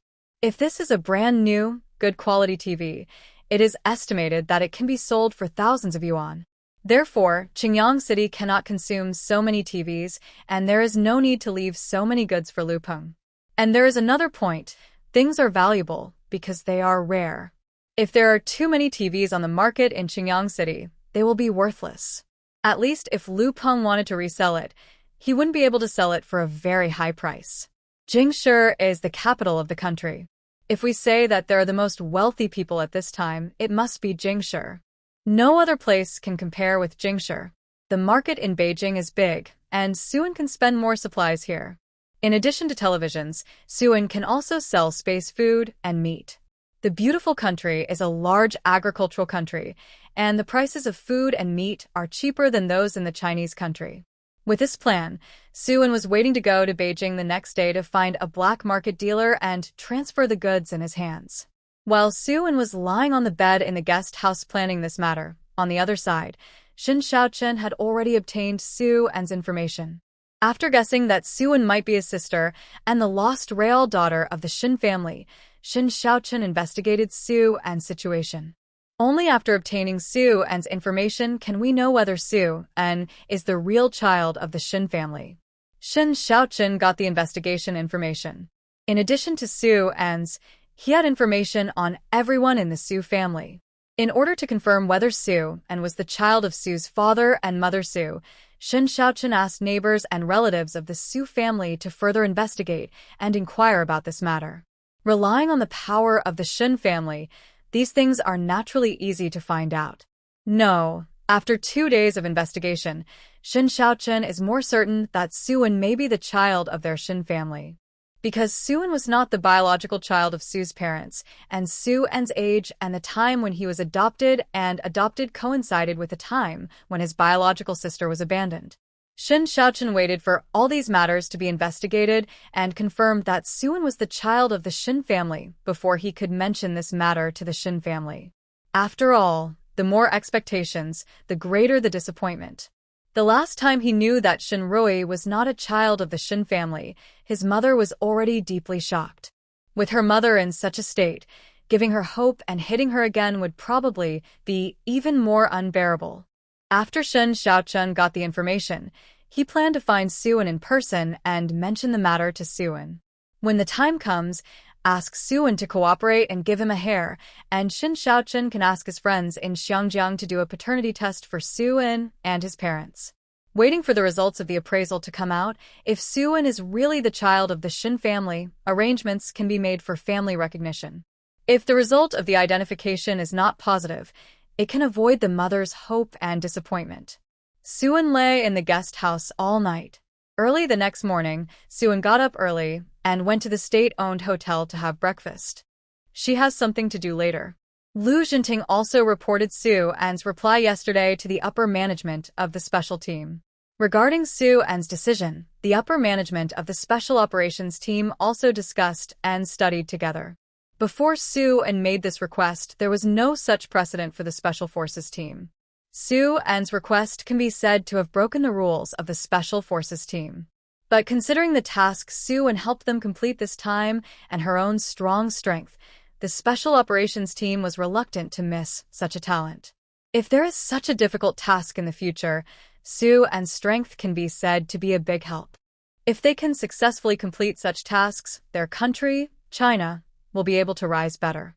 The top management of the special team discussed and studied together and the final result of the discussion was that they agreed to Soo-Eun's request. The Special Forces team does not have to restrict Soo-Eun, allowing her to choose whether she is willing to take on the tasks assigned by them. When Lu Xinting saw that the senior management agreed to Soo-Eun's request, he lamented that his partner was much more attractive than him. He had been in the Special Forces team for several years, but he still couldn't get the treatment that Soo-Eun had. Oh, no, let's not talk about him. Lu Changming has been around longer than him. Doesn't he not have the same privileges as Soo-Eun? Knowing the senior management's decision, he informed Soo-Eun of the matter later, and then brought Soo-Eun to the Special Operations team to go through some formalities. The members of their Special Forces team all have work certificates. Because they perform various tasks, as long as they show proof of their work, the local police will generally cooperate with their actions unconditionally. Since Soo-Eun is going to join the Special Forces team, the organization will provide Soo-Eun with a work certificate. If Soo-Eun has anything to do in the future, she can take her work certificate and ask the public security or other government departments to cooperate with her. Lu Xinting didn't forget to deal with Chung Mingping's situation at this moment. This time, the Chung family suffered a disaster because of Chung Mingping. Lu Xinting asked someone to investigate, and it was quickly discovered that Cheng's father was corrupt, and Cheng's mother also used her power to engage in malpractice for personal gain. Of course, Director Jiang couldn't hide. It was all because he had his own problems. As long as Lu Xinting intervenes, these three people will naturally not be able to escape punishment. All three were suspended. After the Chung family dealt with it, Chung Mingping was stunned. The family suddenly suffered such a... How could she not guess what happened? It must be Soo-Eun and his partner. It's obvious at first glance that Soo-Eun's partner is not simple. Just after she offended Soo-Eun, these things happened to her family. How could it be such a coincidence? If she had known that Soo-Eun was so powerful, she wouldn't have been able to offend her. But there is no regret medicine in the world. Even though Chung Mingping is regretful now, she can't change anything. Naturally, Soo-Eun didn't know about these things about the Chung family. At this time, she was in contact with a bad guy in Beijing. Soo-Eun changed her clothes and came to see this bad guy. Originally, she was a female doll, but after the disguise, Soo-Eun transformed into a young man. When going out, it is easier for a man to do some things than a woman. So Soo-Eun dressed up as a man to avoid being noticed. The businessman that Soo-Eun went to find was very famous in the capital city and had a big business. Others called him Master Wei. Master Wei was probably in his 50s, which was a bit old.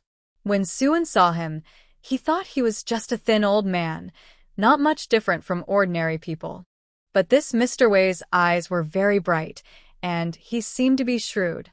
When Master Wei saw Soo-Eun, he looked Soo-Eun up and down.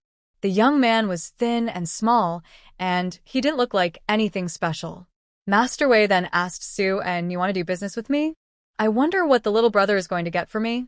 Master Wei has a lot of business in Beijing because he does a lot of business, so he has no shortage of it. Goods. Hearing Mr. Wei's inquiry, Soo-Eun said, "I have a batch of grain in my hand and some meat. Well, there are also some color TVs and black and white TVs. They are all foreign products. I wonder if you're interested." Mr. Wei originally, he thought that Soo-Eun would not get him anything good, but when he heard the supplies popping out of Soo-Eun's mouth, his eyes widened immediately. There is food and meat, but it doesn't really matter because Mr. Wei can get it here. But televisions are a rare commodity. Black and white TVs are no longer common, let alone color TVs.